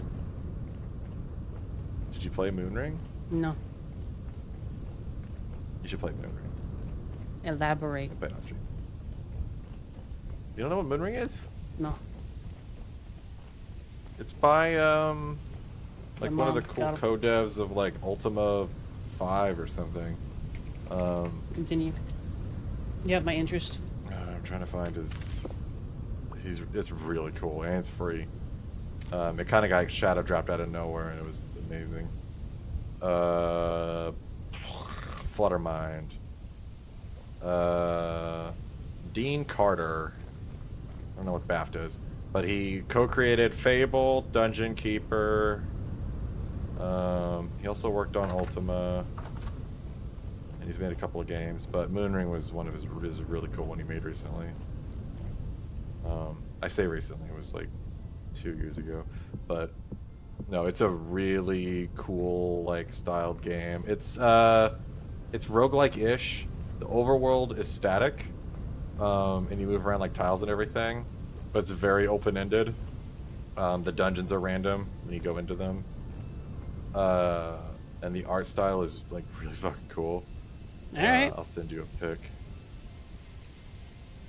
Basic and like the color scheme like changes everywhere you go. Like everywhere has a unique color scheme that affects like the UI and everything on the screen. It's really cool how they did it. It's kind of like the old like early computing days where you or like the early like Commodore days and stuff like that where you had like limited color palettes that could be displayed at a time, like the old SNES games. So he kind of plays off that where there's just a limited set of colors that can be displayed at a time. So everything gets painted with those colors. Yeah, it's really neat. And has pretty cool like multi-ending stuff and like Adam does. And the way in the NPCs are really interesting to talk to, but you get like words from books, or like you get topics from other people that allow you to have certain conversations with other people. You like unlock topics and stuff. It's really neat how they did it. So you do a lot of like, oh, I heard about from this, and this guy might know something. So you go talk to him and you ask him about it. Now that you know this, and I think you can even manually enter words too. Like, well, you can always manually enter them, but I think you can actually trigger stuff that your character doesn't know, potentially. But the system takes notes of everything you find and interact with. It's really cool, and it's just like a totally free game. I literally get the app image for Linux, and I just distribute it to all my machines. Yeah, it was just such a weird game to just shadow drop, and it's pretty big. And the combat's pretty interesting. It's got a cool like poise system where you can take a certain amount of damage before you start hitting your health, and you're supposed to like run away, try to recover it. So you're more like kind of fighting like a normal person, where you're ducking and like trying to retreat and stuff. But that can get hard as you can run to other enemies, and enemies sometimes are faster than you, so it gets scary. Things can get spooky. So it's kind of like it's forgiving in some ways and punishing in others. So I think it's a good balance. That's nuts. And the interface is pretty good too. Yeah, it's a really unique game that kind of just came out of fucking nowhere, and it's one of my favorite of this type. I've been trying to get into it more, and it has cool stuff. There's like something called Amber, that's like these clouds that go across the world, and when you're in them, you slowly like get amber badness. But you can get certain lantern. You can fuel a certain lantern that protects you from its effects. So that becomes important. And there's all kinds of crazy secrets in the overworld where you can just like go into one of the cells and like find a temple with some like hint on it, and there's like some kind of crazy shit you can do to activate it. Like do something on a full moon or whatever. It's crazy. Yeah, I'm trying to collect these games that are in the there's like a certain lineage of roguelikes that like I never really got into most roguelikes. I don't really like the idea, like I don't find just going through a giant dungeon very enticing. For like, it's very samey. I do. I like them. Yeah, well, like NetHack is like one of the biggest ones of that. I really love the idea of like the big open world where you're really like, I want to learn a world, I don't want to learn mechanics, kind of thing. Yeah. Like I don't want to learn all the different permutations and stuff. Like I really love living a world where I can learn where things are, like kind of like Outward, where you're really rewarded for knowing where stuff is and how things work. I love knowledge tilted. And the randomness kind of just distracts from that. And so I really like the kind of the Omega lineage. Omega was a roguelike that was one of the first ones with a big like overworld. Mm-hmm. That was an actual overworld. I think it's attributed with being the first overworld.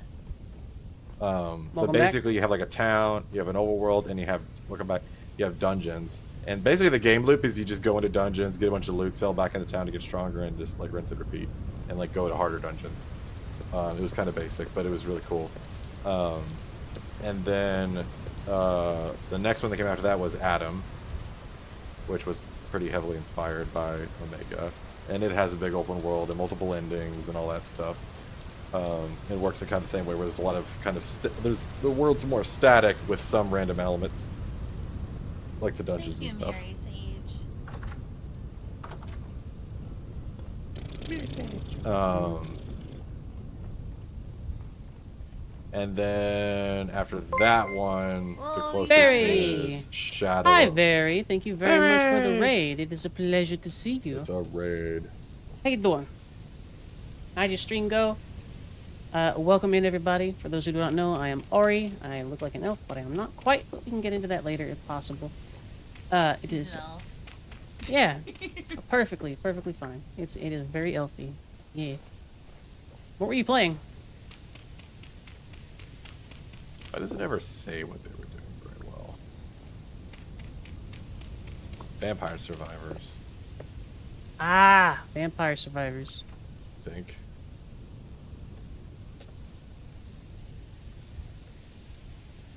Meh.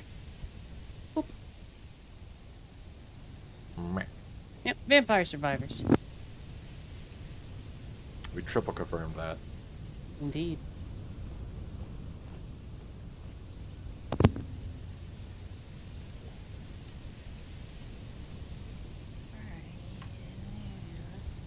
Yeah, the third game in that lineage is Shadow the Worm, and it's been in development since like 2011. The Worm! It was the one I was kind of talking to the developer, and it's very inspired by that lineage.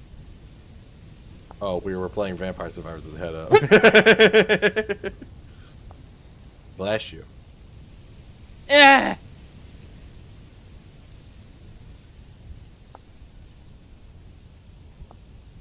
Do you mute that on the stream? What, sneeze? Yeah. Uh-uh. Okay, I was just making sure that wasn't like weird. Of like no sound being made Indeed, and then very. just me going, bless you.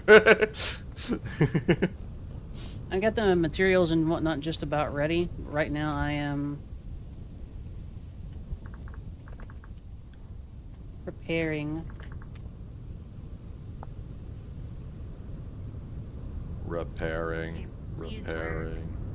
What the heck is wrong with this pit kiln? Maybe a stone path blocking that area doesn't work. You're a pit kill. Push your Spicer over.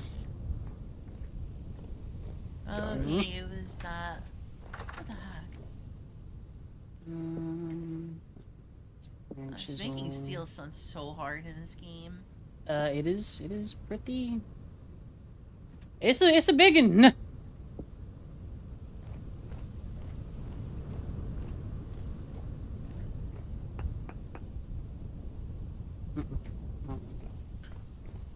Biggin. Big one.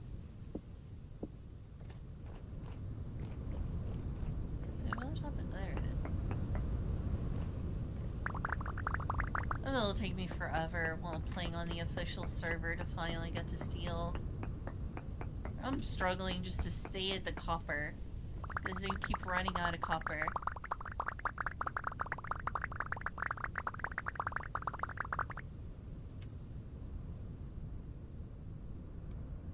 Yeah, I'm making something. Finally. What you making? Some cooking What pots. you making? Good. After that, I'm gonna make some bowls for myself.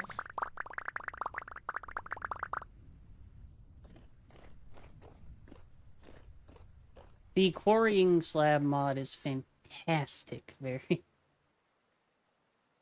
Quarrying slab? Yep. So, you can quarry slabs of stone with a certain item, some splitter plugs that you make with metalwork, and then you can cut it into bricks or polished stone or whatnot. Night, Kyle. Cool. Yeah, good night, Kyle.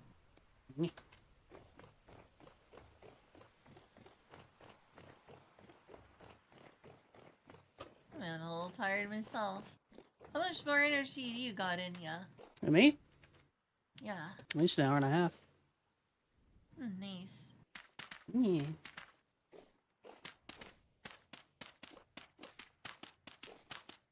Good. Now I'm having trouble coming up. Things have gotten quieter, and now I'm having trouble coming up with subjects like I was with naked singularities and all that. I mean, I'm always like Yeah, Carbon. gunpowder. You just gotta light the fuse for Spicer.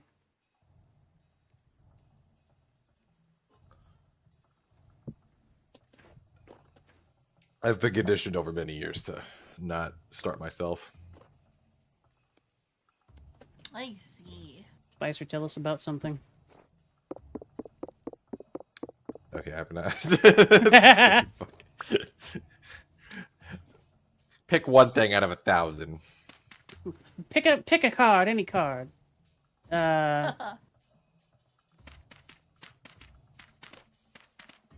Give me a second. I'm building something so my brain I is... understand. card, It's any card. indomitable. Sleep well. Time check. I can discuss something that I probably shouldn't discuss on stream. It's not like offensive, but it's probably a little embarrassing. You know, No. I had that conversation feeling a little less motivated Bye, to Barry. stream because... Continue. I was saying goodbye to Oh, someone. you're saying hi to Barry. How do I motivate myself to stream when I've been streaming for like over half a decade now and haven't done a lot of growing? How do I like motivate myself to be like, no, this is totally worth doing still? It can be a little difficult to motivate yourself to do it. The primary way that I tend to do so is... Adderall. no, I don't have them. I don't have the money for that. What are you talking about? We don't do drugs here, Spicer. We're too poor. It is something that I have always wanted to do. So now that it's actually working a little bit, the idea of giving up on the thing that I am doing that has actually worked for once in my life is so abhorrent to me that it makes me physically ill. So I will just not do it. I will just continue to do the thing. I wouldn't say it's worked out for me. I would like it if it has, but I don't think it has. Well, what makes you think it hasn't?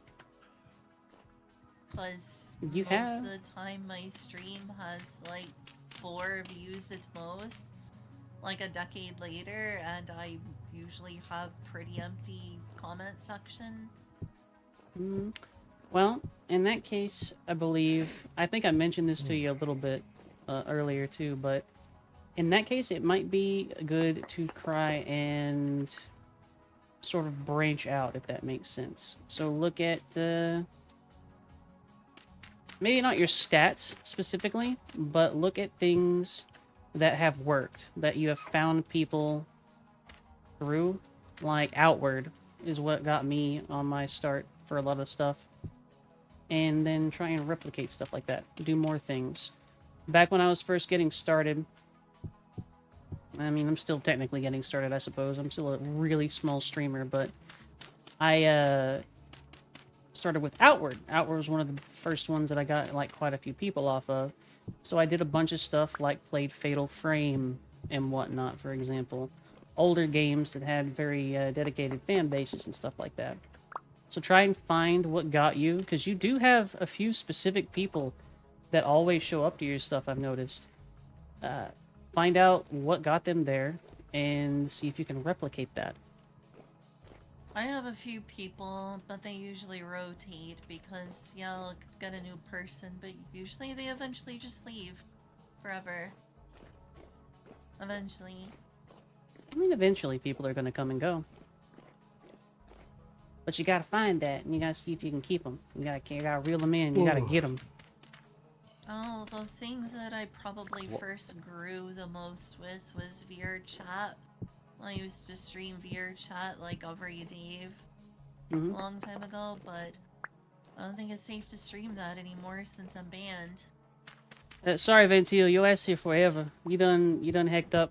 Yeah. You part of the ship, part of the crew. Most of what's streaming is like being interactive and streaming often and regularly. Yeah. I streamed often and regularly, it didn't work. So when we say You often have to do and it for a regularly, while. so I did do it for a while, almost a decade now. what was your schedule that you set up for it? Oh, okay. Maybe that's my problem. Is I didn't have much of a schedule. In the early beginning, I usually streamed, you have to have schedules. I would stream around like 48 hours at a time. VR chat in the beginning. So I have streamed 6 to 10 for 2 years, Monday through Friday. Unless I am sick or something happens, I have streamed at that time. To the point where people get worried about me if I don't do the thing. Like, are you dead? no, Yeah. I'm okay. People have gotten Humans are worried about habitual me. It's been creatures. so long since I streamed. I've had some people come into my DMs and be like, "What happened to you? Where'd you go?" Very has a good point too. Very stuck around because she feels a lot of Yeah. these feels too. Uh, it's true, very. Yeah. In order for people to like, because the thing is, you can't be sporadic because then people can't plan around it. Because like you're like a restaurant, you need to have regulars. That's like a lot. That's where most of your revenue is going to come from is regulars. I was about And to so bap if you you're because I was not, sure you were about to make a vor joke. what? I was What? sure. I was sure. When am you I were... ever like that? Anytime I'm making a point, I'm very like obtusely serious. I said I was sure, not that I was right. Proceed. Well, then be sure about the right thing. No. So I won't talk about what's on my phone right now, but like you're like a restaurant. Like you can't have a regular if you're not open like at a time that's convenient for them consistently, like every time they want to go there. Like if they're only open, I used to stream for like 17 to 18 hours a day, if not like 48 hours straight. So I would be available to watch because of just the insane hours I put in. But it never really led anywhere. you also have to be careful because there is a point where streaming too much doesn't have a benefit.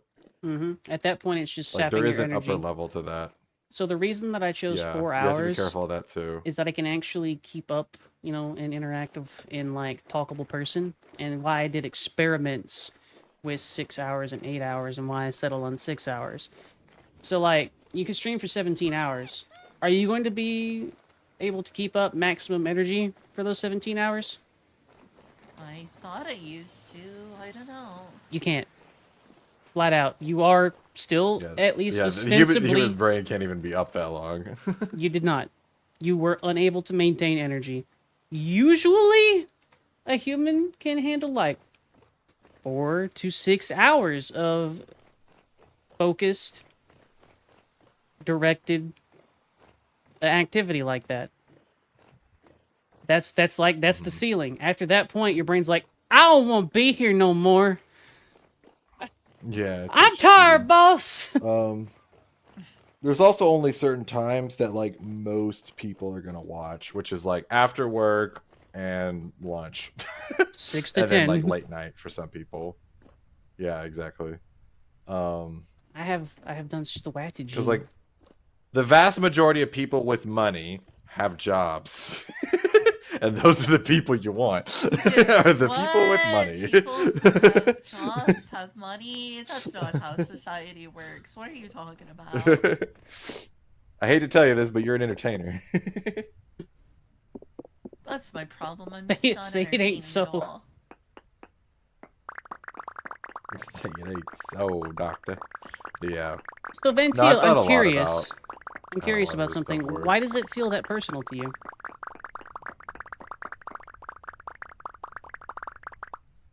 That is one I agree thing. with you. That is one thing that That's I the want downside to. of being an entertainer. Don't feel that I am disingenuous. I try not to be at all. So like, I hope that's a good thing. I know I a hope lot of that's a good students. thing too. I'm like a little. She's too not. real. She's exactly the same like when you're online with her than when she's in the stream. Nothing Hi. changes. Yeah. I am just me. I don't put on a Which is how I persona, am. even though I probably should. Probably, like good PR is knowing what to say and what not to say, and I am just me. I think part of being a good it's like a entertainer weird- is being disingenuous, and I'm not. I'm just brutally honest. I'm just me. So there I'm is not a... there is a part of this too that I will actually bring up, and I'm not saying that you do this, but it is something that I wanted to bring up as part of it too. Okay. That brutally honest thing and like saying it how it is and whatnot, unless you know someone, that just comes across as brash, rude, or overconfident. So Do you think I come across that way? no, not at all. I just said that, you little shit. I just Sorry, before I sorry. We have to said the beat thing. we have to I'm so sorry. beat the truth out of you. Before I said the thing, Fairy, I specifically said, I'm not saying I'm you do sorry. this. Pat your I'm face. so sorry. Pat your face. You're okay. You just gotta stop beating yourself up, darling. You gotta stop beating yourself up. Pat, pat. Pat, pat. You're a good bean. Elf, that's like talking to a mirror. Shut the hell up, Spicer. I'm making a point. You shut your I've been trying to tell you to VCR not do that for videotape hole. how long have I known you? Hatchet. It's high. 4 years? Hi, 5 it's high. years? All right. So, Karate kick. like, in a lot of cases, saying it how it is, or whatever you want to end up calling it in that case, unless you're also willing to then articulate a larger group of like reasons and whatnot around it, you're just gonna throw a lot of people off. I actually have a lot of like several people in my community that I flat out do not agree with, and they're still here because when I say stuff like this, I explain myself. I talk about it. I'm not like representing an idealized version of a streamer or something along those lines. That's a fair one. It's like someone saying "I love you" after the first night.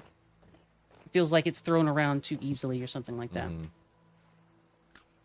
Yeah, I've been asked about like being funny and stuff like that. I'm like, you have to be careful because you can get into the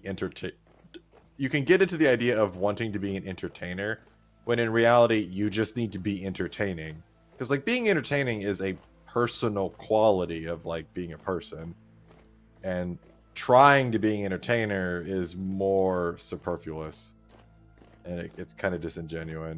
And trying to be an entertainer ironically makes you likely less of an entertaining person because you're trying to do something rather than being something. You're not changing yourself in order to like actually obtain that virtue. You're just trying to put on a show, or like the mask of that thing.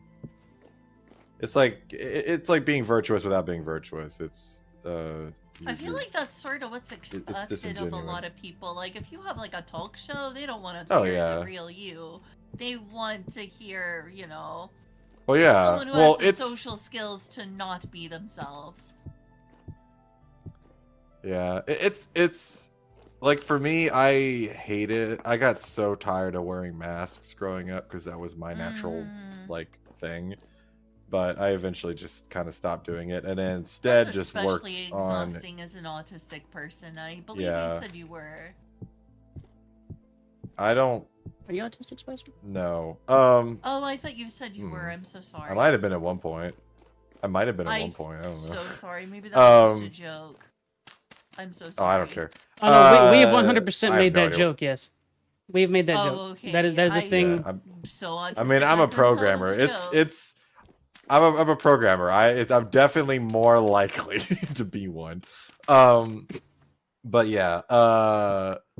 No, what I learned in life is like what you should do is expand yourself. Like, grow what you are so that you, like, if you think about like personality, virtue, and like the type of environments and behaviors you can operate in, and like the people you can understand, as kind of like this amorphous like field of possibilities, I learned that it's just better to try to expand yourself, to add on to yourself, so that anytime you encounter someone that's different to you, you learn how to take on, like, empathetically their value system.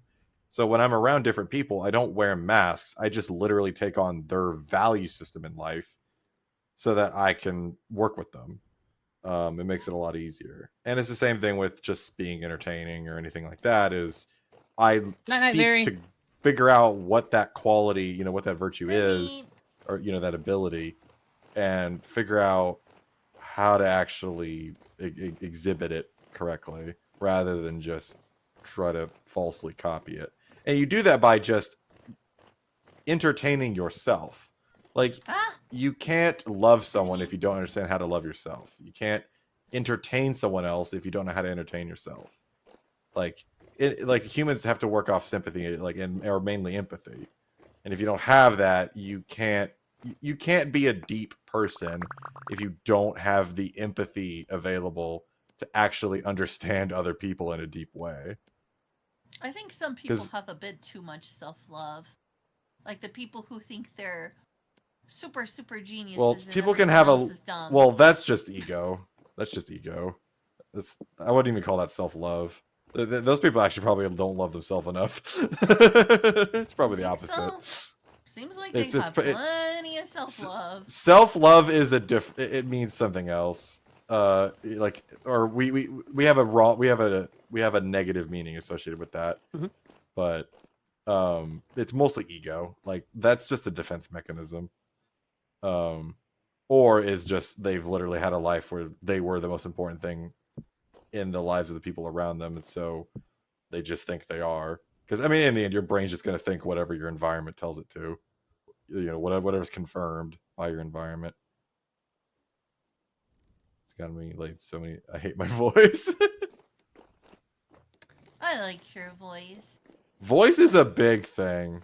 So Vanteel specifically, whenever I first started streaming, I still have trouble with it too. I hated my voice. I sound like a dude. I don't know what my voice is. Stuff along those lines. You sound like a dude. Yeah, I appreciate that. But like, so Tomboy, girl, Tom. What's the rule? Shrugs. Wait, what's the phrase? Tomboy. What's a tom girl? It's Is that a thing? Probably a boy that acts particularly effeminate. No. Yeah, that's what it is on certain websites, at least. Tom girl. Squints. Oh. Huh. I'm tired. Anyway, continue. My brain fucking short-circuited there trying to understand that. Corpse Husband is a streamer, Mary. You can look him up on YouTube and whatnot. Ha! That guy's like the deepest voice. Vanteel, in my interactions with you, I don't think you have a shitty personality or anything along those lines. I'm pretty sure that everybody hates their voice in general. It's true. It is true, though. Everyone I feel like if you hear anything all the time, tiny number of people who are insanely self-confident to dislike their own voice. Always the case. I mean, most people are not confident about their own bodies, so it goes to figure that most people are probably not confident about their own voice. Now, like with that in mind, too, Vanteel, like... I'll even more personal. If you want to try streaming, you should probably just give it a shot. It is rather fun, in my opinion. Mm-hmm. Yeah, I did it for a little bit. Yeah. But I didn't try to go anywhere with it. It's kind of an interesting activity. It's like a different vibe than just doing what you were going to do. Yeah. You're like, it's more of a public affair of what you're doing. And it can be a lot of things, depending on, like, how you frame it. One day. I don't know, I just put some fucking chill-ass, like, 24/7 chill radio on in the background. And then just played my vibe game. And then just talked to anyone that showed up. Yep, that's Spicer. And that's pretty much how I started out, too. I mean, play a game, talk, I pretty much have a philosophy of I'm going to do what I'm going to do, whether or not people are involved. This is also one of the only things that I've really built with by myself that has ever been able to flourish, we'll say. I've tried a few other things, but never really worked out, you know? I press buttons and stuff happens. And I plan to try and... Now that I have a little bit of time, I'm going to continue trying to learn coding and whatnot, and I'm going to try and put a game and stuff out, and maybe I'll be able to support myself on that. Yeah, I wish you the best with that. Oh, yeah, baby. I hope so. Making stuff. I don't think it's going to happen, but that's not going to something. stop me from trying. I've released one thing. Yeah. Well, I did make that one Minecraft texture pack that optimized leaves for a lot of mods. Oh my gosh, you touched a game made with Java. I can't believe it. Well, no, I made a resource pack. What are you talking about? Your resource Oh. I pack. tried modding Minecraft. That was hellish. I was like, oh, I have to download Eclipse. Never mind. Absolutely not. Probably one of the worst IDs ever made. Eclipse. So the Eclipse is an It's ID, terrible. huh? Yep, it's terrible. It's like literally one of the worst. What's wrong No one with loves it? it. It's terrible. It's buggy. It uses a lot of memory. It crashes a lot. It's just shit. It's so bad. Why do you have to use that in order to mod Minecraft? Because Java kind of died. It's like the only free one still around. Java died? I thought it was still frequently used for Uh, web apps. Java is frequently used, but it's mostly an enterprise, and most of those people they just buy I'm a sorry, I need to JetBrains mute ID. myself. Okay. What? She said you needed to mute herself. Oh, I thought you said I Sorry. need to be myself, and I'm like, okay. I don't know what that I'm so means. I'm sorry. I had to mute myself. Sorry, my roommate. I'm tired and confused, and I'm out of water. Spicer has hurt himself in his confusion. Yes, I'm okay. I started. I had to mute myself. I It was first just my got- roommate who needed to change the temperature. That was literally it. Okie dokie. What the fuck is a Renpai game? Yes, I'm sure I'm okay. I know what I know what the No pie worries. is, but I don't. What the hell is Daz Studio? Your dad's. Daz Studio. I used to know every game engine that existed like 10 years ago. Oh yeah. And now I'm just Original usually Game Maker, surprised. I've heard of that one before. No, Mary, I am negative. I am very negative. Oh, I think I have a I'm friend that not uses positive. I'm quite that. negative. Or a friend or whatever. One of the craziest engines that I. Oh, wait, are they still around? The Game Creators. They still around? Oh, they don't have a lot of their old stuff. Man, I loved their old website. It was so like a capture of time. They had like Dark Basic and like Adventure Game Maker, and they had so much stuff I wanted to buy as a kid and didn't have money for. Oh yeah, Dark that Basic sucks. Pro open source. Dun dun dun. Oh yeah, there's that 3D model of like a fucking.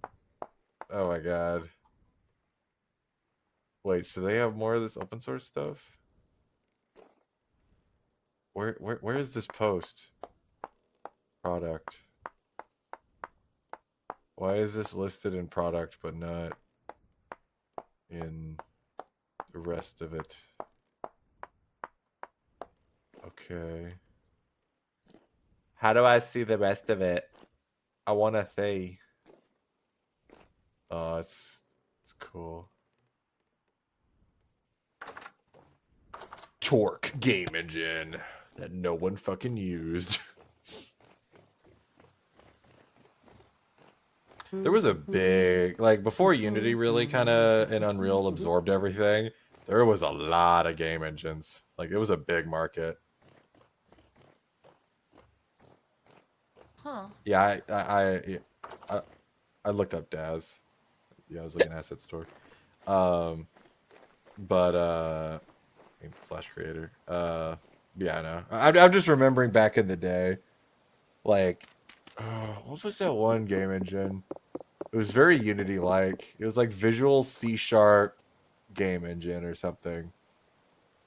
And it was a game engine written entirely in C#. Your C sharp. It was very Unity. C# is, I don't know why the fuck C# is so ubiquitous in like game engines. It was weird. Like, I know part of it was because of XNA. Because it was like one of the easiest ways that you can get a game on a console. And then there was also no, that was it. I don't know why. It's not enough. I mean, I guess it's sort of. I mean, it's faster than because the problem is a lot of engines before Unity all did scripting, and scripting is so fucking slow. I mean, it's like the biggest pain point with Godot is GDScript's really slow. You're Which slow. is why they had to make their own scripting language because Python's so slow. Sometimes. But C# was JITted, so it was a lot faster. But that also had issues. And eventually they did IL to CPP, where they basically compile C# code into C++ code and then compile that, which was really nice with Outward. Because that game had a lot of stutter. Is everything right? Yes. What are you so concerned about? Everything's fine. It's just All a joke. is Very well. is concerning. I'm extremely concerned. Lol.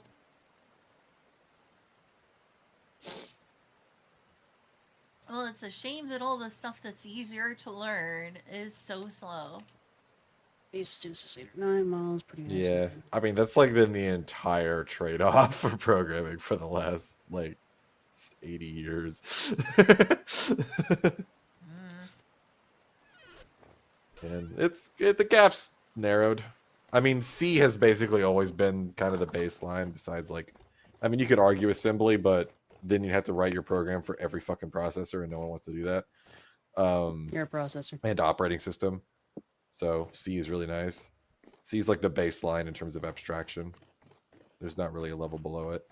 That's Yeah, that's probably why, you know, using assembly was so common for old consoles, is you only had to write for one piece of hardware. Yep. Well, that's how it always was. All the operating systems were only ever made for one computer because you would have to write it multiple times if you wanted to port it to other processors and machines because they were so different. You could try to make like a macro assembler that can like has some kind of abstraction, but like at that point you're just write C. Like it's not because like a lot of the time, and also because operating systems started so. Oh, it's weird that it even worked, like that C came about, is because it's such a chicken and egg thing. Like, thankfully, C provided so much value in terms of You're a abstracting out assembly, and I'm the egg. It did a good job of abstracting out assembly enough that people started using it, especially after the success Unix had. But on top of that, once it became possible to port operating systems using C, it now meant that people could actually port their applications between operating systems because C provided some degree of abstraction for interacting with the operating system too. Which they like. C originally wasn't that good at these things. It was mostly just for Unix. But once this first standard came out, but you can't afford that right now. You shouldn't do that. You need money. And You're food. in a really bad eat spot. food. Please do not do that. Take that $5 to get a burger. Right now. Dollar bill, y'all. Like you're literally on the verge of being homeless. You told me. Don't. I appreciate it, but don't. You need that money. It's an You investment. need that money for you. And what? I don't know. But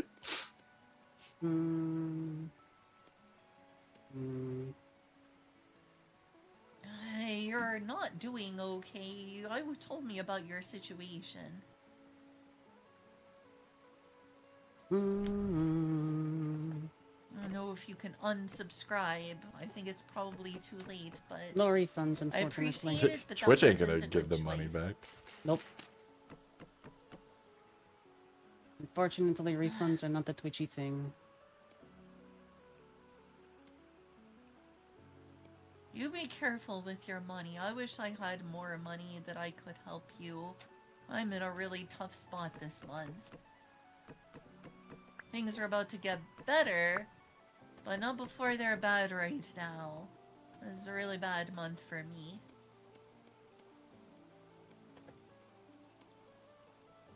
That's fairy.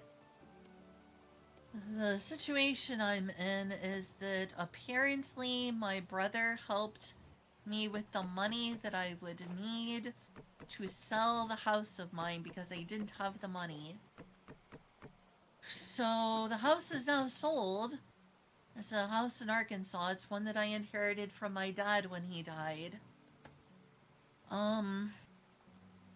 So now I have very little time. We're going to do it this weekend. We're going to go down to Arkansas. Unfortunately, we're having to rent a vehicle to do that. We can't afford a U-Haul. So we're renting a SUV. And we're gonna have to pay the gas money and the renting cost, because there's seemingly no other option, to get everything that I can possibly get before it's too late, because the house is already sold. I have very little time to get my stuff out. Damn. Otherwise, I'm gonna lose everything in that home. Hey Shiva, it's good to see you. Well, there you go. Auri is an elf. Indeed. I knew it. Killer. Oh, that's why Mary just subs for the ads. Fair. Heck the ads. Well, I'm glad the ads are lessened now. Yeah, a bunch of ads suck. Ads suck. Sucky buster. Wow.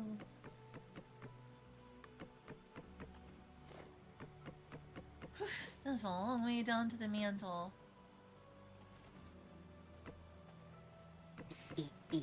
What'd you do today, Elf? I buried a bunch of wood. A bunch of wood? Like Oh, a wow. squirrel. I'm gonna set it on fire. That is how you make charcoal. Yeah. Yeah. Last time first Yeah. time I made charcoal, I made a ton of charcoal and it worked. It was really great. Second time I tried to do the same thing, but tried making even more charcoal. I lost about 1,000 pieces of firewood Ow. because it didn't work. I was sad. Why did it not work?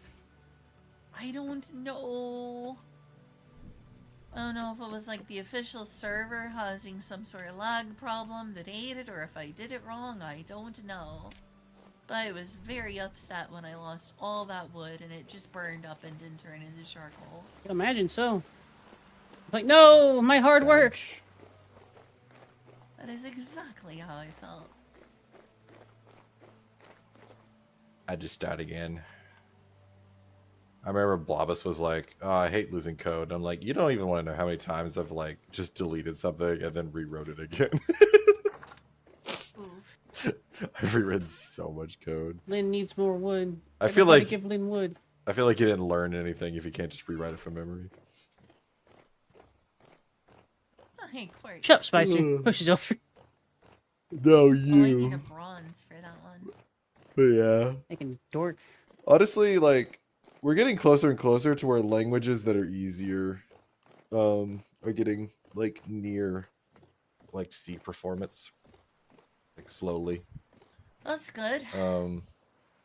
We're mostly there like there's a language called Go, which is very simple and easy to use. Oh, my people need me. And it's pretty close to C performance for most of it. The thing that we haven't yet really figured out is how to handle memory, and like dealing with so like Go has a garbage collector, so it automatically manages memory for you, but that requires a runtime, which also adds some slowdown. And so that's like the pain, because like Go is statically compiled. It gets compiled like C does. It's pretty optimized.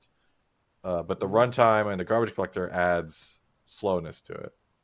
How hard Also, is it it lets to you learn make a lot Rust? of. It's a lot. It's one of the more different languages. So I was actually going to get to that. So Go is trying to solve this problem while still staying simple. It's a very big philosophy is that it wants to remain a simple language. So it has to make trade-offs with some performance and memory usage. Rust, on the other hand, doesn't like that trade-off and wants as much performance as possible while still being memory safe. And it does that because like the problem with C is that it's not memory safe. You can do all kinds of crazy bullshit to like break your program, or Yeah, people can memory hack it safe. and stuff like that. So you have to be very intelligent with how you write C in order to avoid those problems. Rust tries to get around that, but the trade-off it makes isn't in performance like Go does. It trades it off in terms of complexity. Rust is very, very complicated language, and it uses high levels of abstraction to represent like how everything is done. So Rust doesn't have a runtime, and it doesn't have a garbage collector. So you can easily get C-like performance in Rust. However, it is a lot harder to write Rust, and you have to take a lot more into consideration when you write Rust. It's not like C where you can just do whatever you want and do it. There's a lot of rules and there's a lot of abstractions you have to follow in order to like actually, because that's what Rust does. Instead of having a runtime magically take care of stuff, the language just forces you or like restricts you into writing code certain ways so that you can't write memory unsafe code. But like it's code that's fast. So you have to appease the language to get it to do what you want, basically, by following its rules. So there's a lot more you have to learn. To it, give it offerings, basically. The machine spirit. So like the joke is, so Rust has what's called a borrow checker, which is basically whenever you have access to a place in memory, there's rules on how you can share that access. Because that's like how all memory vulnerability happens, or like memory issues happen, is you're accessing memory you shouldn't at the wrong time.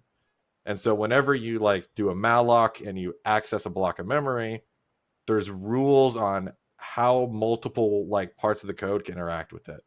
For instance, you can have multiple places in the code access the same memory as long as they're only ever reading it. But as soon as something needs to write to that place, there can only be one piece of code that can do, like one place in the code that can happen. Everyone else cannot be allowed to access that read, or you to be able to read that while that code has access to the write. So that's like a rule. It's called dangling pointers and pointer aliasing. There's all kinds of technical stuff there, but there's extra stuff that they add in to make it easy to do this. You should save your money, Mary. Yes. Sorry, continue. Yeah, save it for food. And yeah, or rent, or whatever you need. Medical bills. Yeah, Vestige. No, Rust is, if you're okay with complexity and a couple of other problems, like there's a reason I don't go for Rust. Like I'll wait until Rust actually becomes foundational. Like for me, I just want to learn foundational things, and C is the fucking like God wrote it on a stone and handed it to the people like foundational. It's the thing that runs all modern computers, and basically even Rust itself uses some of the C infrastructure to operate. Everything runs on C. So I just write C. But Rust has has a promising future, but it has some problems that I think are going to hold it back a lot. Mostly when it comes to dependencies and over abstraction, because it kind of goes into like the JavaScript problem where I want to make a video game, and you download 600 fucking dependencies just to fucking print a sprite on the screen. It's ridiculous. In C, you mean? No, in Rust. Really? Yeah, so to develop download dependencies in order to get a freaking window to open. I remember that's because you're in Windows and it's a pain in the ass. Because Windows isn't a real operating system. Looking at like the Windows website for like how you do that and customize a window, and I'm like, that's a lot of stuff. Yeah. Yeah. In C, so there's kind of an interesting thing that happens with a lot of this stuff. When something becomes easy to do, it becomes overused. So in C, dependency management, there's basically not a solution for it that's like truly universal. Like the C standard doesn't define how multiple pieces of code should be compiled and linked together, let alone how dependencies should be added. That's all up to however like a person decides to do that. And the most typical one is CMake. that one has like a kind of a standard on how you do that, but it's old and there's many ways that have been built in it, so it's also fuzzy there. So that's like the pain point of C. But the advantage of that is people just tend to not pull in a lot of dependencies. They'll pull in some single large ones that like don't have any external dependencies of their own either because of the same reason. Like for instance, if I want to write a web server, I'll pull in one dependency, which is a full HTTP server for like the website. But I don't really pull in much else. Because there's so much friction there, it doesn't tend to happen very much. So most code in C tends to be pretty robust. It doesn't rely on external things very much, and those are the things that are going to change on you.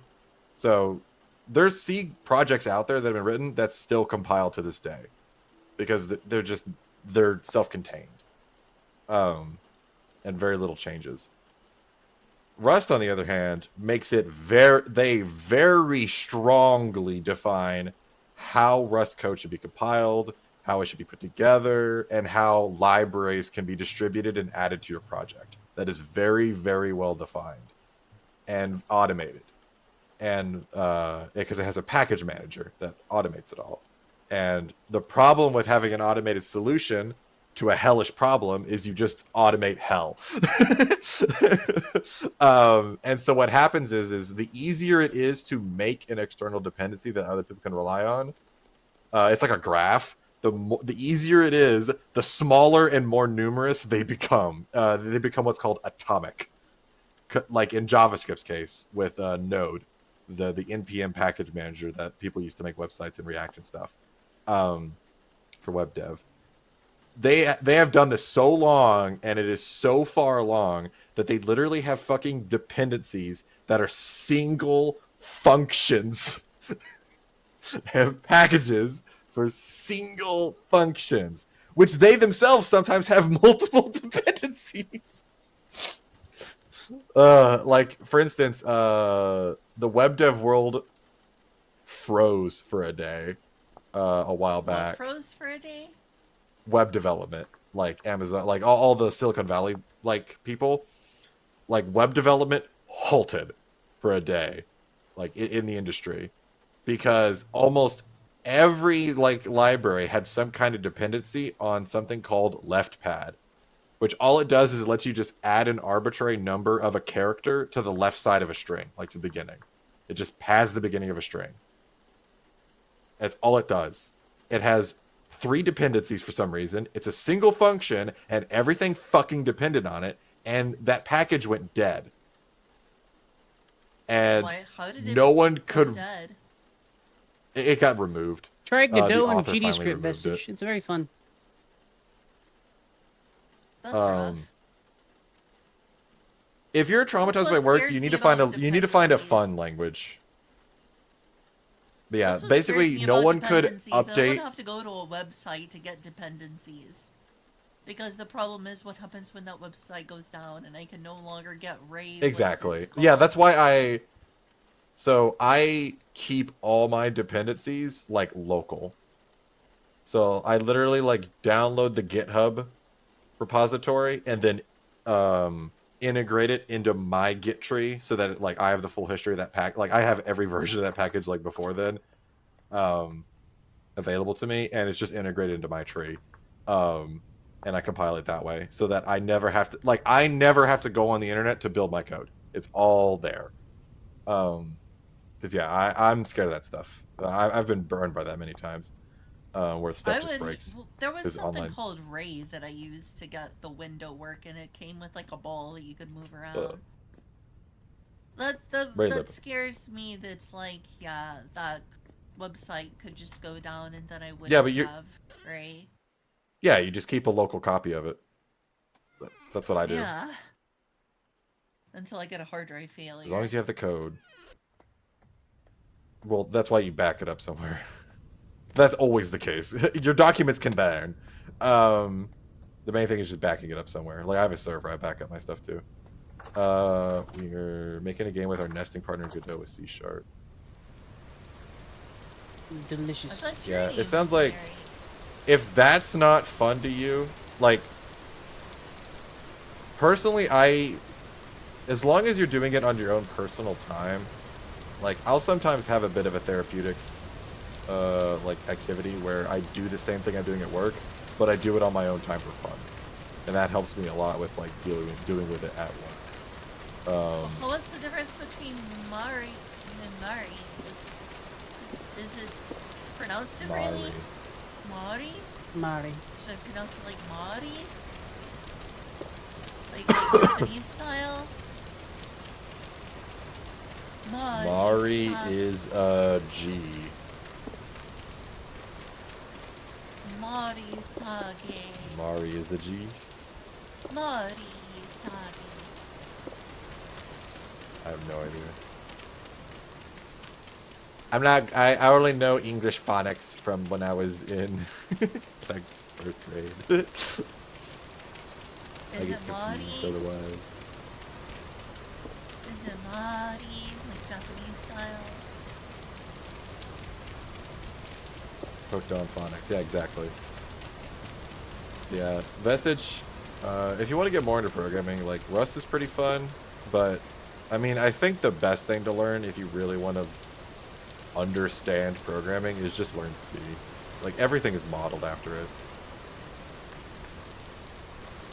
And once you learn that, you kind of learn how everything else works.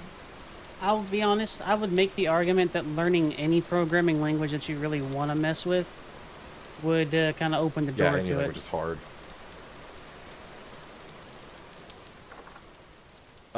It gives you... Well, the problem is a lot of languages just hide a lot of stuff. And so there's a lot of things that just stay magic. I mean, I was programming for a long time before, like, I got to here. And I didn't know fucking shit. And a lot of stuff just didn't make sense to me.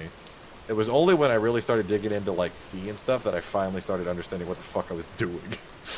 Like, I do not understand how I got as far as I did without actually understanding what pointers were.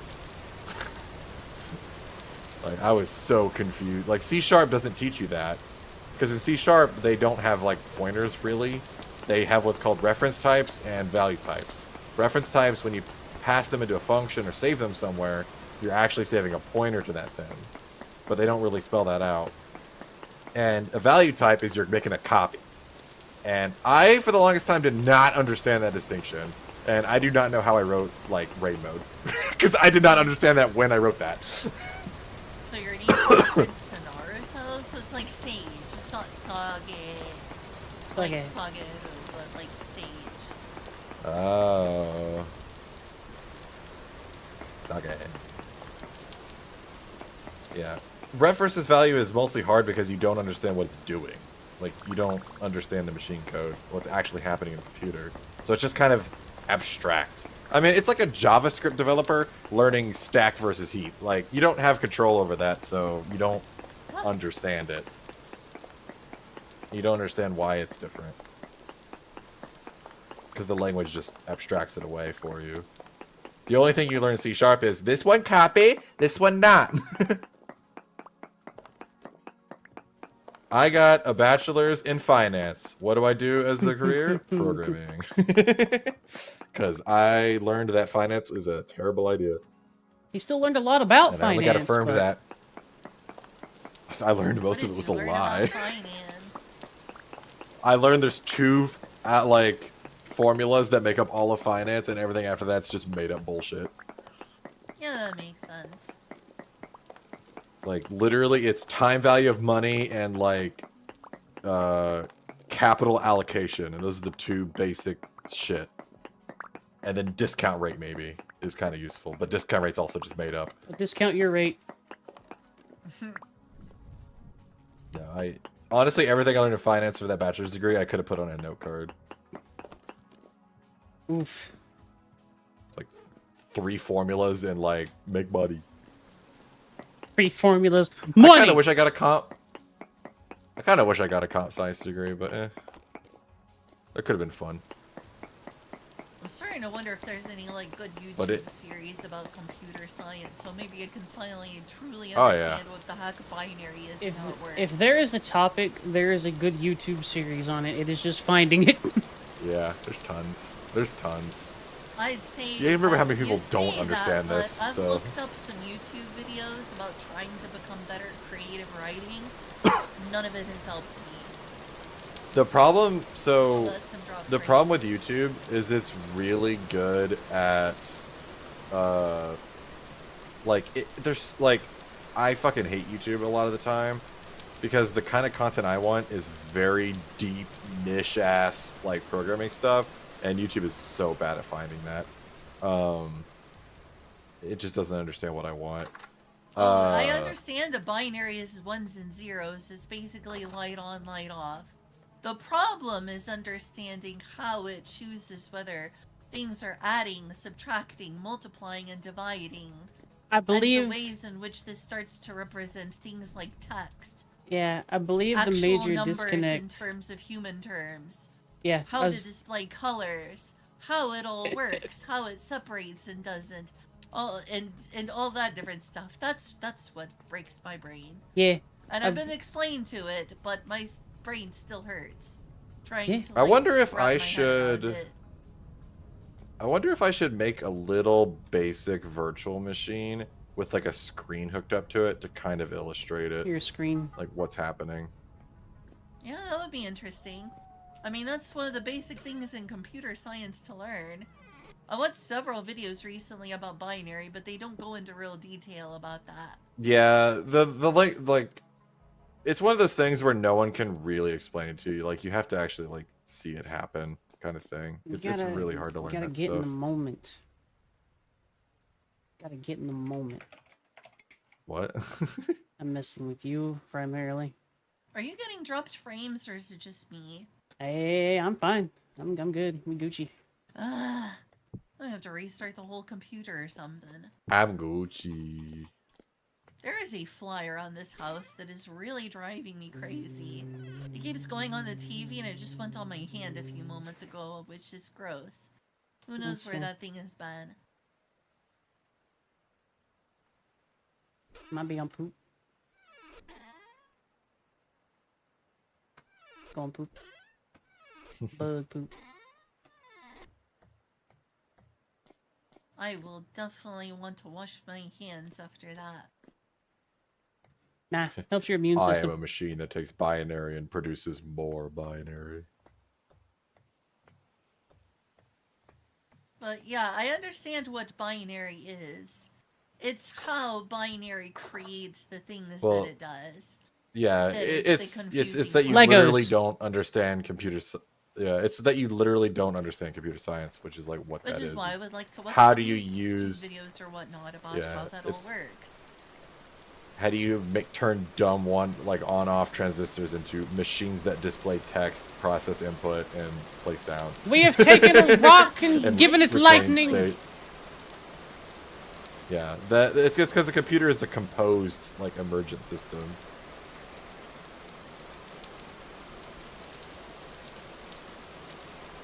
Yeah. Like, when you have text on the screen, it is literally doing that. There's code that is reading along memory and going, the binary representation of the number 65. That's an A. And then it draws an A. And then it goes to the next one. Yes, this floor is made out of floor. But how does binary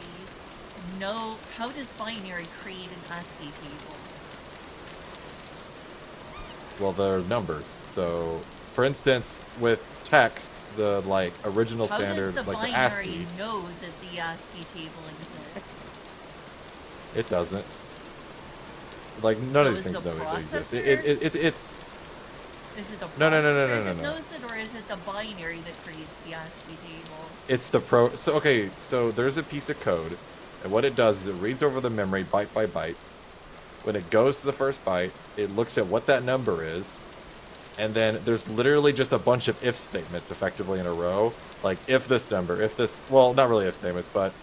how about this? We have a piece of code that will render an image from memory. And in that, table of images is, the letter A. And whenever it encounters a byte, it looks at what that number is, and then it'll offset into that table. By so A is 65 in the ASCII table. So we go 65 images over in memory, get to the 65th one, and then we just draw that on the screen. And that's A. Like, in reality, there's, like, the ASCII table is more for humans. Like, you have to remember, a lot of this stuff is just for human interaction. All the computer sees is numbers. Just binary numbers. The computer We're the is ones that blind, but say it can help you 65 see. is A. Yeah. The computer doesn't give a shit about ASCII, really. It's just when this number shows up in this, like, string of bytes, draw an A. Draw this image that I gave you. Like, that's all terminals do, is whenever they get the stream of characters, they just print out those characters onto the grid. This still hurts my brain. Yeah. Yeah, That's it's why, abstraction. That's the whole point of the computer. Yeah, It that's why abstracts a concept I into am- like something definable. I think we've talked about this a little bit before, but like that's why I'm saying that no human stands on their own. Imagine extrapolating this difficulty Abstract or these nuts. this oddity Hey. or this oddity to damn near everything. Like everything that you've interacted with at any point in your life. At some point, there is something as complicated as computer science that got it there. Yeah. Yep. I watched. I make the video lightning series brick one think. time. I watched a video series one time that was like, we tried to make our own microwave to prove that it takes a society to build a microwave. They tried to make a Oh yeah. rudimentary I mean, just to make a chicken microwave on their sandwich, my own. god. They tried to make a rudimentary Yeah. microwave on their own, just by the materials. Uh-huh. It took them thousands of dollars, hundreds of hours. You don't say. And it was a really terrible microwave. It was a super shitty microwave, wasn't it? It was. It's almost like they were trying to outdo the expertise of thousands of people. You can't beat the market, baby. I made it all the way down to 7 blocks above the mantle. Nice. And then the copper broke again. Dang it, I want to make it to the mantle. The people who design the processors can barely tell what's going on anymore. Like these days they're just automated. Like we design algorithms that generate like the transistor circuits and the pathways, and then like that's how it gets done. Like no one hand designs processors anymore. My god. They're so complicated now and they're so like dense. So would is not there be something possible. in the processor that has predefined ASCII code? No. Or is No, that no, no, no. something So- that is emergent from the binary? No. So ASCII is a human abstraction. It's just a standard that we all agree on that this value, like this number, means this. So, like, because in the end, like all the data on the hard drive and going over the wire and everything, those are I just just don't know how series it of knows numbers. to display a number. Or sorry, how it knows how to how does it know to display a letter? Like I said, Feels there's so just code stupid. that someone wrote. So there's there's an ASCII table standard which says like these different binary values, these numbers, all mean like each one is assigned a letter. A human decided this, and so whenever you're writing the program and you're just because you remember all the computer does is math. It stores data, loads data, sends data over wire, or does math on the data. That's like all it can do. And or receive input, which is also just numbers. It's the human to computer interface is where you start getting this kind of stuff, where you write a program that reads a file, and each byte that goes over the file, it says, okay, that number I just read, that's this value on the ASCII table, so I'm going to draw this picture. Because like literally you just store like all like it for a font to exist, you just store a picture in memory, like the literal pixels of each character for that font, and you assign them numbers that matches up with the ASCII table. So 65 on the ASCII table is A. So in the font, the 65th character in that font is A. And so whenever it gets to the byte that has the number that represents the number 65, it just prints that onto the screen. You're It 65. doesn't know anything about ASCII. or what a letter is for that matter. The computer's just doing what it's told and doing the math. I'm gonna go wash my hands real quick. Wash my hands of As this you don't mind. filth. Feel. Yeah, I mean, it had a fly on it. Flies like being on rotten things. It kind of bothers me. I'm a little bit germophobic. That's fair. Vestige, like, it doesn't even go that far, like, most of the time. Like, that's more for dynamic encoding. Like, the thing is, the code itself codifies what, like, something is in memory. I'll codify you. By its nature. Headers and, like, having descriptor bytes is more for runtimes or, like, dynamic things where you don't know, like, what stuff is. Yeah. Well, the reason I'm saying that is because it kind of defeats the point of the argument, where it's like the program doesn't know any of these concepts. These are human concepts. We just encode them in the program so that they make sense to us. Because in the end, the computer's just a big calculator with memory and like inputs and outputs. Like, it's all it is. You're a big calculator. Sorry, I wandered off.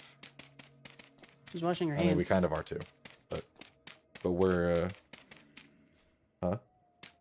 She's going to wash her hands. Yeah, I know. I'm just telling Mariah. Push your spicer Okay. over. No, you. Yeah. In the end, the computers don't understand any of this shit. It's just us that do it. I'm having trouble understanding it too. I mean, it's like it's like a book. Like, books don't understand what letters are. We're the ones that interpret that. The computers don't know what letters are either. We just write programs that match up with what we expect. You know, like we implement a standard.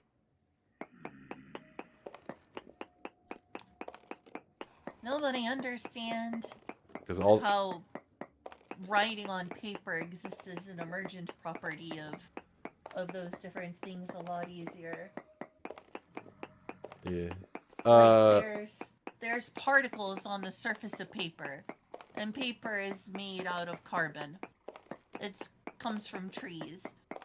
It's tree pulp.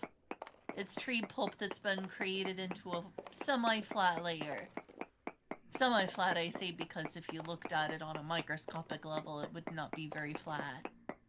But for the human perspective, it's reasonably like a flat surface, and then there's particles of things like ink on top of it. I'll emerge at your property. So the main thing that trips people up and is the hardest part of learning, like, programming, because programming leans, like, I almost think even more so than physics in a lot of ways, because at least physics has some kind of like provability. There's like an experimental basis for it, but like in programming, the problem that people run into when learning it is understanding what abstraction is, like, at a very intuitive level. That's like the hardest part, because it's really hard for me to like really teach programming until you learn what abstraction is, because almost everything you do in programming is just an abstraction. You're just playing within creating abstractions for yourself and using abstractions created by other people, like the ASCII table. That's an abstraction. There's no such thing as letters in a computer. There's only numbers. All the computer can do is count. And so how do you represent text in a computer? Well, you make a table of numbers that represents letters, and you just write all your programs with that in mind. But obviously, if someone doesn't follow the ASCII table, and they write a program that's supposed to parse ASCII data, it'll look like garbage. And the human won't be able to understand it because the abstraction is not followed. It's a calculator where a big feature of it is that it can actually write the word boobs.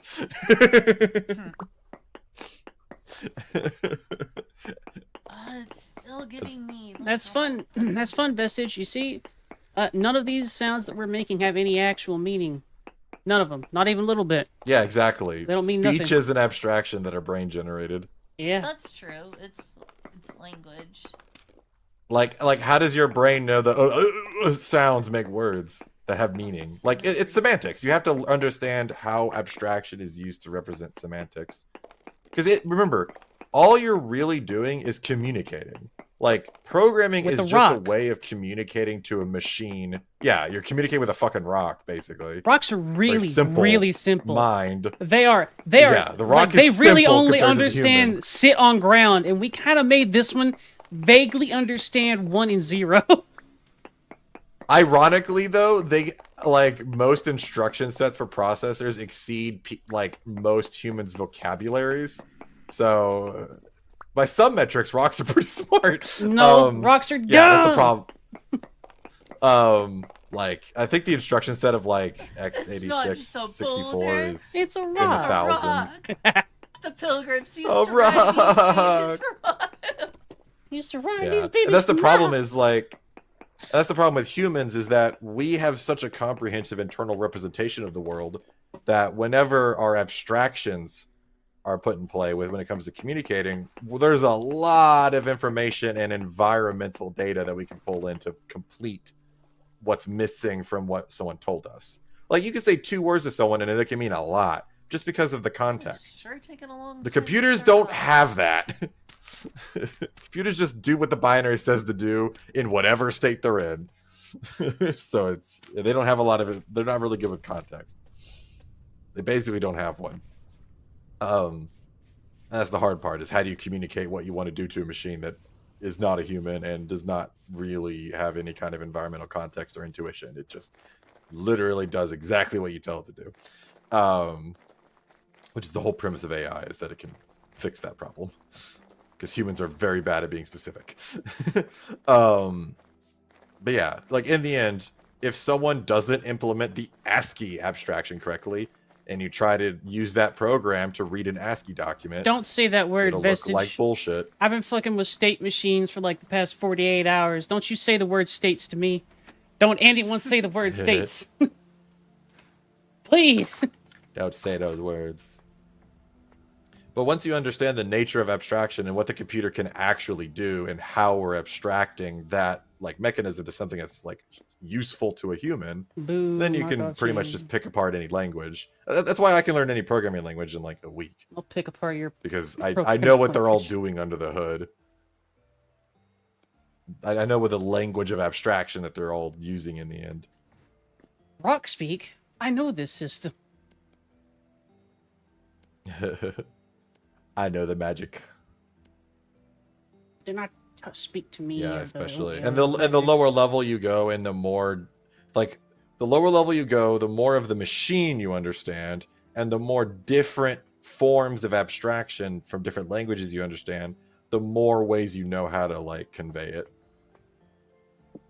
Which is why I learned Rust for a while, was because I wanted to understand a different kind of abstraction that people have created to basically talk to the machine than just the more simple one like C. The machine spirit. Ah! Because C is a lot closer to what most machines actually do. All I know is that this hurts my head And- a lot. My brain hurts. Yeah. And what's it like, even C itself is an abstraction. Like it literally in the standard document that defines C, they have what's called the abstract machine, which is basically if a computer wants to have C implemented for it so that people can write C for it, they have to figure out a way to implement a fake machine that C defines. And once they do What? that, C can be compiled for it. I like the incredulous what? So basically, from Fairy in the background. what? Go on. We're listening. Sorry. If you ever want help, Vestige, let me know. I learned quite a bit of Rust. I'll hate every minute of it, but I'll do it. So long as it has to do with coding, Tears of the Kingdom or a Souls game, you can basically just like. It's kind of like just hitting play on a VCR, except the tape doesn't actually run out. Infinite. No, Rust is honestly really fun. Like, if it didn't have some of the other problems, I would actually enjoy it. And I might get into it more at a later date, but not for now. I'm more interested in learning C. I am getting into Yeah. coding. I Like I said, learning state machines. Coding's like- Brain small. Coding's Ooh. my favorite hobby. That and writing my Linux. That and creating more problems for myself, Smasher says. Damn. Coding should be triggering. It's horrible. For me, it's good to have a separation because, like I never find coding even in languages I don't particularly like anymore. I've had bad experiences with. I don't really have that trigger I don't get triggered from that. It's more if I have to work on a project that I know is horrible, then I'm like, ugh. Ugh, like some of the stuff I had to maintain at work. But I don't like. I have a lot of bad experiences with C#. What? But It happens. if I get to actually write a but if I actually just get to write my own project, like, and not have to do some legacy shit in C#, I have a lot of fun with it. Like I can have fun in pretty much any language. It just needs to not be some legacy thing that's like horrible. You're a fun language. So where should I get started if I Okay. want to properly learn comp sci?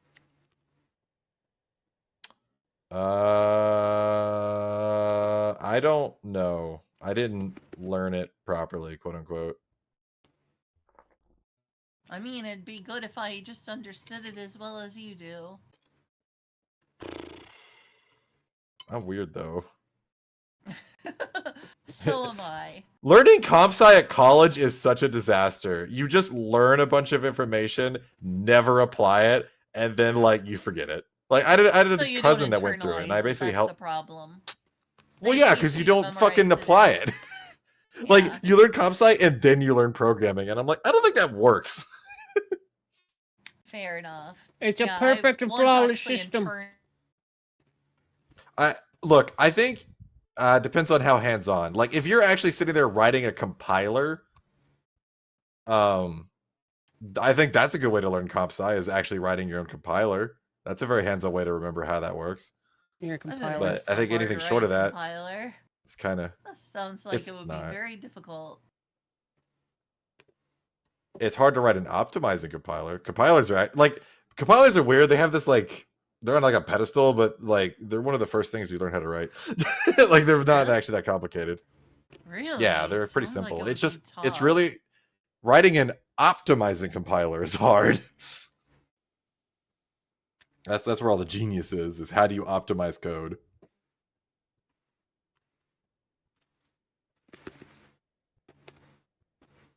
That's kind of funny for comp sci. Like that's not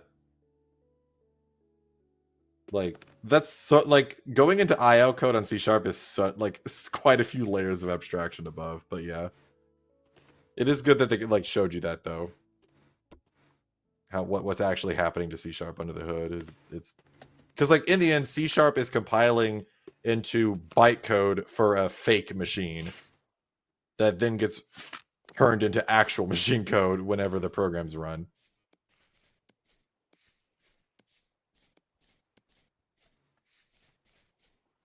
Which is why it's a little slower You're a because it machine has to code. do all that work while it's running. Although these days you can statically compile it, so it gets compiled to machine code immediately, but it still has a giant runtime. Vestige, I'm going to give you some advice. When it comes, especially when, like, I think this is general life too, but especially in programming, you will like something as much as you are familiar with it. That is the rule. Any likeness, like how much you like something, if you don't have familiarity with it, probably means it's not you don't actually like it yet. It's just like a phase. It's just a phase, man. It's not a phase, Mom. You go to your fucking Using room. something using something a lot doesn't necessarily mean you're familiar with it in a way. I will also say there is just bad stuff. Like and there's like in the end there's always preference.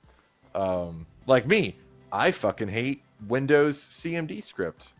I wish it would die because it is barely a language. Oh, you want to do a for loop? Good luck. My God, I don't even know how this, I don't know how DOS got that far.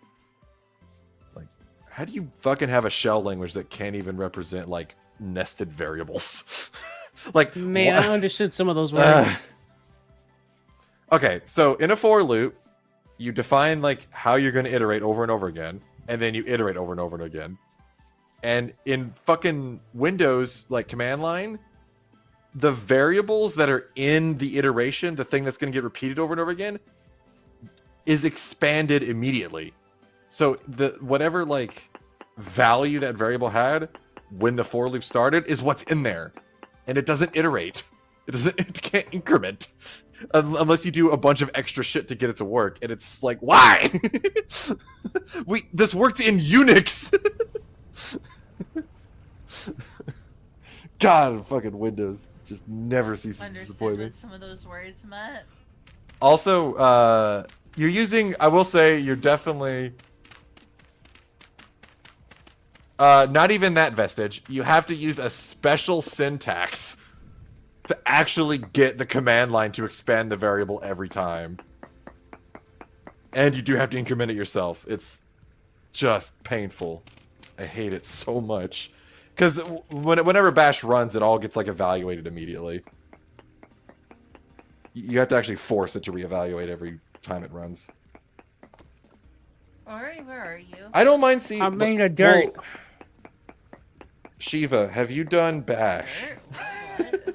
I'm digging. Because it's relative. I used to think CMD was cool until I learned bash, and then I realized how dog shit CMD was. What can I do for you?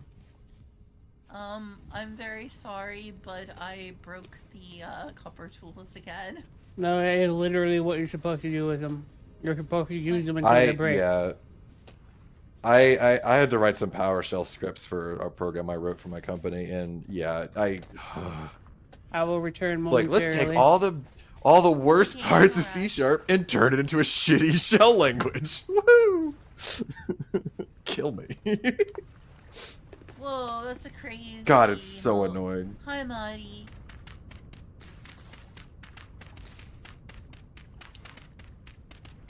I'm gonna do some switching to Linux, but I'm gonna need some time. I want an extra SSD to put it on so I can boot into it from a different drive. I use Just Alacrity. go into BIOS, change the boot drive.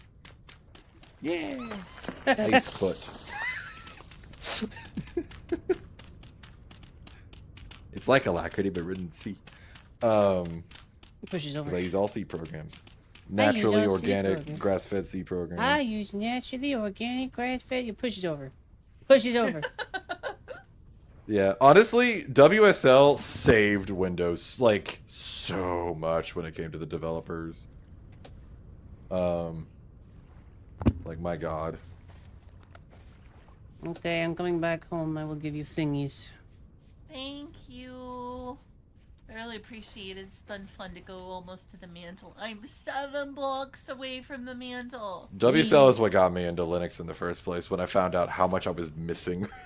Actually, the thing that really convinced me was I was trying to learn C on Windows and was having a nightmarish time trying to learn like bash and like more advanced command line stuff, but mainly the C stuff. And I eventually found the Zig compiler, which made it way the fuck easier to write C code. And the epiphany I had was the reason I like Zig is because it contains everything I need to run C code. And then I learned about Linux and I found out that you can just fucking build C code on a Linux machine. What's wrong one? Sorry. And I was like, why the hell am I on Windows? Thank you. I will return momentarily. Thank you. Thank you so much. You're welcome. Yeah, no. Well, I know that. I mean, Zig after I made certainly the helped us actually get that to actually get that dependency working. Zig is a really dope project. I remember Zig is the language that I heck of a time trying to get that Ray what's it called? Ray something or other working. Raid Shadow Legends. No. Okay, here you go. It was Not that shitty game. Here you go. Have an upgrade. It's Raylip. It's Ray what? Oh, Ray Library. Yeah, Ray Lib for Ray Library. Thank you. Ray Lib. Thank You're welcome. you. Have fun. One day, Fairy will remember the name of that thing. Yes, it was Lib or Ray Library. I don't think I I've used ever in order seen to you get a remember it. window. I don't think I've... Probably not.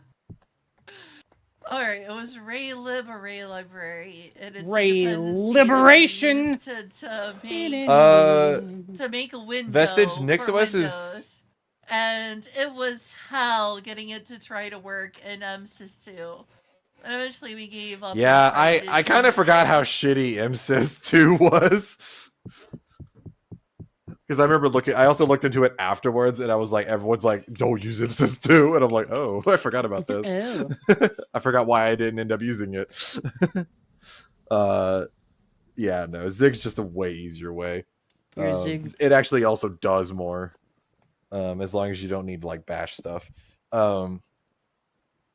Vestige, yeah, NixOS is really cool, and I like the idea.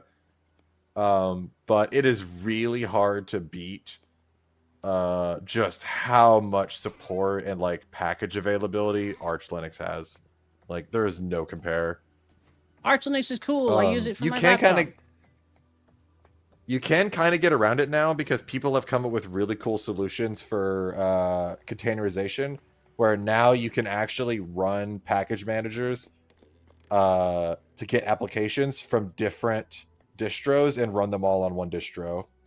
I forgot what it's called, but people have been like messing with that more. It's a bit more fragile because obviously you're doing containerization, but it's pretty cool. But I've looked into a lot of them, and it's Arch just wins hands down. It's going to be a while before I think Nix really, like, unless you really want an immutable distro. Like, just how nice it is to just go like, I want to use this program that like some guy wrote on GitHub and it's got like 50 stars, and you just open the AUR, type the name in, and boom, Arch package to set it up. Like, they're crazy on that AUR, how much stuff they support. Just really niche-ass things that you'll never find in any other, like, repo. Speaking of niche-ass things, Spicer, So, I've been trying to switch my, Thank you. I am, actually. I'm a very niche, small VTuber. I've been trying to see about... Oh, shoot, I died. Yep, I've been trying... Me. A tainted drifter. I've been trying to switch over to have my laptop take over the bulk of the streaming load, so OBS and all that jazz. Mm-hmm. And I have run into 2 roadblocks that I have yet to be able to circumvent just yet.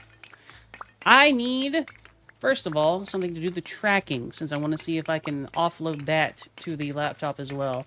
So, I use Warudo. Warudo does not play nice with Linux, even whenever it has been introduced via Steam or bottles and whatnot. At least what I tried. Or maybe I need to try it differently.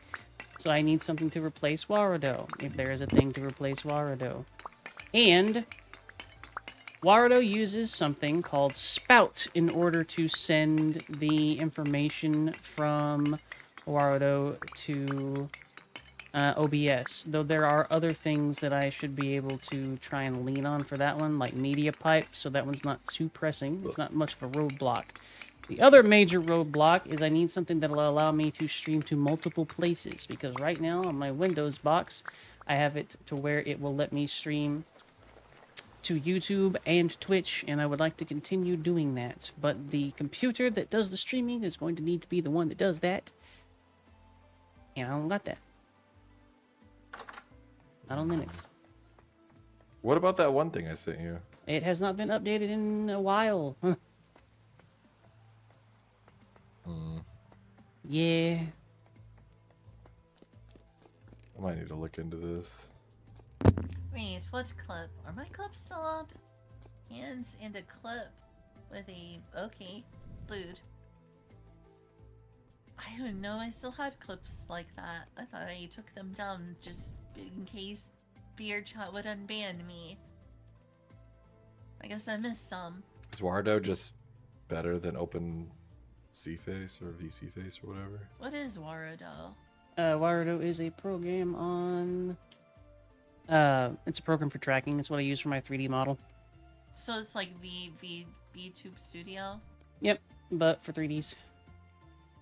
Ah, right.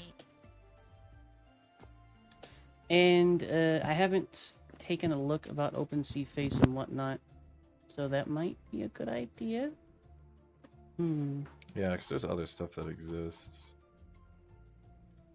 Well, the Open VC Face is like the system that does the actual, like, it sees you and then gives you the tracking data, and then something else applies that tracking data. Yeah, so I would need sounds something like to actually apply the wolves. tracking data. OpenSea Face, I think I can I'm use that trying with to Vardo. remember.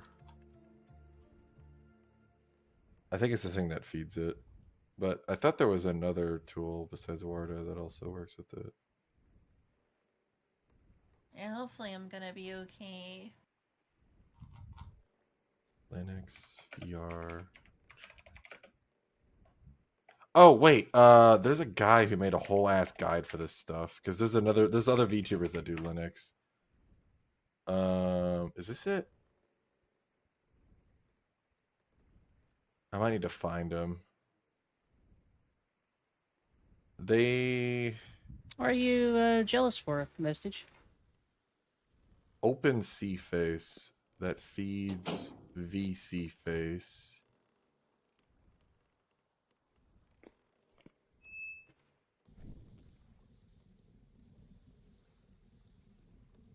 Looks like they use wine for this. Is this the guy I'm thinking of? He was in a podcast I watched recently. If I can find it. Brody There we VTuber. go. Oh, wow. He just released another video 3 weeks ago about this. Nice. Oh, neat. Send it to me on Discord if you don't mind. Oh, it's 2 people. Alright, cementation furnace is fired. Well, I'm trying to find the guy that has a whole website for this. Would you like to see this, Fairy? It is neat looking. It's the guy who made a whole ass website. I mean, sure. You want it to? unposted or something? No, it is just a structure that I made in Vintage Story. The dog is not a dog. Where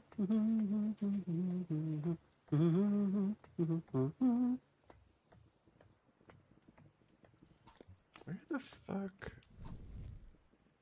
There was someone who covered this.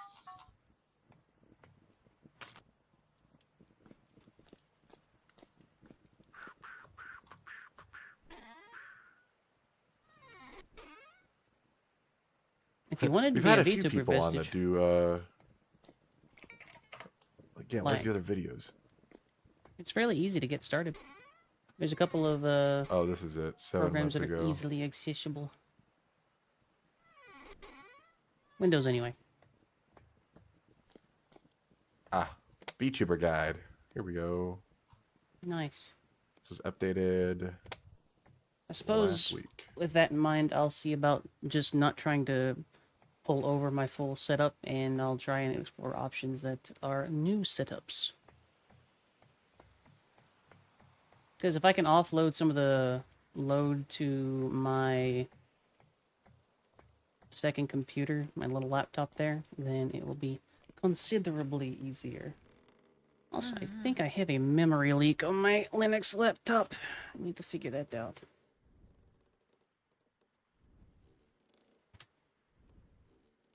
What is causing me to memory leak?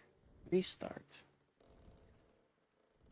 Also, I know you asked this earlier and I forgot to respond to it. Madi, I'm not quite sure how long I'm gonna stream.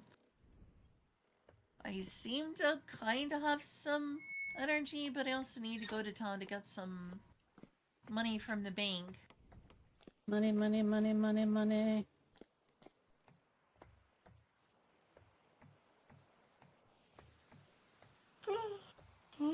Oh, I am tired. How'd you fuck up the kernel? I mean, I've done that before, but it was just because the NVIDIA driver reset while it was updating, and it was right in the middle when it was installing the kernel, and then my kernel wasn't installed, so I had to manually get the kernel back in. Whoops. I'm gonna be honest, I don't really want money. I just need it. It's annoying. That's everyone. Yeah, not everyone. Pushes you over. Otherwise, there would be people who don't go for the high school. Well, some people already have money, and then now they have nothing better to do. Oh, I guess I could get more money. You've got to have money. Should always have a fallback kernel. Do I have a fallback kernel? No. Spicer says Do you should as take I my say, advice. not as I do. Yeah. Pretty much. Let's I just don't know. spice her I up. tend to do things whenever... I tend to adjust whenever there's a problem that gets created. Then I go, okay, I shouldn't do that. Or maybe I should do that now. Alright, which software... Your software. I'm What trying to kind of understand. software? I'm looking into this guy's VTuber guide.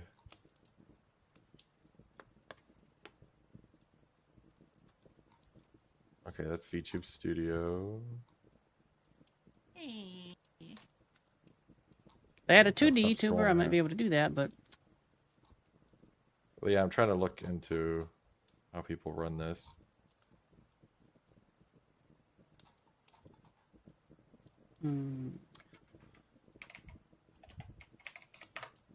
Wardo. what at Oh, all? here's the Wardo section.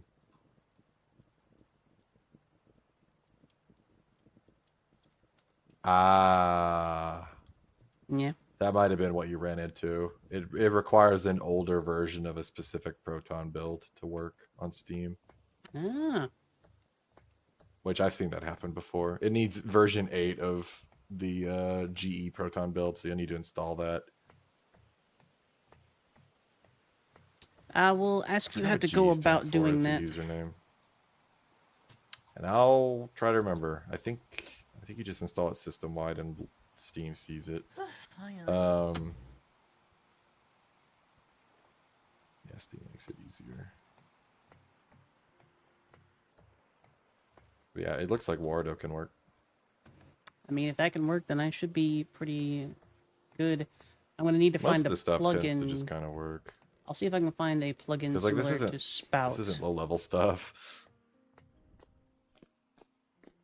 It's fixable then. What's Spout?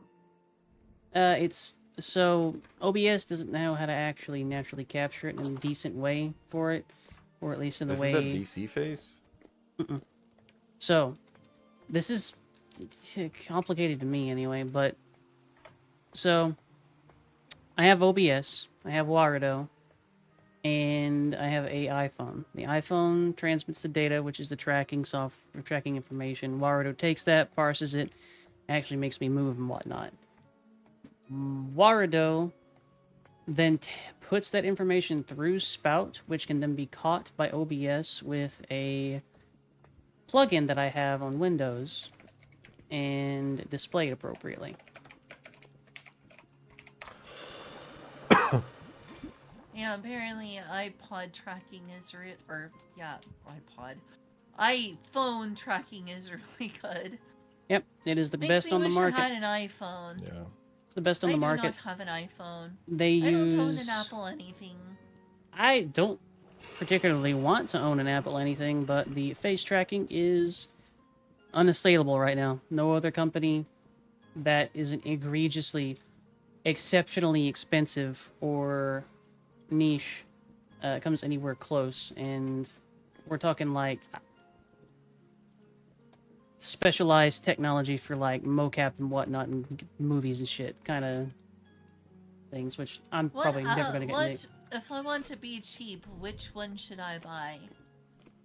Uh, Because I don't have the money right now, and when I do have the money, I will need to be very, very cheap about it. Because I don't have an iPhone. I think the earliest that you can get is an 11 or 12. And they'll have the necessary stuff for it. However, speaking from experience, I would probably go with a 14, I think is the one that I have right now. I'll double check.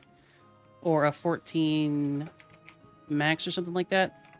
And I you would don't want to do it as cheaply as humanly possible. and you don't I need would to literally be getting an iPhone only for this purpose. And you don't need to do like anything with it. You're going to get an unlocked one.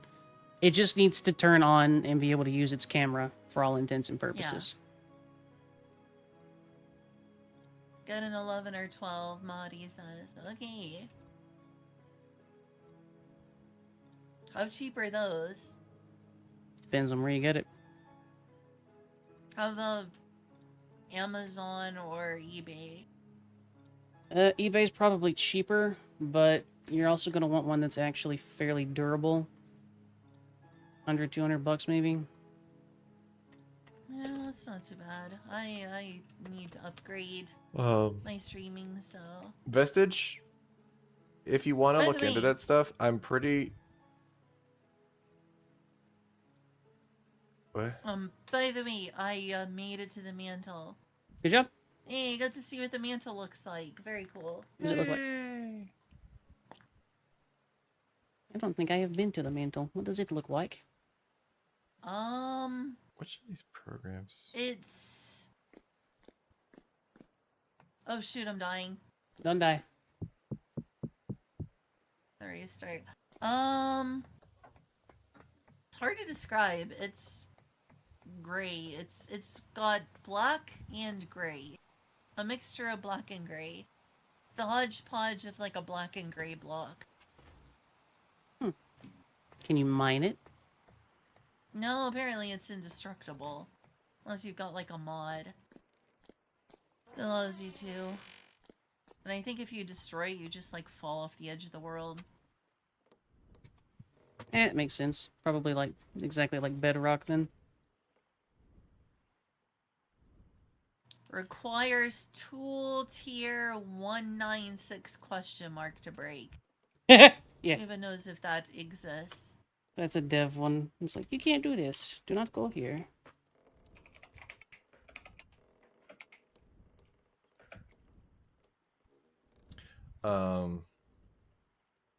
Vestige, I don't know exactly what you mean by using the MIDI controller, but on Linux, all the routing and everything is handled by pipe wire.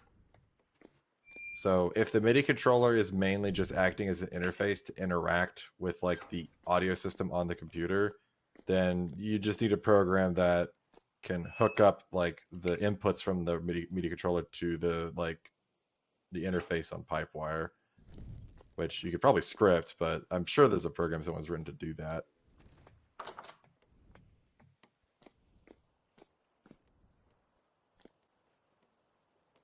Like, the only thing I've really seen that's hard and fast is kernel anti-cheat. Let's see. What has crashed?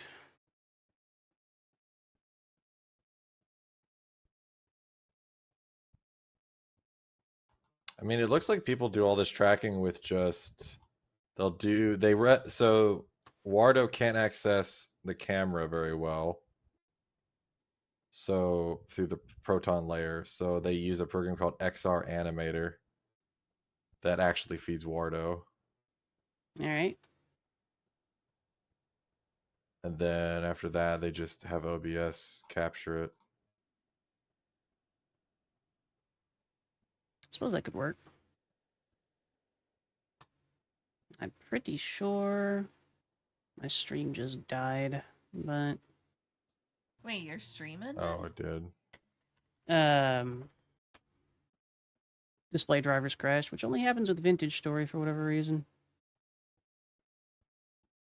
I'm trying to find out if this supports the... Yeah, my stream crashed.